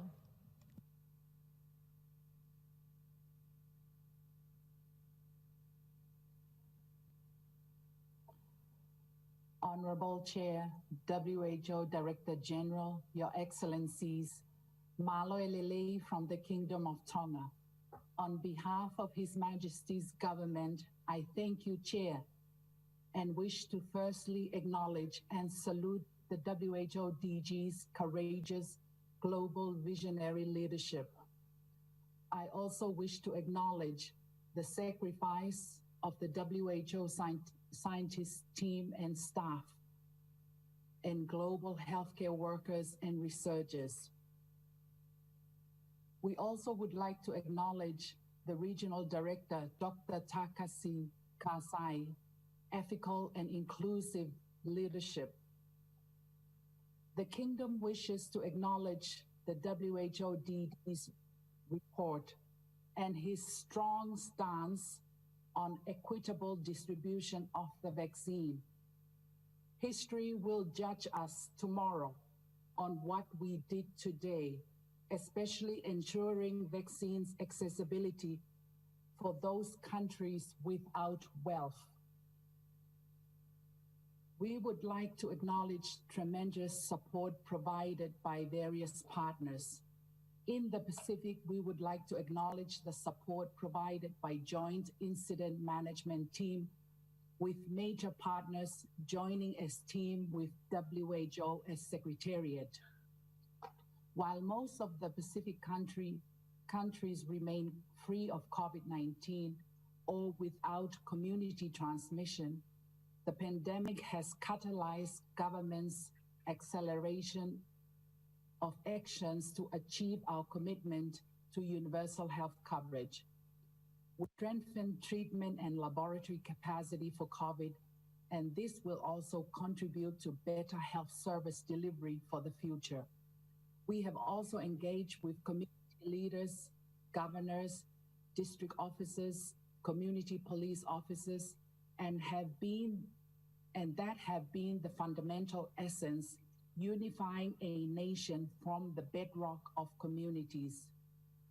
As in many countries, Tonga is currently preparing for mass vaccination campaign. Tonga is applying for vaccine through COVAX facility.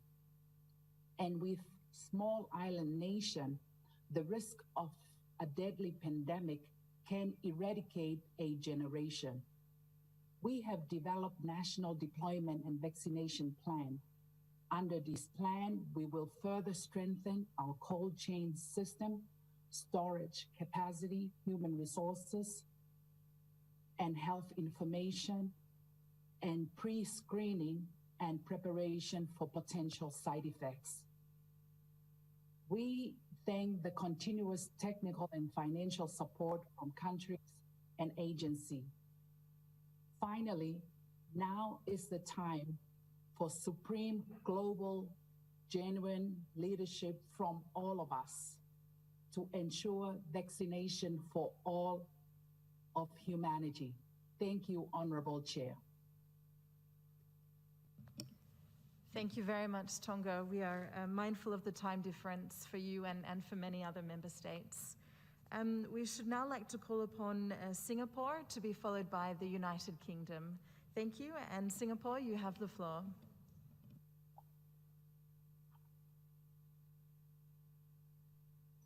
Thank you, Chair. COVID-19 has had a deep and devastating impact on every country. Singapore has not been spared. The COVID-19 response resolution is a strong signal to the world that global solidarity is needed to win this war against the virus. Firstly, COVID-19 has reminded us of our interconnectedness and interdependency. Tackling this pandemic must be a collective effort built on international cooperation. As the specialized agency under the United Nations, with the mandate to act as the directing and coordinating authority on international health work, the WHO coordinated international health response to COVID-19 will continue to be strongly supported by Singapore.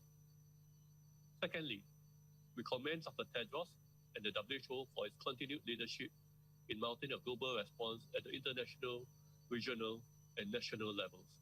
The regular press conferences and member states' weekly briefings are extremely useful in keeping the world informed about the latest developments and guidance. This provides transparency and inspires confidence. With the emergence of concerns about new variants, WHO's continued leadership and technical guidance remains even more important. Lastly, while the world is beginning to see the light at the end of this very long tunnel, vaccines alone are not the silver bullet for now. Safe management measures remain key even as more people get vaccinated in the coming months.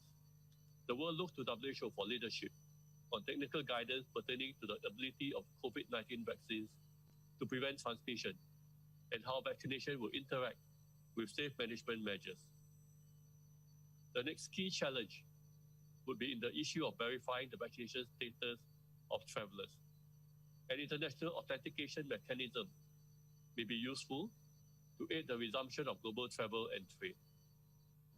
Mr. Chair, let me conclude by saying that COVID-19 has shown the world the importance of investing in health emergency preparedness, especially in cities. As a small city state, our livelihoods depend heavily on Singapore being a key international and travel hub that remains open to the world. We must tread the fine line that safeguards both lives and livelihood. Singapore will continue to champion urban health emergency preparedness in the years to come, and we hope to work with like-minded partners to strengthen our collective resilience against future outbreaks. Thank you.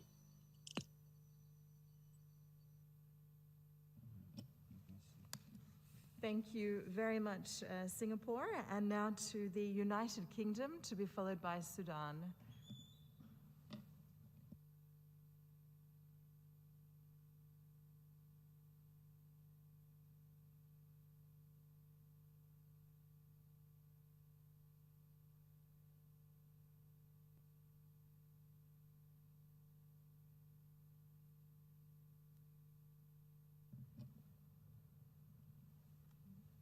Estimado presidente, director general y distinguidos compañeros. Estimado presidente, director general. Thank you, Chairman. Chairman, Director General, distinguished colleagues, no. We seem to be having a technical issue. If we could kindly give the floor to the United Kingdom, please, who would then be followed by Sudan. I would please seek the help of IT in unmuting the United Kingdom. Thank you very much.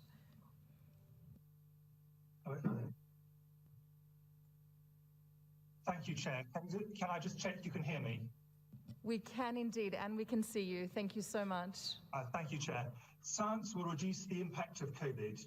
This includes drugs, vaccines, and diagnostics, and international science is delivering them. As we all know, transparency and sharing information also saves lives in pandemics. The UK remains strongly committed to openness and sharing our experiences. We are very grateful to WHO and the international community for what they have shared and continue to share. The UK is currently at the worst point of this pandemic so far.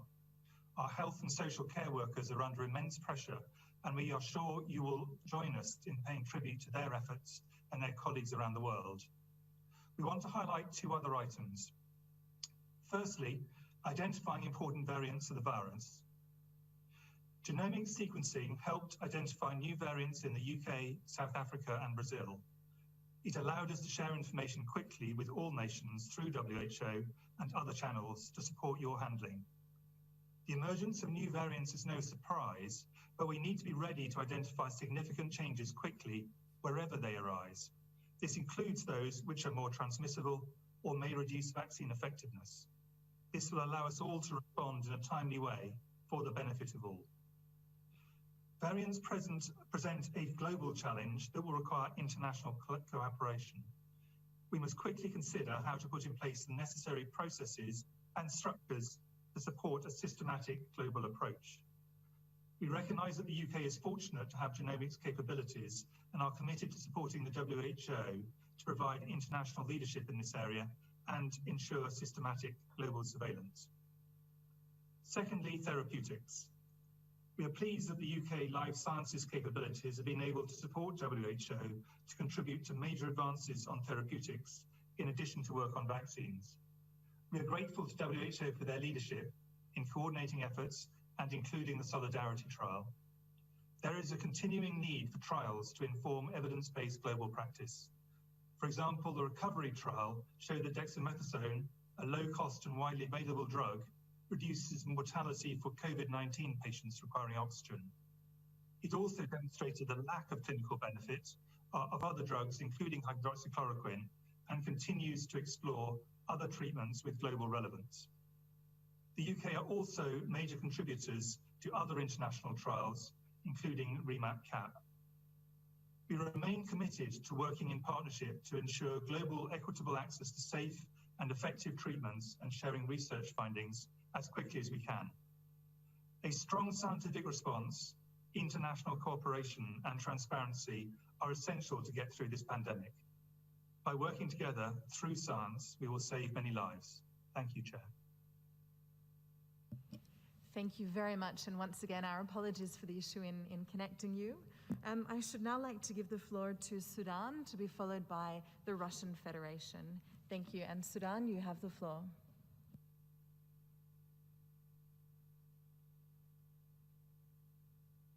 I'd just like to confirm that you can hear me. Indeed, we can. Thank you.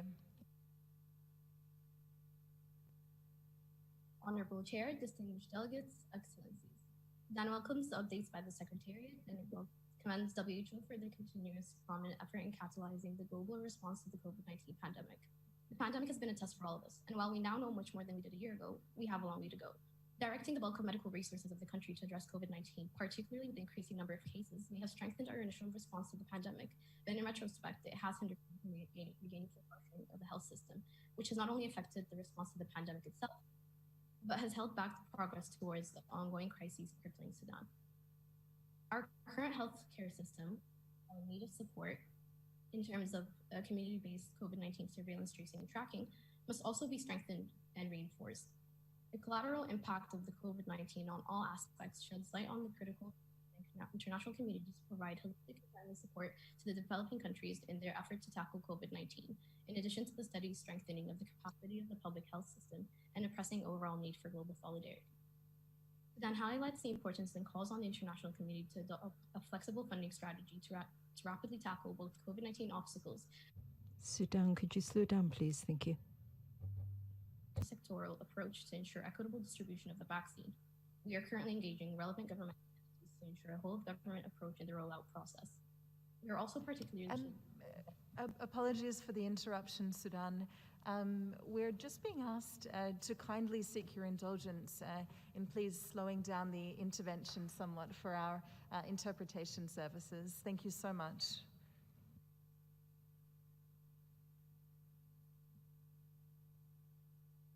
Sudan highlights the importance of engaging in a multi-sectoral approach to ensure equitable distribution of the vaccine. We are currently engaging relevant governmental entities to ensure the whole of government approach in the rolling out process. We are also particularly keen on the involvement of the private sector on a national level, and we would like to encourage their early engagement on a global scale. We are currently working on finalizing the COVID-19 vaccine deployment plan with a nationwide rollout campaign expected to begin on the 1st of April. Sudan stresses urged WHO and member states to ensure equitable distribution worldwide. Finally, Sudan urges member states which have already begun the administration of the vaccine to speed up information sharing both in the region and globally. Thank you.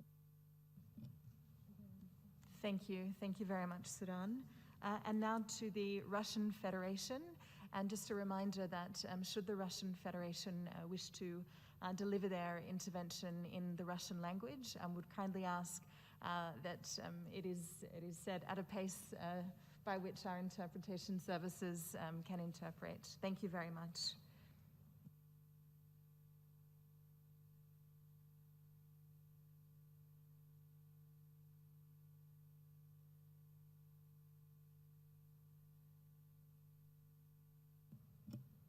Russian Federation, just confirming that you would still be in a position to deliver your statement.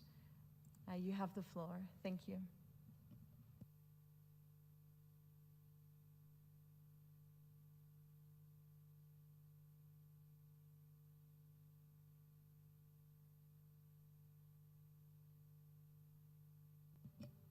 We might just try one more time with Russia, and should we not be able to connect, may I propose that we move to the next speaker and would come back to you. Russia, just again confirming that you have the floor. Thank you very much.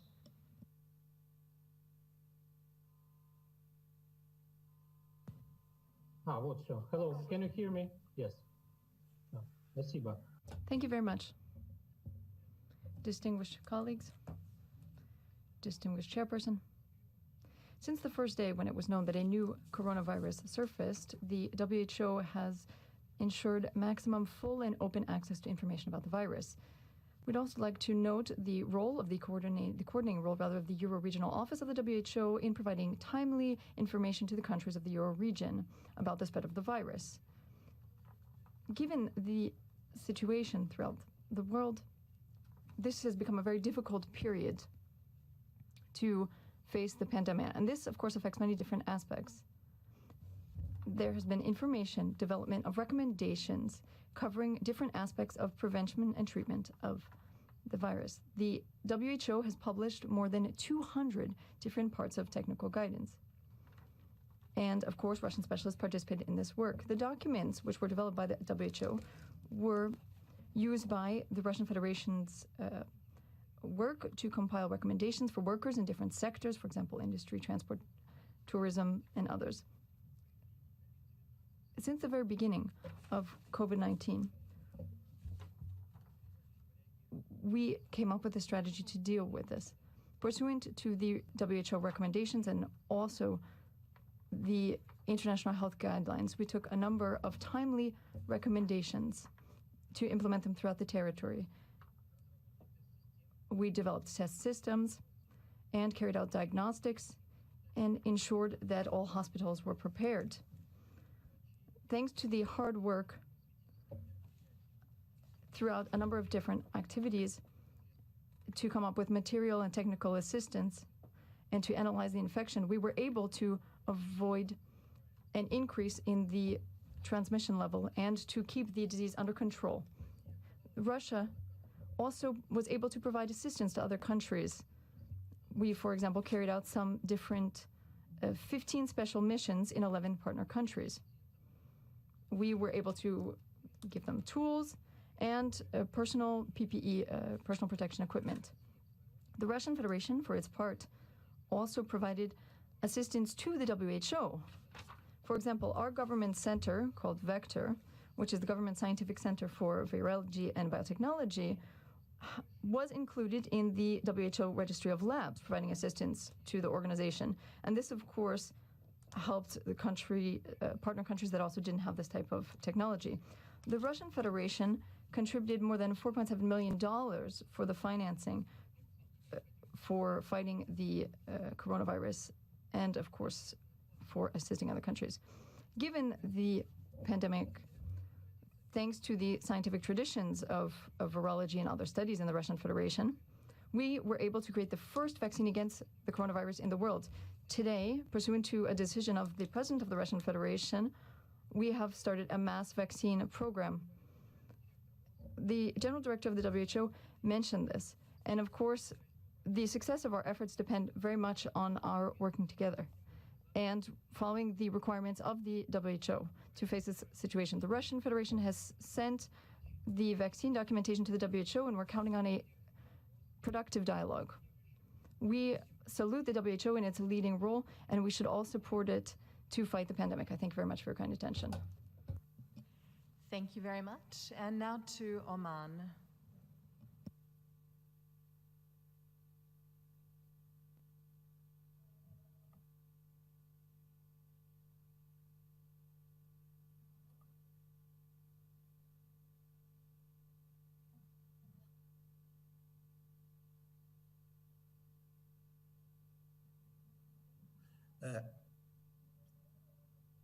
Chairperson, members of the EB, ladies and gentlemen, on behalf of the countries of the Eastern Mediterranean region, I would like to thank the Director General timely report on the COVID-19 response.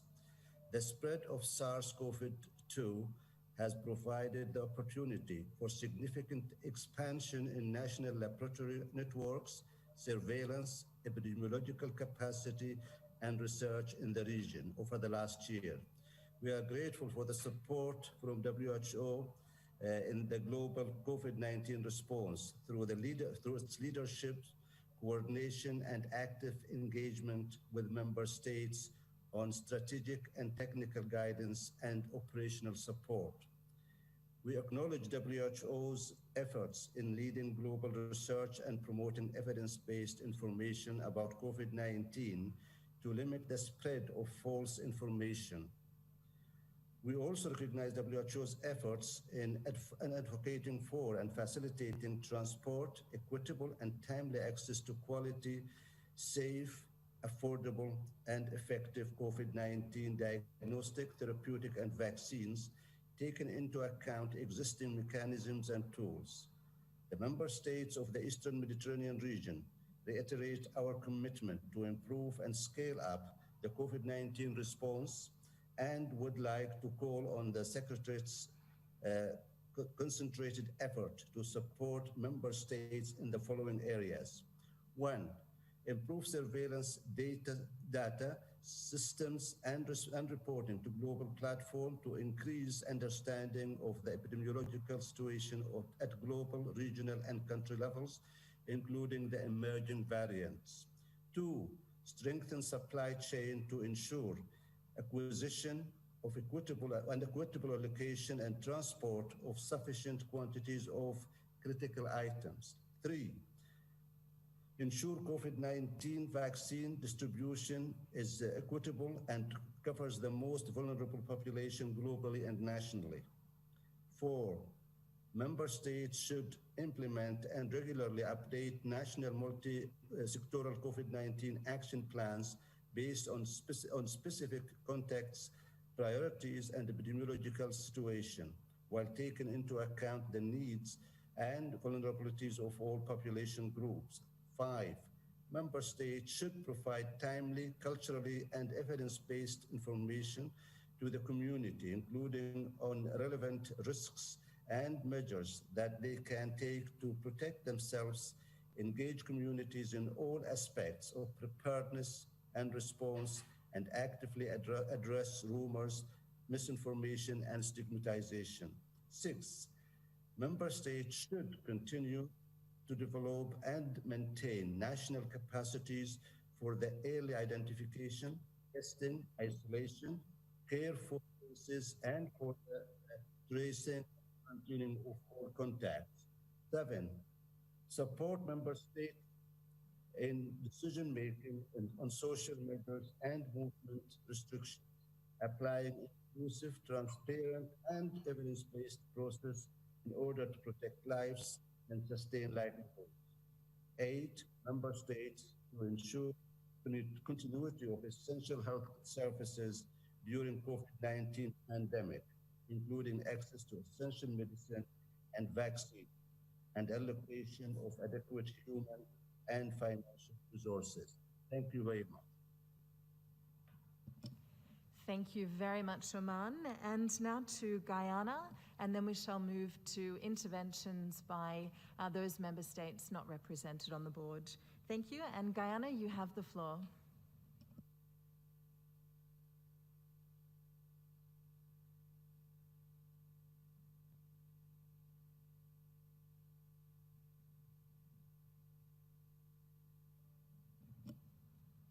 Guyana, just wishing to confirm that you would still be in a position to make your statement.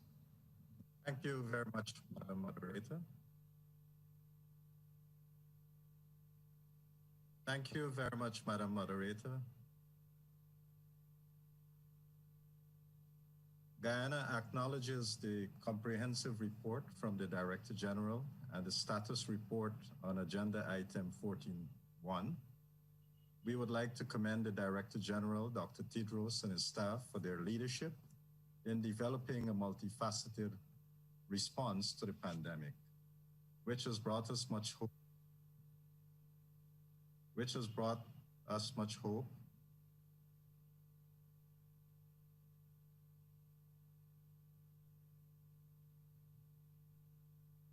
To the world's population. We also want to thank the many persons who have contributed knowledge and resources to getting us thus far. Unfortunately, the pandemic is far from over. For us to successfully defeat the virus, it would require additional efforts and commitments to roll out safe and effective vaccines. We thank COVAX for their work, and we are happy to learn of the progress made in acquiring more than 2 billion doses of vaccines and the plans to start rolling out these vaccines by February. We commend COVAX for the work done so far, and I can assure you that all countries in the COVAX facility are anxiously awaiting their vaccine quotas. Guyana has been working very closely with COVAX over the last couple of months to ensure that we meet all the requirements for early rollout of vaccine. And in speaking with other stakeholders in the Americas region, they too are anxious for early rollout. We have all put the measures in place, both administratively, legally, and we are waiting the arrival of these vaccines. We hope as this process gets going, the WHO would assist us in developing a regional risk communication program to enhance the uptake of vaccines and to push back against the anti-vaxxers. In addition, we note with concern, the emergence and the spread of new variants of the virus. We will urge the WHO to assist poorer countries to get access to laboratories to do genetic sequencing.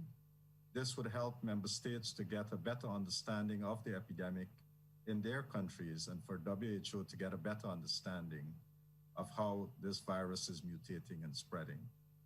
We thank you and we look forward to participating in the other areas of this meeting. Thank you very much, Guyana. We shall now move to statements by those member states not represented on the board. I should like to give the floor to New Zealand, to be followed by the Philippines and then Canada. Thank you, and New Zealand, you have the floor.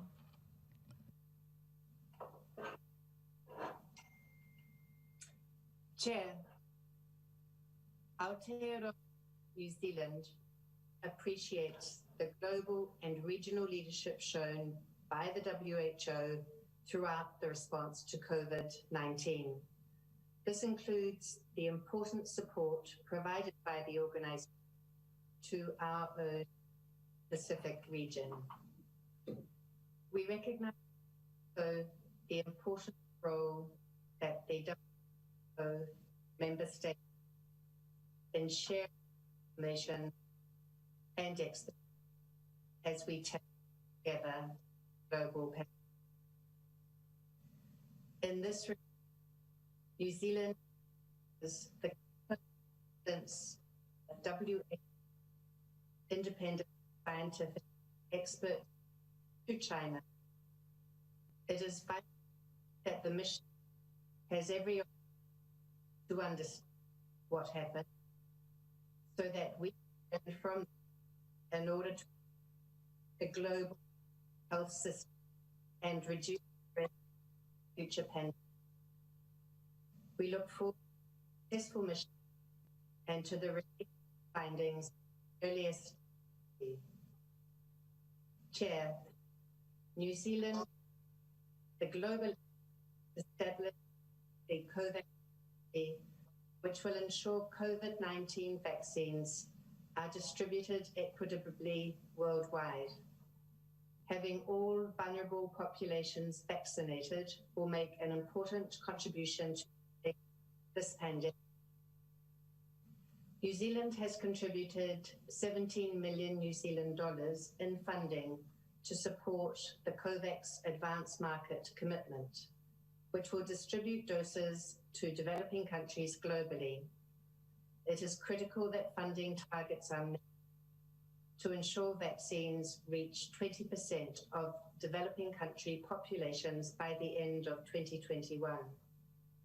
Cooperation in the COVAX facility and AMC to date has been impressive and a precedent-setting example of global unity in the face of crisis. We look forward to seeing this cooperation and mutual support continue 2020. Thank you very much, New Zealand. Unfortunately, the sound quality was not perfect.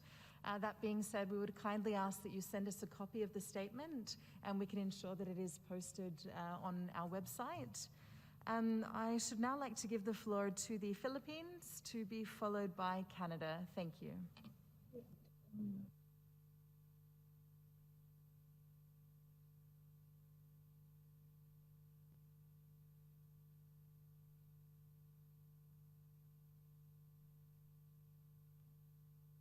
Okay. Yeah. Thank you, Chair. Yeah. Can you hear me? Okay. Yes. Thank you. Please proceed. Okay. The Philippines expresses appreciation for the updates given today on COVID-19 and the response efforts from the global perspective. We appreciate as well the efforts placed towards support for making COVID-19 vaccines, diagnostics, and therapeutics accessible in an equitable manner and remain supportive of the solidarity effort in this regard. The Philippine delegation is proud of the work of our compatriots throughout the world. especially those in the migrant domestic and health workforce who have been actively engaged in the various front lines of the fight against COVID in their host countries. With this, allow us to emphasize that support to risk communication and community engagement is very critical in ensuring that medical professionals are fully equipped on vaccine administration, advocating the vaccination program, and encountering misinformation and disinformation surrounding vaccines. We also highly appreciate the technical and operational guidance on maintaining essential health services in the context of COVID-19. The Philippines fights COVID-19 while pushing our universal healthcare agenda forward to ensure holistic healthcare and adequate health system capacities. We value the different WHO platforms for imparting country responses. We have approached the response in our national context through an inter-health facility referral system, the One Hospital Command Center. The mechanism addresses the difficulty in getting patients transferred because of surge of cases being admitted in different hospitals and quarantine facilities. Through our continued collaboration with the WHO, among others, we hope to suppress the transmission of COVID-19 in our country, addressing emerging issues and protect our vulnerable population through equitable access to vaccines. Thank you.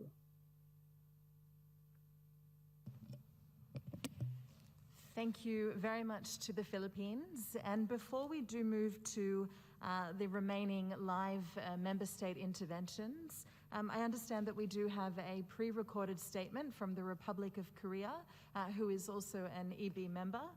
We would just kindly ask that that statement would be played now. Thank you very much.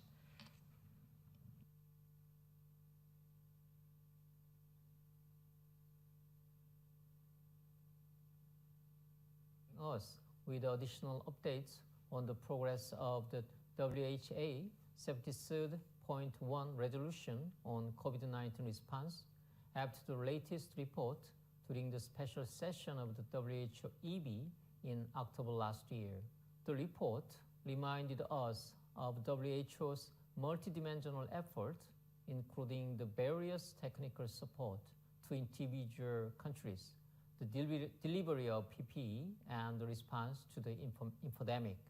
I hope the vaccine supply of the COVAX facility will be accelerated as countries around the world are looking forward to receiving the promised doses of vaccines per ratio share in a swift manner. The smooth delivery of vaccines by the COVAX facility will help reverse the worrisome trend of vaccine nationalism. Following the principle of leaving no one behind, the support for vaccinations should be given to countries where medical systems have been overwhelmed. In particular, along with the help to establish vaccine delivery plans on a national level, aids for the storage, handling, and transport of vaccines, which are typically difficult to distribute, are needed in countries with low capabilities. To that end, WHO will have to continuously cooperate with NGOs and stakeholders. Aside from vaccines, the equitable and prompt supply of diagnostics and therapeutics cannot be overemphasized. This is why the ACT accelerator has been launched, leading to significant progress in distributing diagnostics and therapeutics in developing countries. However, considering that there still remains a funding gap to be closed, standing in the way of WHO making consistent strides, further interest and participation from countries are required. Lastly, WHO should maintain its effort to share timely information and develop related guidelines regarding to emergence of the new strains strains of COVID-19.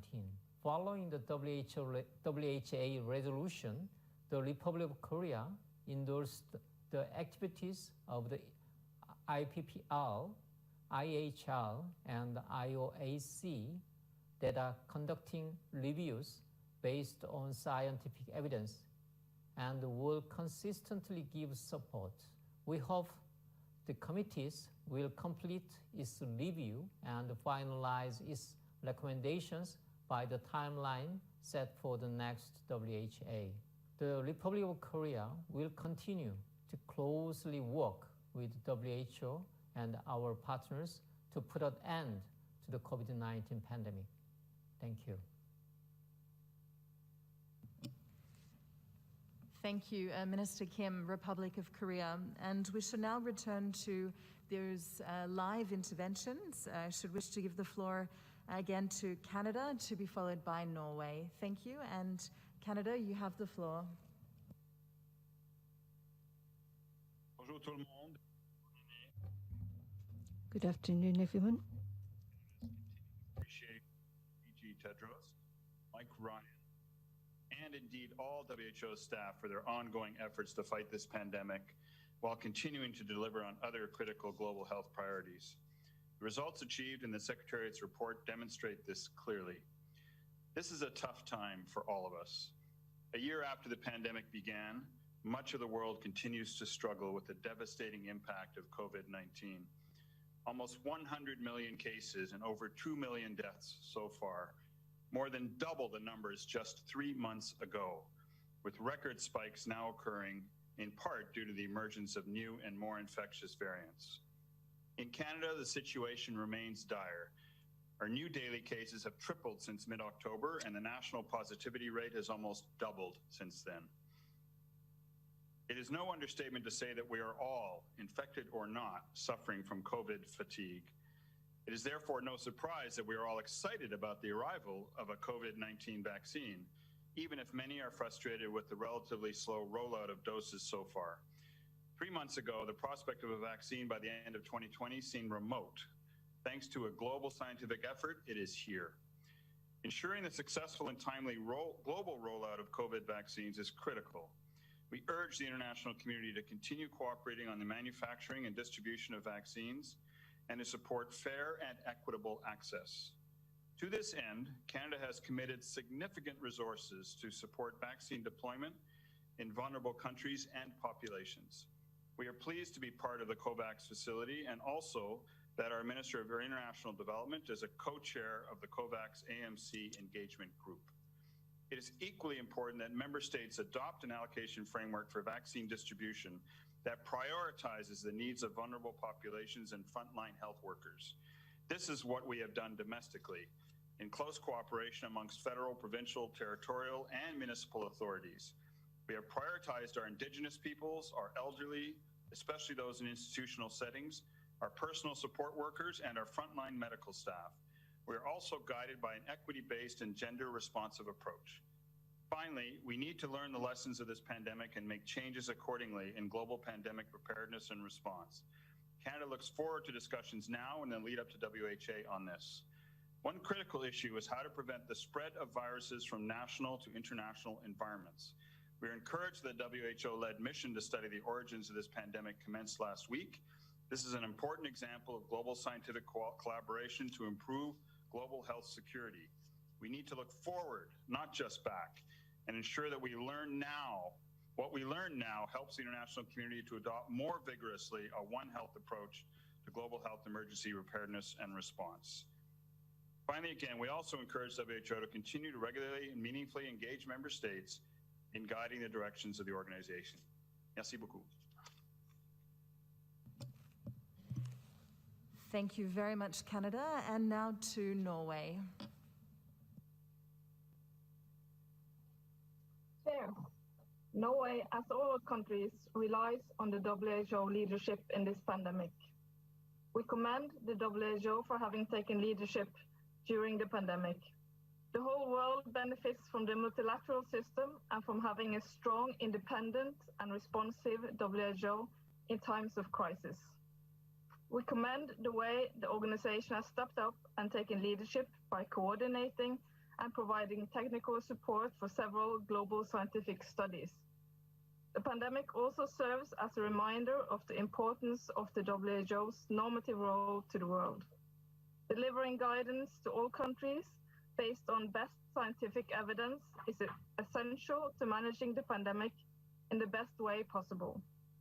Collaboration on all levels and among all actors involved is a prerequisite to get us out of this crisis, and broad support for global access to vaccine, diagnostics, and therapeutics through the Access to COVID-19 Tools Accelerator will be important.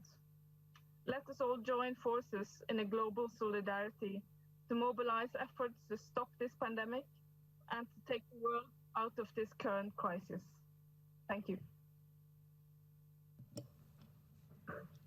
Thank you very much, Norway. And I understand that we also have a statement from Romania, who would be an EB member. We would kindly ask that Romania would make that statement now. Thank you very much. Mr. Chair, dear colleagues, Romania fully aligns itself with the EU and its member state statement. From the beginning of this pandemic, we all knew that it would represent a test on how well our health system are prepared, and that the fight against it would be not an easy one. Resilience of country's social, economic, and health system was very different, and a lot of work, solidarity, and changes of experience should be the subjects of strategic frameworks to deal with such challenges. Romania has continued its approach focused on testing and treating those who needed healthcare, prevention, strengthening the capacities of the national health system, and design a strategic plan of the vaccination campaign that we consider a matter of national security. Continuous awareness and information campaigns about COVID-19 and needed prevention measures, public health and non-pharmacological measures, sequential put in place in correlation with local and general epidemiological trends, succeeded to keep under control the pandemic in Romania among time. Romania has redirected more than half of its budget for international development cooperation to respond to the COVID-19 pandemic, with special emphasis on the consolidation, the institutional capacity of health system, as well as countering fake in the COVID-19 context. Simultaneously, in the national territory, the refugees and asylum seekers were included in the national public health coverage, and thus their access to all necessary medical facilities was ensured. As a member state of the EU, Romania has committed through Team Europe to contribute on the global and multi-sector levels to the efforts of countering the pandemic, including the ACT-A initiative and the support for the COVAX facility and the EU participation to the AMC. We have reached a very important point in our fight against the pandemic with a real chance of getting good results this year. It is very important to keep the momentum and at the same time to continue the implementation of the public health measures that have proven their efficiency and the organization of the immunization campaign. It is very important also to ensure the respect of the human rights, a fundamental element needed for the success of the public health response and recovery from the pandemic. Thank you very much. Thank you, Romania. And now to Turkey, to be followed by Brazil. Turkey, you have the floor. Thank you, Chair. Since the beginning of the pandemic, WHO has been the primary global information source. While it provided guidance on existing knowledge, WHO also worked hard to fight misinformation. Chair, one of the most important deficits the COVID-19 pandemic has revealed is the lack of a global crisis management mechanism for medical supplies such as personal protective equipment. Chaos begins in the absence of order. We have witnessed that at the beginning of the pandemic as many countries experience shortages of PPE. It is obvious that we need to build a mechanism for medical supplies to avoid such crises in the future. Global access to effective COVID-19 vaccines will be essential to end the pandemic. We commend researchers for their great efforts as we witness promising results from trials. We also appreciate WHO for accelerating the emergency use listing procedure for COVID-19 vaccines. We hope the list will expand. The pandemic reminded us the importance of capacity building and technical support. We invite WHO to make possible every effort to enhance activities of the WHO office in Istanbul, which is the geographically dispersed office established for humanitarian and health emergencies. We believe this office will be beneficial not only for the European region, but for all regions as it bridges a crucial gap. Last but not least, we would like to express our great appreciation to health and care workers who generously sacrifice themselves to fight against COVID-19. We invite all member states and WHO Secretariat to celebrate 2021 as the International Year of Health and Care Workers thoroughly. Thank you very much. Thank you very much. And now to Brazil, to be followed by Denmark.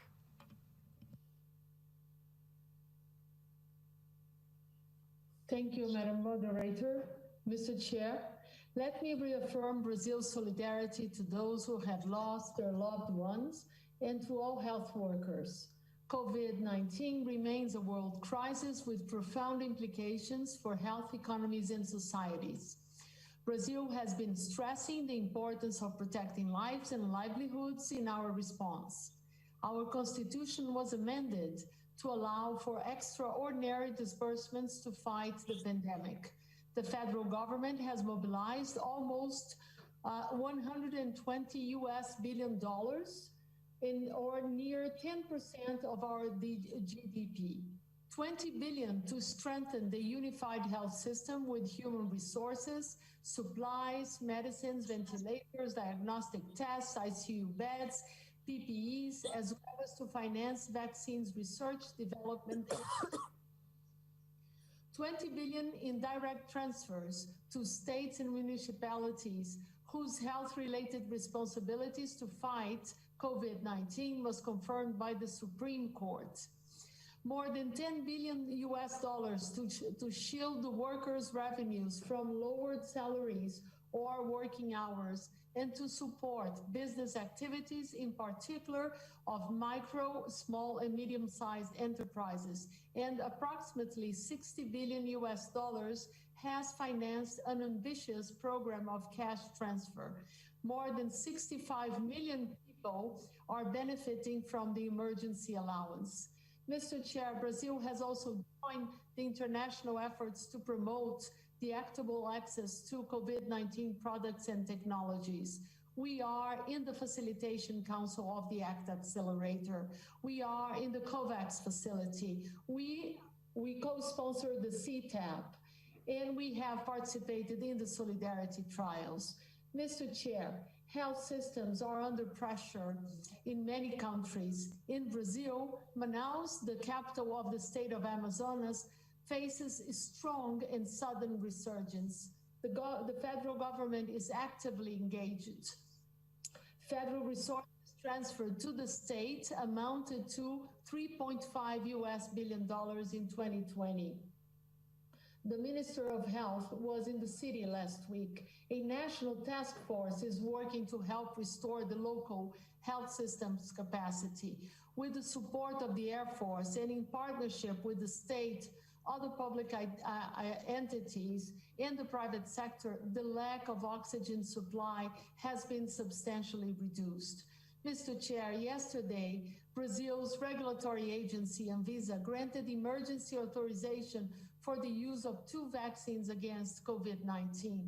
Today, the federal government has initiated the distribution of a batch of 6 million doses of COVID-19 vaccines to all states. At this critical juncture, this executive board should make a strong call on members, WHO, other international entities, and the pharmaceutical companies to deliver in full and as a matter of urgency on their pledges and commitments to the fair and equitable distribution of COVID vaccines everywhere. Thank you. Thank you. And now to Denmark, to be followed by Portugal.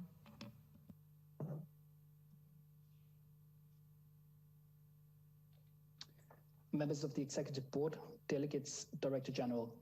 Since this is the first time Denmark to speak, we wish everyone a Happy New Year.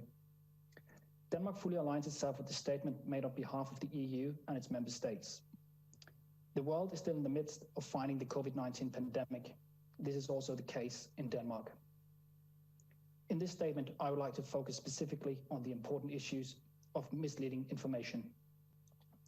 The pandemic has reiterated the necessity, but also the benefits of providing clear, transparent, available, and evidence-based information to the public that is easy to understand and to comply with. In a digital world, news and information travel fast, and the load of information is often vast and can be confusing. Therefore, there is a growing need to work with infodemics and to fight false and misleading information. We are pleased that the WHO is taking this task seriously. We commend the initiatives initiated during the COVID-19 pandemic, but also the ambitions put forward in the draft program budget of 2022 and 2023. Thank you. Thank you. And now to Portugal, to be followed by Uruguay. Thank you, Madam Moderator. Mr. Chair, Director General, Excellencies, Portugal aligns itself with the statement previously made on behalf of the EU countries. We underline the importance of strengthening preparedness mechanism and essential public health services to boost readiness in the face of health emergencies. As these emergencies are bound to happen more often, we highlight the importance of the preparedness, response, and recovery cycle. The current pandemic highlights the need to build resilient health systems, providing a competent response to all spectrum of diseases while avoiding disproportional negative impacts on individuals and population, ensuring that equity, gender balance, and mental health outcomes and rights are taken into consideration. Portugal is committed to seize this window of opportunity and urges all member states to move towards a global sustainable development approach in line with the SDGs and with the guidance of WHO, assuring that no one is left behind, including migrants, conflict zones, and refugee camps. Mr. Chair, the IHR, transparency, and communication channels should serve as the basis and means to respond to health emergencies. We look forward to regular participated and in-depth updates on the progress of the Universal Health and Preparedness Review implementation. The rule, hope for the best and prepare for the worst, an adage usually attributed to Portuguese author Fernando Pessoa, sums up our collective intentions for the future. The year 2021 is still full of challenges to counter this pandemic, and we must redouble our efforts and support for solidarity and multilateral action coordinated by WHO. Thank you.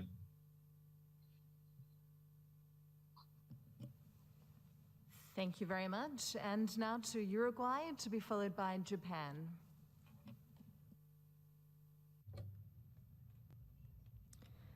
Good afternoon. Speaking on behalf of the Public Health Ministry of the Republic of Uruguay, the Minister and the Sub-Secretary, we would like to thank you for this invitation and convey our greetings to all the other members of the EB. We have drawn up a strategy against the pandemic, which has three components: leadership, management, and implementation. We carried out a quick diagnosis of the COVID situation in the country to begin with, and we set up centers to deal with it. We also provided further training to health personnel. We have boosted the number of ICU beds in our hospitals, and we are now looking to build on that, our public and private clinics and hospitals, including care homes and old people's homes, have been covered so that they can be provided with constant support and assistance. We have managed to boost our capacity to carry out a diagnosis through using PCR tests, and we've boosted the number of laboratories able to do this across the country.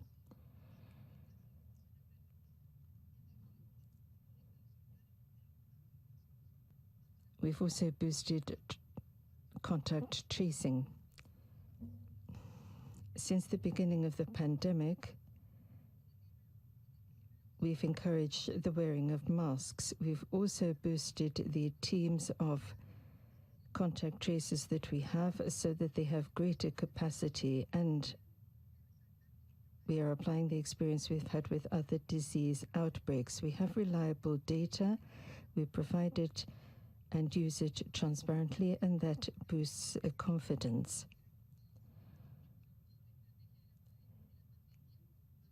Our pandemic strategy has been based and focused on the individuals and their medical and psychosocial needs. And to this end, we have set up a mental health hotline, which has received thousands of calls. We provide free care on mental health problems related to the COVID pandemic to people who are most vulnerable, particularly the very lonely and the very old and isolated. We believe this to be essential.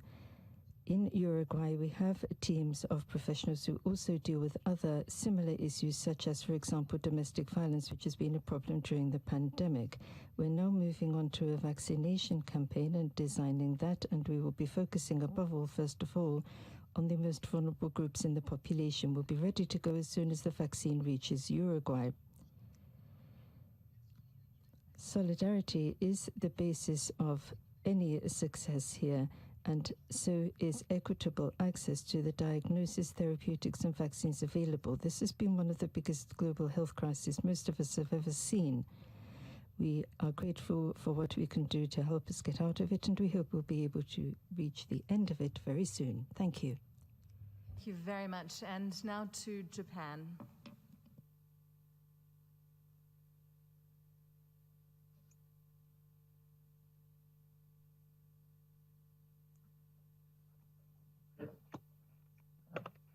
Thank you, Chair.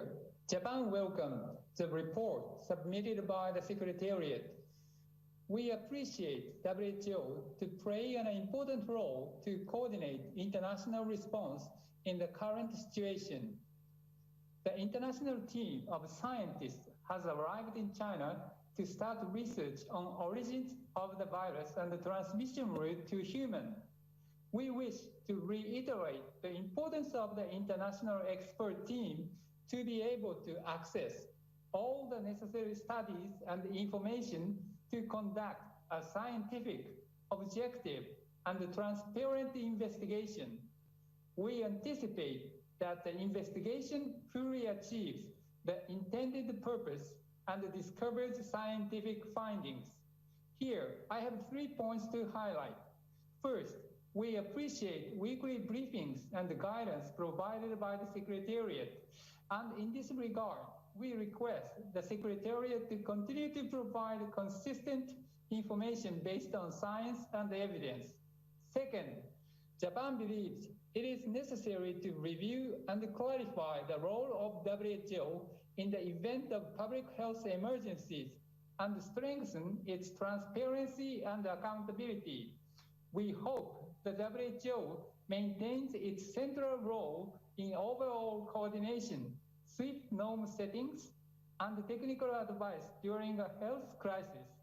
Furthermore, in terms of operation, resource mobilization, research and development, we hope the WHO to enhance strategic collaboration with other UN agencies such as UNICEF, UNDP, philanthropies, civil society, and private sector, considering the frameworks including ACT Accelerator.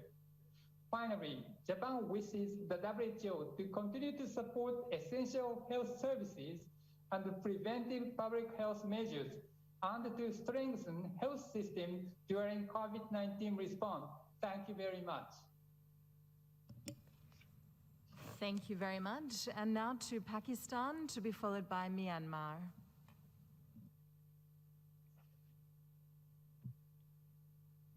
Thank you, Madam Moderator, Mr. Chairman, and honorable delegates. COVID-19 pandemic has impacted the world in an unprecedented manner, blurring the distinction between developed and the underdeveloped health systems. Let me therefore begin by commending the very proactive role played by WHO in supporting the countries across the globe since the beginning of the pandemic. However, being a developing country did not impair Pakistan's ability to mount a robust and timely response to the biggest health emergency of our times. We were fortunate that the COVID-19 first wave was responded effectively to a large extent, and economic and social activities mostly revived. However, second wave is still prevailing, with no time for us for any kind of apathy or complacency.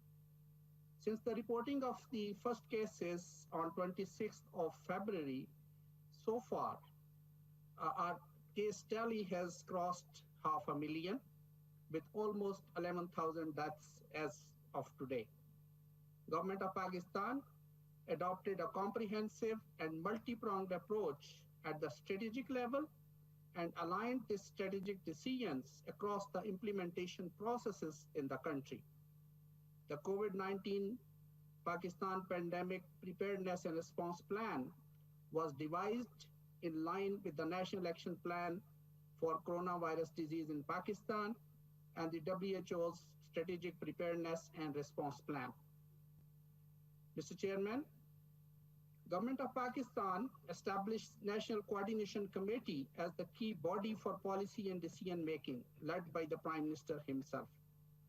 To assist this National Coordination Committee and to implement its decisions, a National Command and Operation Centers was also established. We therefore adopted a whole of the government approach across the country through a coordinated mechanism, which is still fully functional for response to that COVID-19 outbreaks across the country. Our strategies to combat COVID-19 pandemic revolve around the core pillars: slowing down the spread of the disease, using all kinds of measures, right from smart lockdowns to testing, tracing, and quarantine, implementation of SOPs and guidelines, and of course, very quickly expanding and improving the capacity from a single diagnostic laboratory at the National Institute of Health to 138 labs across the country now. Ramping up the healthcare facilities, especially providing an additional almost 3,000 beds equipped across the country to provide adequate treatment facilities, along with equipment and supplies, ensuring medical oxygen supply, establishing a resource management system to capture and quantify essential equipment as well as supplies data. We also went on to prepare a National Health Emergency and Response Act 2020 in order to provide the legislative support to all the activities and efforts that we were undertaking. We kept on working on the capacity building of our healthcare workers in particular. Our Prime Minister's fiscal stimulus package of 50 billion Pakistani rupees proved to be essential for early COVID response. In addition, our federal and provincial governments are still providing additional financial support for the smooth ongoing country's response and preparedness. In terms of our efforts for streamlining data collection, analysis, reporting, and dissemination, we used a very effective polio surveillance and response system under the umbrella of the network of the National Emergency Operation Centers. We also try to minimize the sufferings of our people by use of the telemedicine very, very effectively.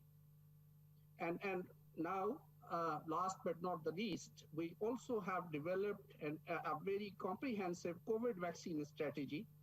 And in this context, we really appreciate the COVAX initiative, which is striving all out to ensure equitable provision of the vaccines to all countries across the globe. As of today, we have also accorded emergency use authorization to 2 of the vaccines. Mr. Chairman, we would like to thank the independent panel for its thorough review of the evidence thus far, identifying lessons and opportunities to ensure our international systems are better prepared for future pandemics is an extremely important task. We look forward to the report the independent panel will produce for the World Health Assembly.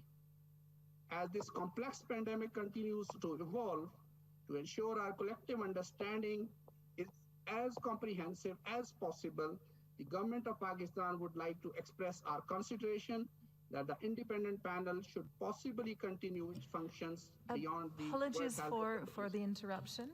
We would just kindly ask that you conclude your statement. Thank you very much.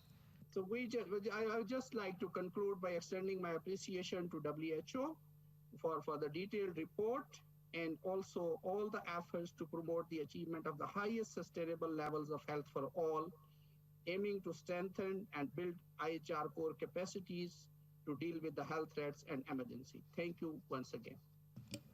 Thank you very much. And now to Myanmar, to be followed by Thailand.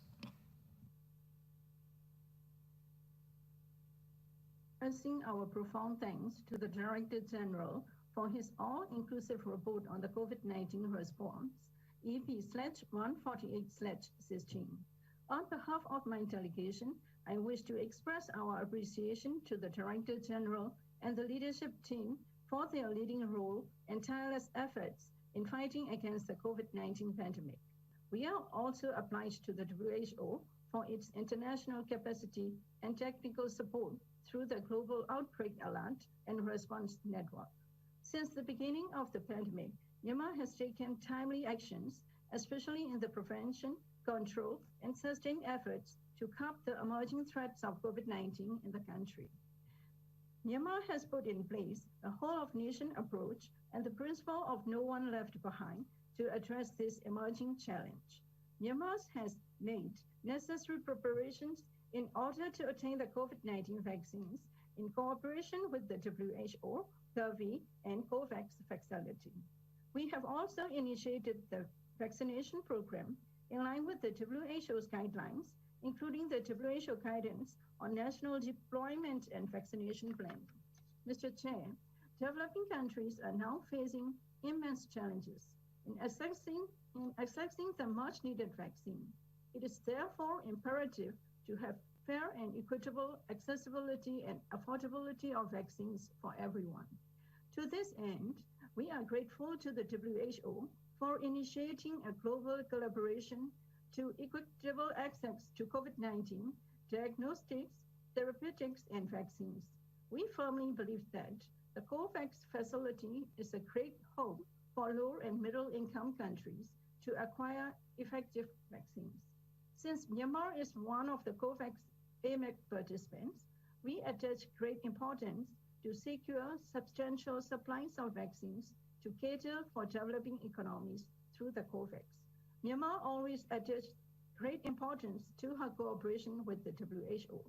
I therefore wish to reaffirm our continued support to the leading role of the WHO in tackling the COVID-19 pandemic. Thank you, Mr. Chair. Thank you very much. And now to Thailand, to be followed by Belarus.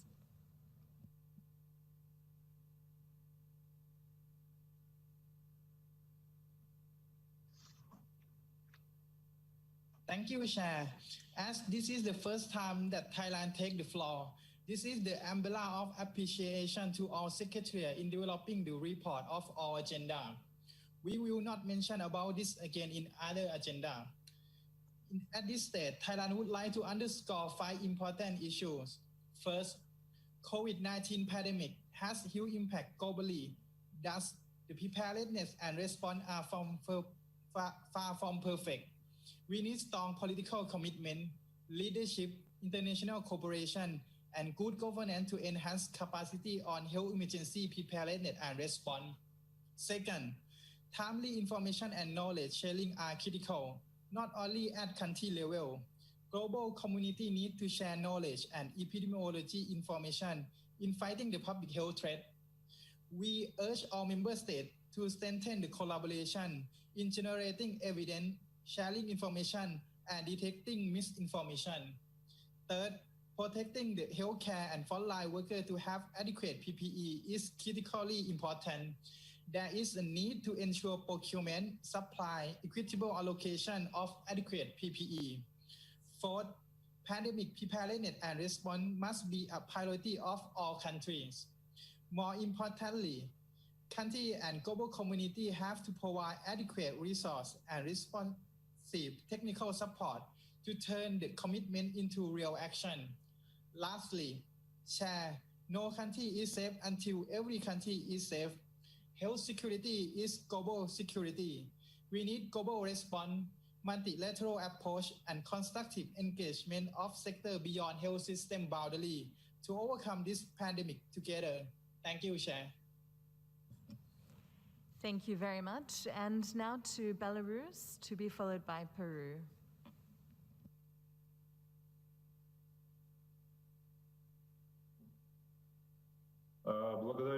Thank you very much, distinguished chairperson. The delegation of delegates would like to thank the Director General for the report that has been presented, and would like to note that despite the continuing rise in disease incidence, it's quite clear that most countries have become more prepared for the challenges and have acquired a better gamut of know-how and tools to combat COVID-19. Much now depends on us, on our behavior and our common sense in daily life. Belarus supports future efforts of the WHO to implement a package of measures to combat COVID-19.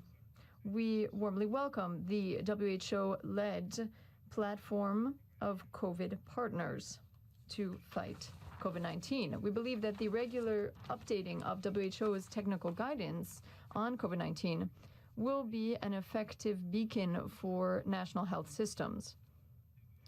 Following the recommendations of the WHO, we quickly developed in our country a comprehensive plan of action to fight COVID-19 for 2020-2021, as well as various response plans depending on the development of the situation. We are using best practices in epidemiological control, lab research, as well as patient care, and work at border entry points and international passenger transit points, and stockpiling of basic material technical means. We express our appreciation to the Euro Regional Country Office as well, rather the Euro Bureau and the Country Office in Belarus for the operational and technical support. We expect that the organization will strengthen its work on researching new variants of coronavirus and providing objective data on the efficacy and safety of new vaccines. Belarus supports the efforts of the organization to strengthen its response to emergencies. We thank you for your kind attention. Thank you. And now to Peru, to be followed by Malaysia.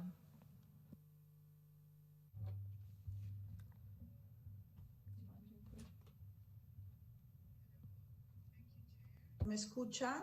Can you hear me?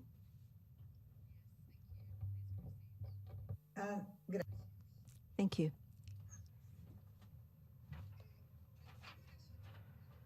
First of all, may I express Peru's solidarity with all those who have lost their nearest and dearest or who have been affected by the COVID-19 pandemic. We'd also like to express our warmest gratitude to those who fight so hard day by day on the front line to help us deal with the situation.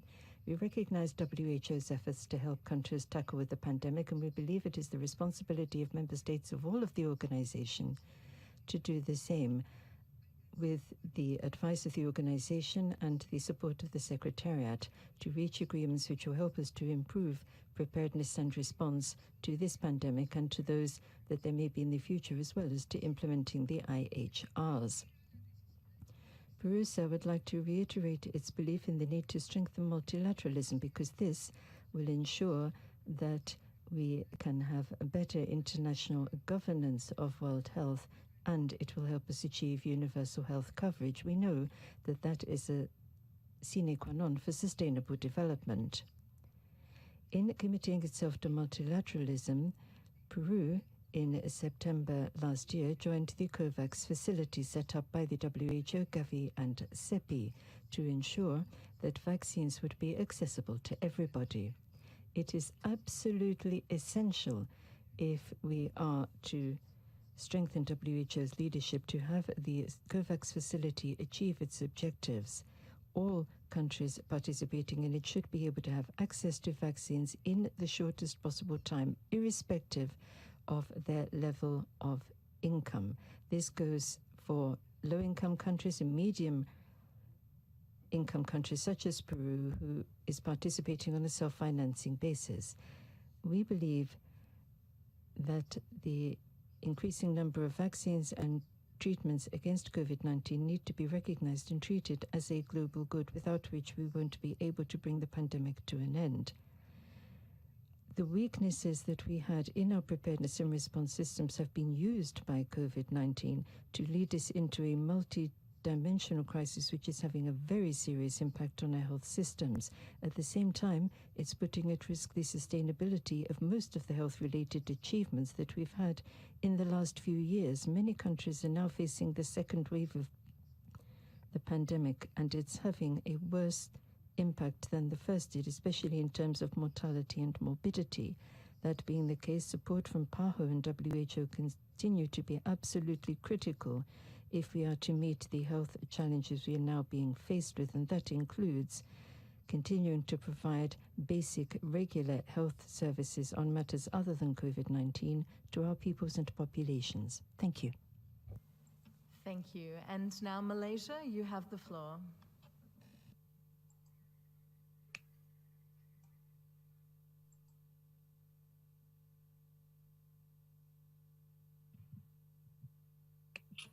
Thank you, Chair. Malaysia takes note and thanks the Director General for the report, which has summarized continuing programs and activities undertaken by WHO and partners on the response to COVID-19. In Malaysia, both primary care and hospital services have played an exceptionally cardinal role in the health response generated. They've covered screening of suspected cases, laboratory testing of clinical samples, contact tracing, right up to providing medical care for the hospitalized patients. Malaysia further intensified our efforts to upgrade hospital capacities to avert the collapse of the already overstretched healthcare system. Despite being saturated with COVID cases, both primary care and hospital services have persevered in maintaining their existing essential healthcare services to patients while ensuring safety by adopting a myriad of innovative initiatives. In our attempts to tackle the soaring cases, the laboratory services have expanded to 62 laboratories across the country, involving not only MOH hospitals, but also university hospitals and private laboratories.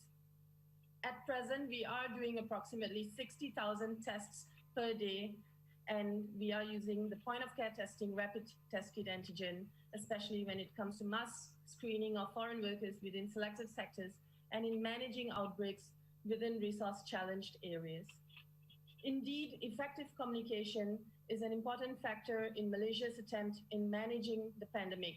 Risk communication in Malaysia was strategized to assure the public and they're provided with consistent and accurate information in a timely manner. Evidence generated via information sharing among countries, regionally and internationally, has guided our policymakers to make evidence-based decisions. Malaysia would like to endorse this report and emphasizes that global solidarity is indeed the only way to win the war against COVID. We need unified responses to face this pandemic rather than diverse, disconnected strategy. Like Dr. Tedros said earlier, because until everyone is safe, no country is safe. Thank you, Chair, and terima kasih dari Malaysia. Thank you very much. And now to Spain, to be followed by Ecuador.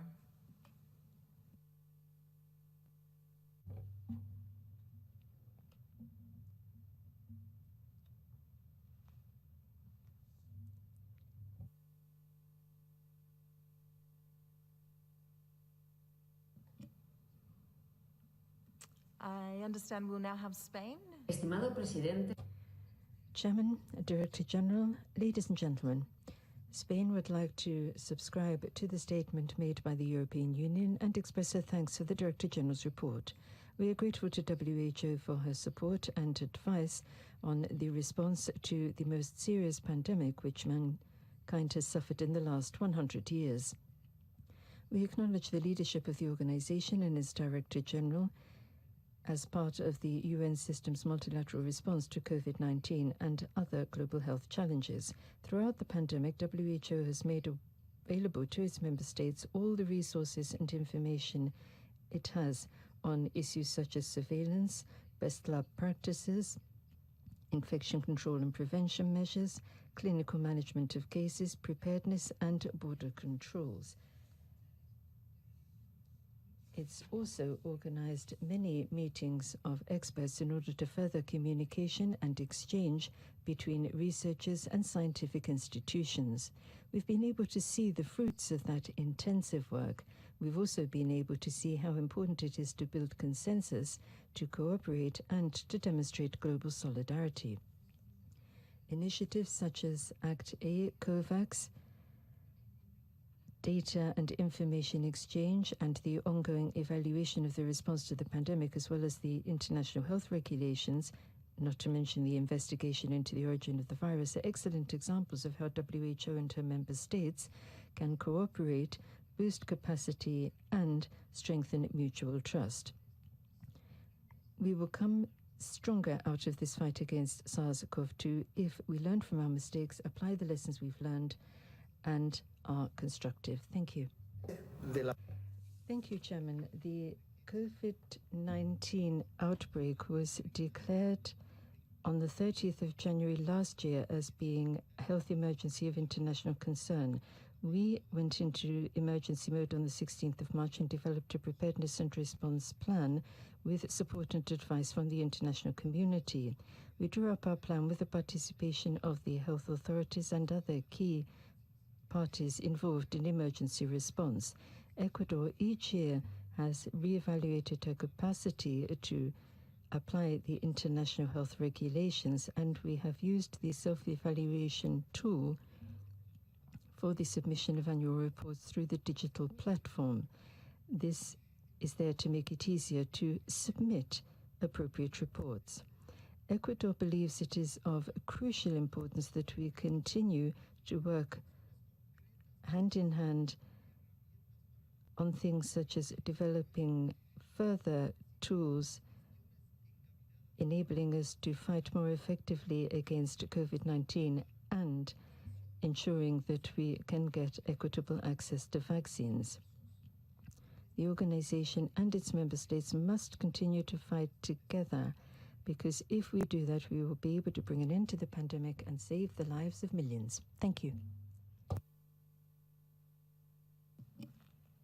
Thank you very much to all of the member states for these interventions. I should now have the pleasure of handing back to His Excellency and to Mr. Chair. Thank you. Excellencies, distinguished delegates, we have come to an end of today's discussions. I thank you for the rich and productive discussions. We will reconvene tomorrow at 10 a.m. Central European Time and resume EB 148 discussions. Thank you.